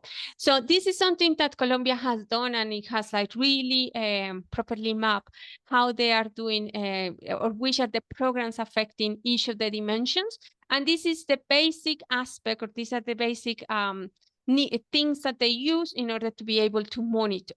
And in here we have also what I showed before. They have like the a projection. They map the MPI pool. They map like what was the coverage of the Familias en Acción, and then they change the coverage of Familias en Acción responding to the needs of the multidimensional poverty measure or to the information that the MPI provide. Another thing in here is like they were like mapping, or they were like thinking about which are the poorest municipalities and how they respond, and what are the things that they really needed to do in order that they can increase the coverage of poor municipalities and really focus on not leaving anyone behind. And this is one of the things I want to focus. And this is a program that I really use. I really like it, where it finished a couple of years ago, but it's a program that it's a comprehensive program that exists in different countries around the world, as similar ones. And what it is a program to reduce extreme poverty. And this program, like what they did, it was like they locate the households, using the information system of the country. After that, they collect information. So when they went to each of the households, so they collect like a survey, or a small survey that include the MPI indicators. And based on that, they create the MPI profile, the multidimensional poverty profile, and they start thinking about, okay, these are your indicators, or these are your deprivations. You are deprived in access to water. We are going to provide you with access to water. We are going to prioritize you in order that you have access to this type of source of water. And they track the progress of the person or the family over time. So they have like community workers that went to the household every couple of months. They follow the household. They were like the main contact of households. And they were like thinking about that. We met with them like in 2016 or so on, and we went with them to the field, and it was a really good and close connection. So because every household or the families were really open to these community workers, and they were telling their problems. So the community workers knew which ones were the services that each of the household needed, and they helped to provide those services. So they were the main contact and the main bridge between households and the services in the program. And finally, once the family overcome poverty, because they evaluated and say, okay, you are not deprived in this, you have achieved all these things, the person or the household graduate, and they left the program. So it was a really comprehensive program, and a really like nice program that was joined with the MPI. It have like the strategy have like different 45 achievements and 11 specific achievements. And one of the things that it was interesting to see how the MPI before the 2015 and after the 2015 in this reduction, it was always there. So the MPI was the main point, or the main measure that they used to monitor the achievement or the progress of the households. And it was like it was a good example of how you can use the MPI. And one of the answers, like when you were asking me, like how we know that we need to give them like, okay, this is enough. And a lot of the households were evaluated, and if the community worker was identifying that the household was not making an effort to achieve the things, they were not like, they were given opportunities and opportunity after opportunity, and they were not like following them or using them appropriately, like they have conversations and the household could go out of the program because of that. So it is a expensive program because you need a lot of follow-up, but it's programs that work really well because you really monitor the progress and you can follow up. There are other stories, like in China, there are some programs that are more extreme, let's say like that, in the follow-up and how you can be supported by the communities. But these are some of the ways that you can put in place in order that you push a little bit the households in order that they overcome poverty and use as good as they can, or use as many services to progress in the poverty reduction process. Another thing is like the MPI, as I mentioned, is core of the SDG agenda. So in here they have like a document that says which are the SDGs that are like basic for the government, and the MPI is the number one, and using the MPI they also follow other SDGs. So it's like it's a core part of the National Development Plan and the different strategies. And to finalize in here is like just like they know, or the MPI has been used to know how many people are living in multidimensional poverty as a national measure. Also, they use the coordination, as I mentioned before. They have like different, they have the poverty table that you're going to read a little bit about that. And they have like this follow-up of what are the policies. They track, they target social programs to the poorest. They have entry and exit strategies for the extreme poverty reduction program. It's the core of the agenda. It prioritizes interventions. So it is also like the MPI can be a really powerful tool if you want to use it in the proper way, and also like if you really engage with that. So I'm going to leave it here because I promised that I was going to be really fast, and I'm going to explain the next task. So everyone, before we get to the next task, I just wanted to ask them one quick question, because when you summarize, especially when you come to point number 2, institutional coordination and the evidence-based policy, how many of you feel like this is scary stuff to do? Just by a show of hands. Yeah. Or just too demanding, or administratively cumbersome, or expensive? There should be some reaction from where you're sitting. I like it. This is the way to go. But yes. Yeah. Because you have to feel what is going on in your, okay. Kind of, yeah. What I'm feeling is since we have been developing policies in Namibia, the challenge that we have been facing is the evidence-based. We do not really have data. And it's really critical when it comes to a situational analysis. You're supposed now to indicate where the challenges are, just to convince the leader. Without statistics, it's not easy for you to convince that this really challenge is existing. That's why when it comes to that component, it's really critical for us to really ensure that we have statistics, we have data that are convincing the leader that the challenges are really existing and we are going to respond. That's the only way when you're going to measure now yourself to see whether the problem is really changing or we are still moving worse than where we were. Okay. And I just had a discussion with David. You can come. David, I asked him, with the UNAIDS, what do? You have beneficiaries in your programs. You just don't give them the medications and you just go away, right? You track them for years. Is it expensive? But UNAIDS does it. UNICEF, whatever programs you have, you still track to see what's happening. So these things are things that we are doing, but we are simply saying, can you put them all together under this MPI, and then they can talk to each other. But yeah, you can come. No, but you can put the Namibian version to it. Yeah.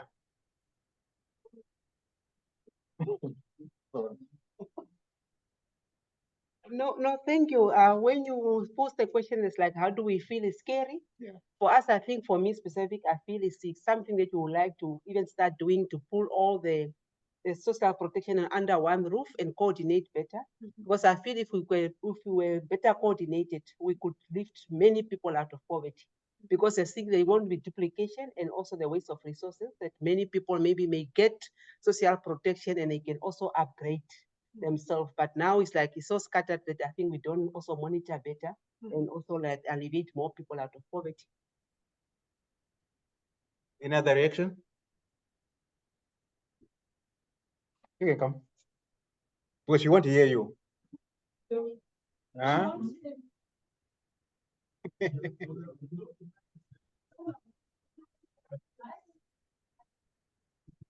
Yeah.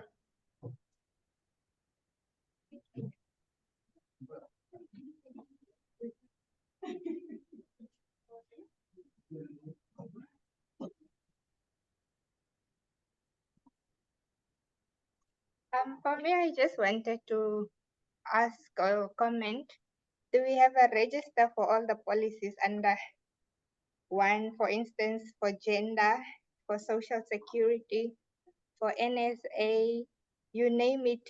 At least when we look at all these social protection programs, they are attached to the evidence of the policies, but they are scattered in all our institutions. But if we pull them together under one folder, it's easier to read through them. So maybe that we should also be doing, instead of now asking, oh, Linda, where's Social Securities Act? Or you go to the website, but we just put them under one folder. For instance, that's just part of the file plan. I believe all our institutions have these records and archiving, so that will probably help. And that's also part of digitalization at the end of the day. Thank you. Of course, as we said, this is a 3-year project that we have, and we believe in peer-to-peer learning, right?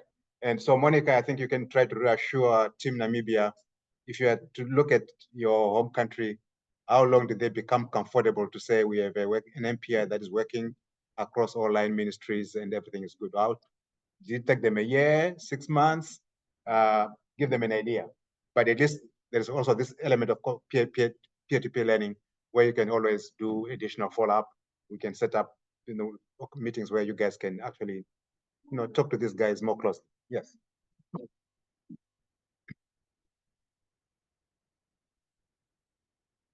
Question. I'm interested to learn from other contexts where adoption and utility were not necessarily a straightforward case. Jacob, correct me if I'm wrong. 2006, NPC conducted a multidimensional poverty index together with poverty mapping the same year. And then they did another one. In terms of utility, I don't know how many of us it rings a bell to that we've heard that there was one for Namibia. I don't know whether the methodology that time was different from the one we're discussing now. I forgot the year, but when you, Martha, you were there, you remind me that the Mbango and team did the multi-dimension and the poverty mapping. There were 2 reports. And then later, with support from UNICEF, now when I was at NPC, another one was conducted. I'm looking at it from utility of evidence perspective, just to learn from what other countries or contexts such as mine that might not have done the other one that we had where they even made it a degree, because we would have had similar evidences before, but our uptake in how you convince either policymakers or even how we use it as technical stuff, it's not something we can go to another workshop and say, oh, South learn from us. This is similar to not just this. There's other studies, the cost of hunger study, the filling the nutrient gap, and. I would like to learn from Monica and team, if you have any example of context where uptake and utility was not straightforward, what are some of those ways you can get through it so that you get to adoption and, serving the purpose we are doing it for. Thanks. All right, over. Okay, you can come over.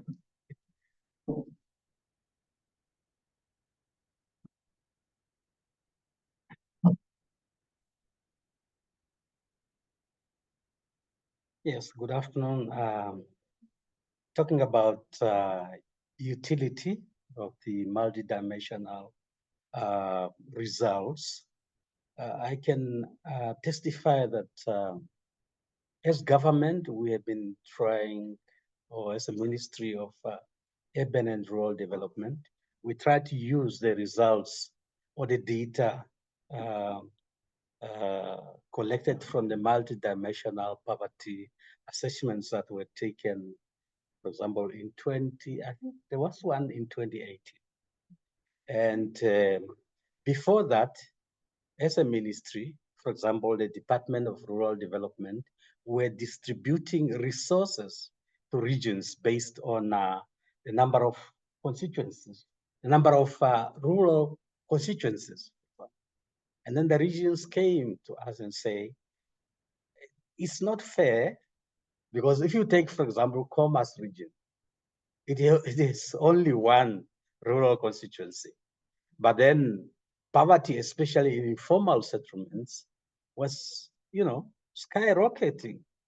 And that's when the regions came up with a suggestion to say, whenever we are distributing the budget, we shouldn't look at rural constituents alone, but we should look at other indicators, for example, distance to a school, for example, the level, the percentage of sanitation, access to sanitation, for example, number of, poor people in a region. We have to look at various dimensions to be able to distribute resources. So use is actually, something that's beginning to manifest itself in Namibia. We, for example, as a ministry, we are now not only looking at, things like the one I have indicated, the number of rural constituencies, but we are looking at other indicators as well to distribute the budget. Kavango West, for example, is the one that came to us to say, Kavango is a poorest region, and therefore you should not just give us the budget based on, for example, the number of people living in Kavango. You have to look at poverty, levels of education, access to health, water, electricity, telecommunication, and all these other indicators, so as to fairly distribute the budget. So to a certain extent, my sister, the results of multidimensional poverty exercises are beginning to be used by some of the land ministries. Thank you. That's good to hear. Any other question, or Monica, you can share some cases where things didn't really work out after you done some heavy lifting in terms of capacity building. Okay, so thank you very much. And it's great to see that the MPI is starting to be used. So regarding to the first question of how long it took, it takes a lot of time. It takes years. And you will see, like in the case of Colombia, you will learn in the next exercise that it was a little bit faster because of different conditions. But in most of the cases, it sometimes takes 1 year, and sometimes takes 5 years, and with a lot of pressure and pushing and pushing and pushing from different institutions. So it is like a process of learning how to use the MPI. And one of the things is that the MPI is for me, it's really straightforward how you compute it. But once you start thinking about poverty, and you have been thinking about poverty your whole life as a lack of income, thinking about multidimensional poverty and this joint distribution and everything, it just becomes really difficult. And it's really like a learning process. So it's important to do that. And data is important. It is fundamental that you have data, but also you have different tools. So there are countries that have they don't have data, but they can do simulations. So they can simulate, like, for example, the effects of poverty. And that's one of the big tools that you can use in order that if you have the MPI and you want to see like how much the implementation of a specific poverty policy will have, how the poverty will reduce, you can use simulation tools in order that you can really understand how poverty will reduce and implement policies based on that until you get the next data collection, and you will be able to feed your the information that you have. And nowadays, with all these machine learning methods and more comprehensive methods that use different sources of data, you can feed or you can provide that information to your models and inform your models with that information in order that you can use information from other sources that are not like a survey and really have like different simulation methods. And then when you get the survey, you can check. The other thing that is related to examples of adaptation is not so straightforward. I have a lot. Unfortunately, it's like there is like case studies that are really successful, but there are other cases or there are other countries that the process takes a lot of time.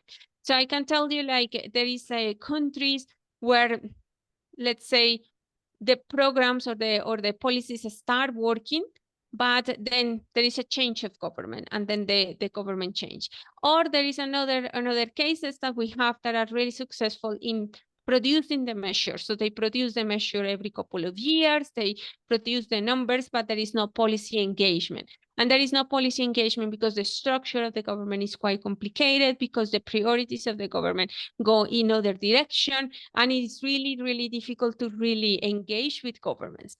And in that case, one of the strategies that we have done working with different international organizations and also with the institutions inside the countries is like, we really need to start showing how the MPI can be used. So this type of this capacity building or this type of or trainings also shows and teach people to start thinking differently.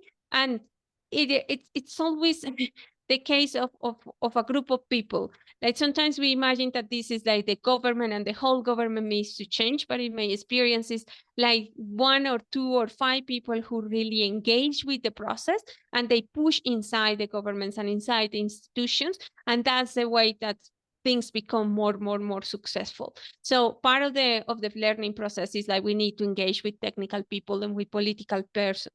And one of the things that we do from an OFI perspective is we do quite a lot of international events. Like we go to the UN General Assembly, we go to también also to the UN Statistics Commission, and we engage with the leaders of the different organizations, with the presidents, in order that we tell them, and we have like different meetings and told them, like show them case studies, and they start like understanding and engaging with different policymakers at a high level.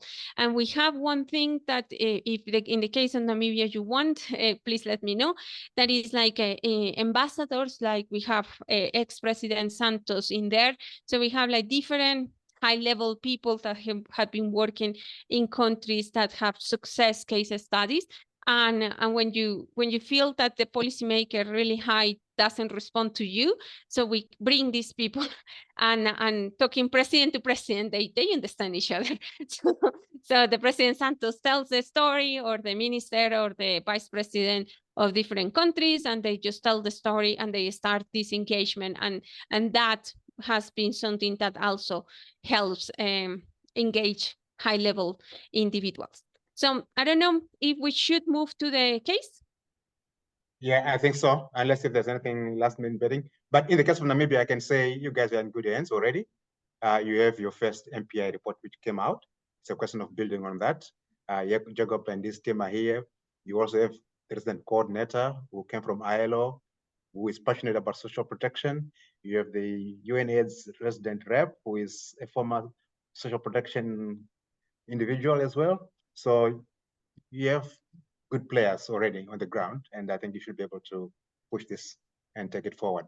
But I think we can move on to the next agenda item, which is the exercise, I guess. All right, over to you, Monica. Yes. Okay, so now what we're going to do is that we are going to start working in the groups and having a couple of hours, I think we will have. We like how big were the groups yesterday? Was like 4 or 5?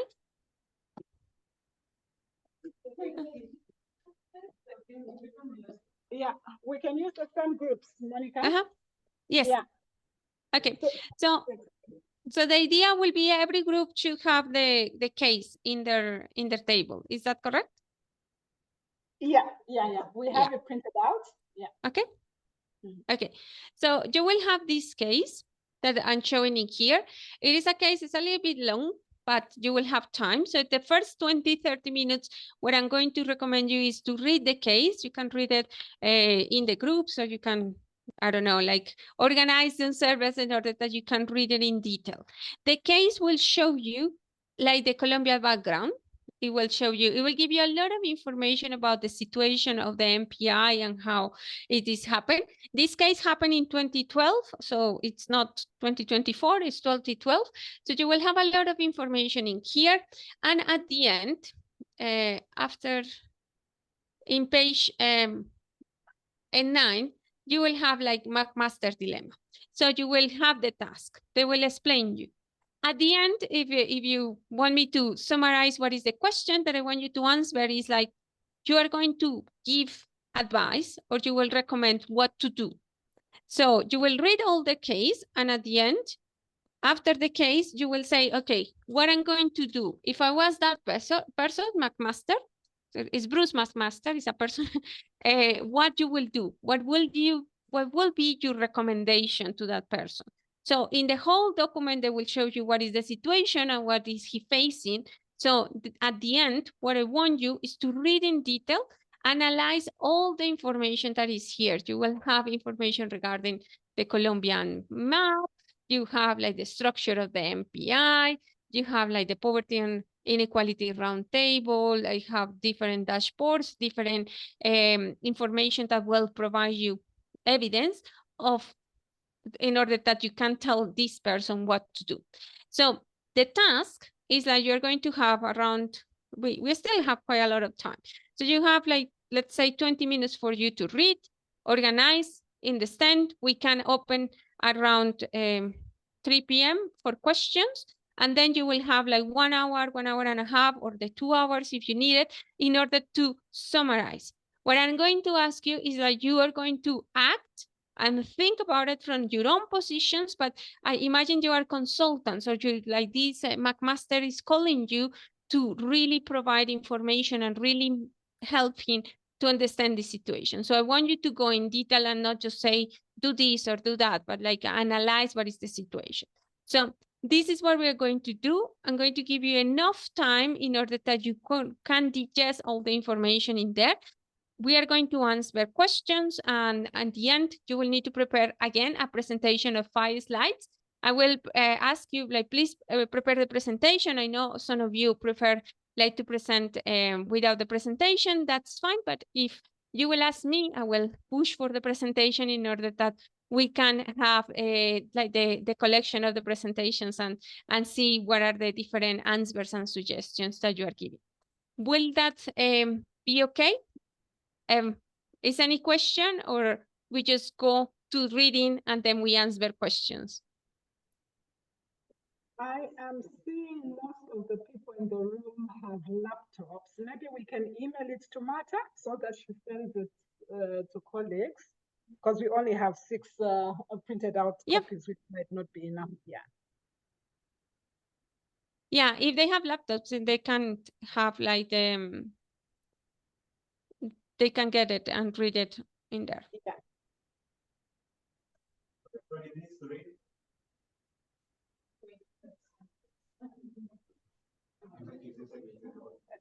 Yeah. Millard, in the meantime, I think you can put 1 per group, yeah? And this group, you'll join your previous group, right? Yeah, so that we have 6.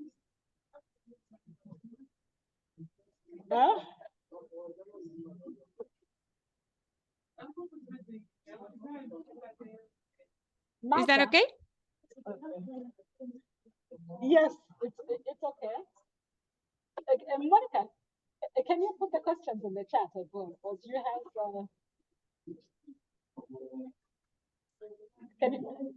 Monica, can you hear me? Yes. No, I'm saying, can you put the instruction in the chat as well? Just in Yes. case? Like Yeah. the instruction is just like in the chat of the Zoom. Yes, yes. Okay, yes. Okay.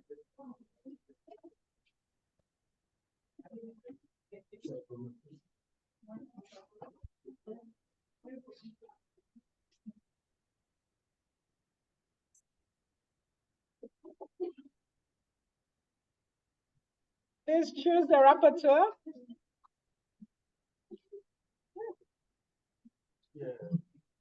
Choose rapporteurs for your sessions, and also send the presentations to Mata once they are completed.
There is the instruction. Can you see, Gloria? There is the instruction. Can you see?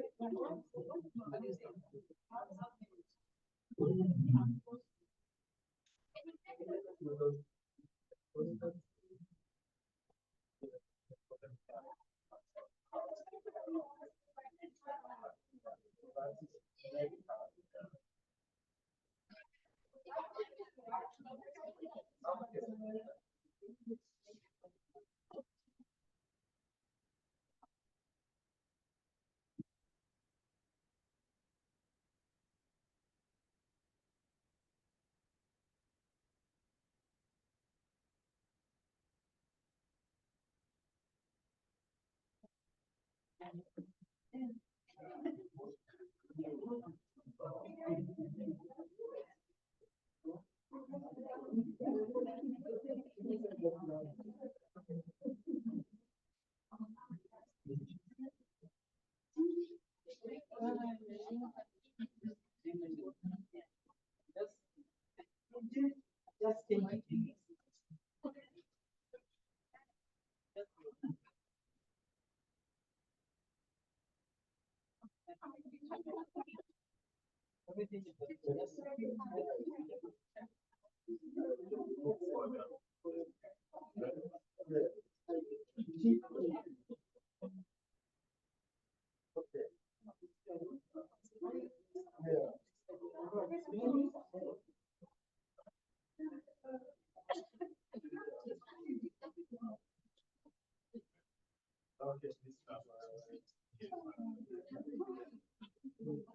have to apply.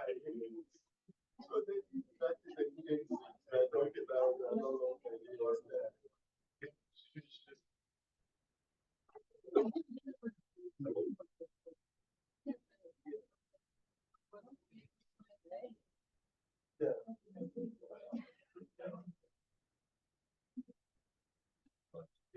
Yeah. Yeah.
Just a big but we need what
What are the implications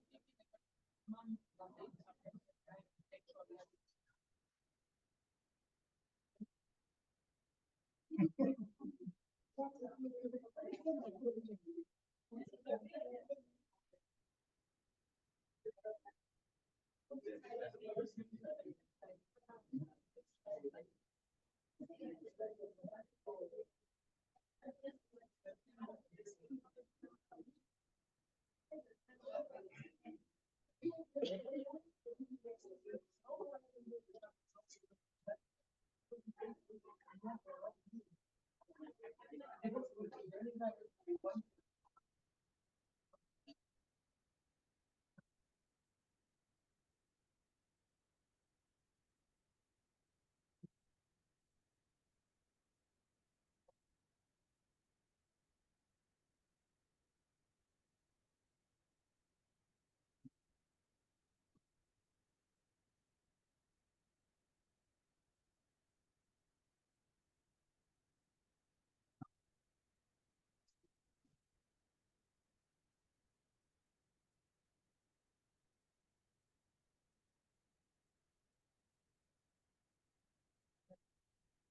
Monica is asking if you have questions to guide the group work, or everything is clear for now. You are still reading. Okay, they're still reading? They are still reading. They said the case study is a bit too long. Yeah, so they are reading. Okay, okay, perfect. So once they finish reading, we can maybe have like a short question session if there is any. Okay, okay. All right. Okay, they'll let me know if they have questions, yeah, and then we'll okay. back. Okay, perfect. Thank you.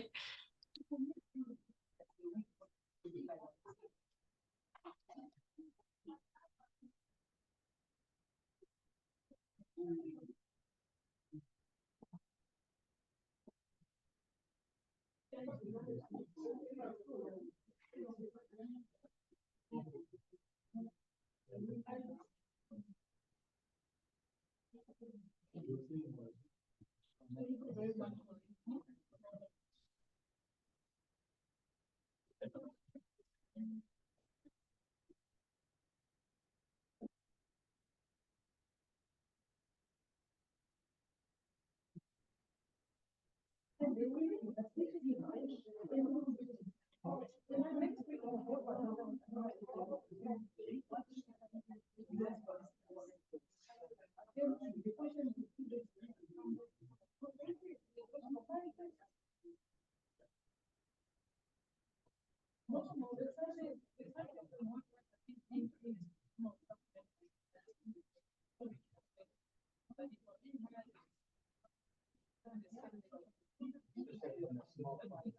just wanted to add it.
I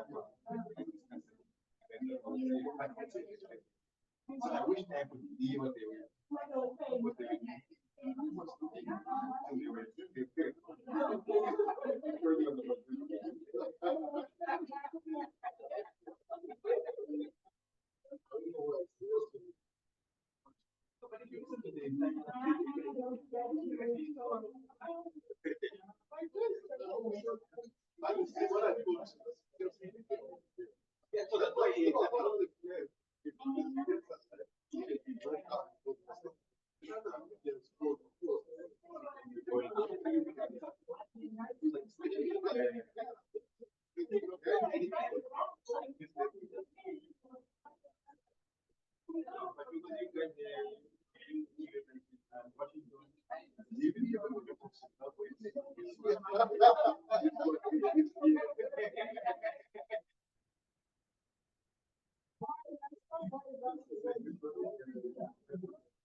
Hello, everyone.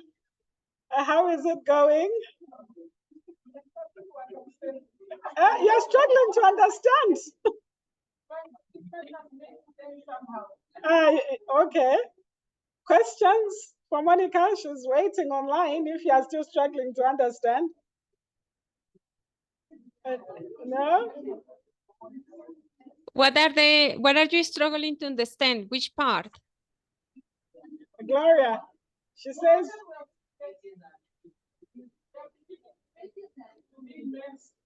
Okay, that's good. That's good. She's saying they are beginning to get immersed in the work now. Okay. Yeah.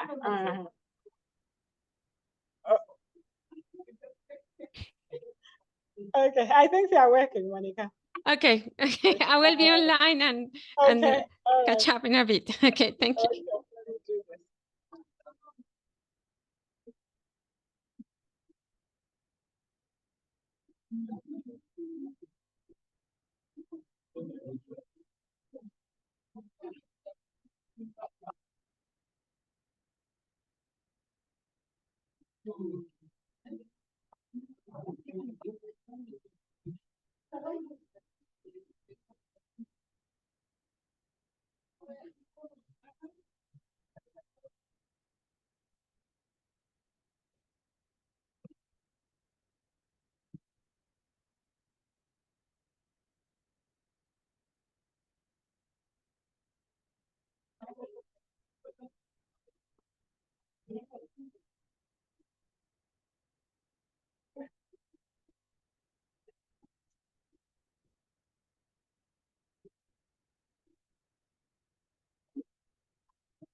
Hello, guys.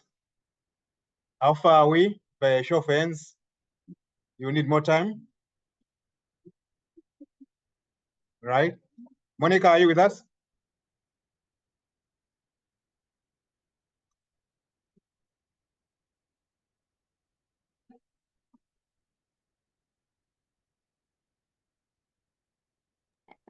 Yes, I'm back.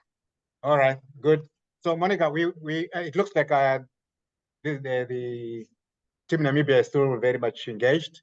So we have one suggestion. So they can proceed, right, with their discussions, and then they can share their PowerPoint presentations with Mata, right? And then, of course, we can all get the PowerPoints when they are done. And then tomorrow we do the presentation and discuss. Okay, perfect. Yeah, That's the idea perfect? would be, yes, that for me is perfect if they still need more time because it's almost, it's 4:30 your time. Yes. Yeah, so everyone needs more time, or there is any team that has already finished? Everyone needs more time. She's asking. Everyone needs more time. Yeah, they're saying yeah. Okay, so let's then start tomorrow at 9 the discussion. So if they can share the presentation with you, and if you can share it with me and see if I can look at them before we start, that would be great. And we use the first hour for that, if that's okay. Okay. Second question. So in our program, we're supposed to start at 9:30. Can we do it at 8:30 for people to come and have their tea as usual? And then we start at 9:30. Hopefully, at 9, sorry. Hopefully, we should be done by around 11. Because we'll have about 2 presentations from our 2 UN colleagues. And of course, we'll have the discussion of the presentations. And then we'll have 2 presentations from our 2 UN colleagues. And then we do the roundup. And then we finish with lunch, and then those who are driving for Windhoek, at least have at least an hour or so to. That's okay? I hear Daco. All right. All right. So Monica, you can take a break, and then we'll share. Marta will share with you the PowerPoints once they're done. And those guys, if your table are done, there's no need to be around. You can, you can go. Maybe that's a good incentive for you to speed up and finish. Otherwise, see you tomorrow, Monica. See you tomorrow. Tomorrow at 9. Yes. Yes, 9. Okay, perfect. See you tomorrow. Enjoy the night. Bye. All right. Ciao. Ciao. Oh, wait. Somebody wants to say something. Yeah. No. Oh, so okay. You saw the question that was posted in the chat, Monica? No, I don't have. I post the questions in here. There's this is you? Yes, What this should is my mine. master do? Okay. These are the questions that they need to answer. Okay. All right. We got it. Okay. Thanks. Thank you very much. Okay, bye. All Thank right. you, bye. Ciao. Bye. Yeah. Ciao.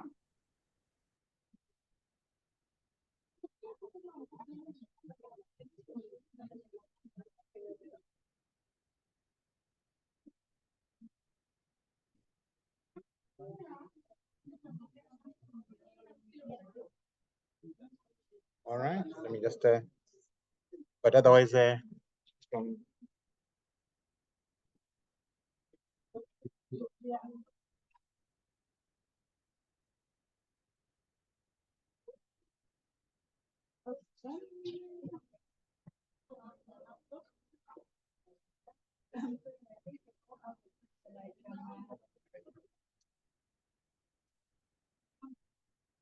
Do you all have the question? I can turn off the laptop.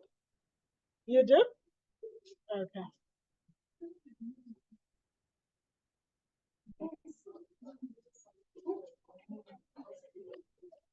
And Zach has gone, huh? Should we? Yeah, you can leave. Huh?